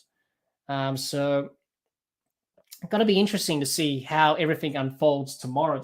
It's a big day in group number 1 tomorrow, especially that game with England and New Zealand. So that's a bit of a summary of the match. Obviously, our next live stream for everyone. Our next live stream will be Australia versus Afghanistan. That will be at the Adelaide Oval. That will be on the Friday, November the 4th. So do join us there. That will be our next live stream of the podcast. Our next episode will be the Australia and Ireland match review, where I offer my thoughts and where Australia and Ireland, how they went about things in this game. And I'll be talking about that in the next episode of the podcast. So stay tuned for that. Make sure you click the bell so you don't miss out on that episode of the podcast. Also, the next games for both teams, Australia taking on Afghanistan, as we mentioned, from the Adelaide Oval. And that will be on Friday. Ireland versus New Zealand. That's their next game, Ireland. That will be at the Adelaide Oval on Friday as well. So it's a double header at the Adelaide Oval for that game, for those 2 games on Friday. Also a reminder, join our fantasy league. Make sure you join our fantasy league and have a bit of fun with our fantasy league on this T20 World Cup. Make sure you join that. Link is in the description. And also you can catch the link in our community page on our YouTube channel and on various social media outlets as well. And that's about it, really. Thanks for joining us, everyone. Thanks, everyone, for joining us. Yet again, Australia won by 42 runs. They've got 2 points. They've got the win over Ireland. The quest for the semi-finals continue for Australia. Thanks, everyone, for joining. Before we go, remember to like, share, comment, and subscribe, and click the bell to make sure you get the latest episodes of the podcast. Be sure to like and share our Facebook page and follow us on Twitter and on Instagram. Also, the podcast is now available on Anchor, Spotify, and on Apple Podcasts. Until next time, keep safe and bye for now. And we'll get to one more question here in the comment. John says, night. Good night, John. And I wish you a very good night and hope to see you next back for our next live stream on Friday, which is Australia and Afghanistan. But thanks, everyone. Thanks for joining us. Until next time, keep safe and bye for now.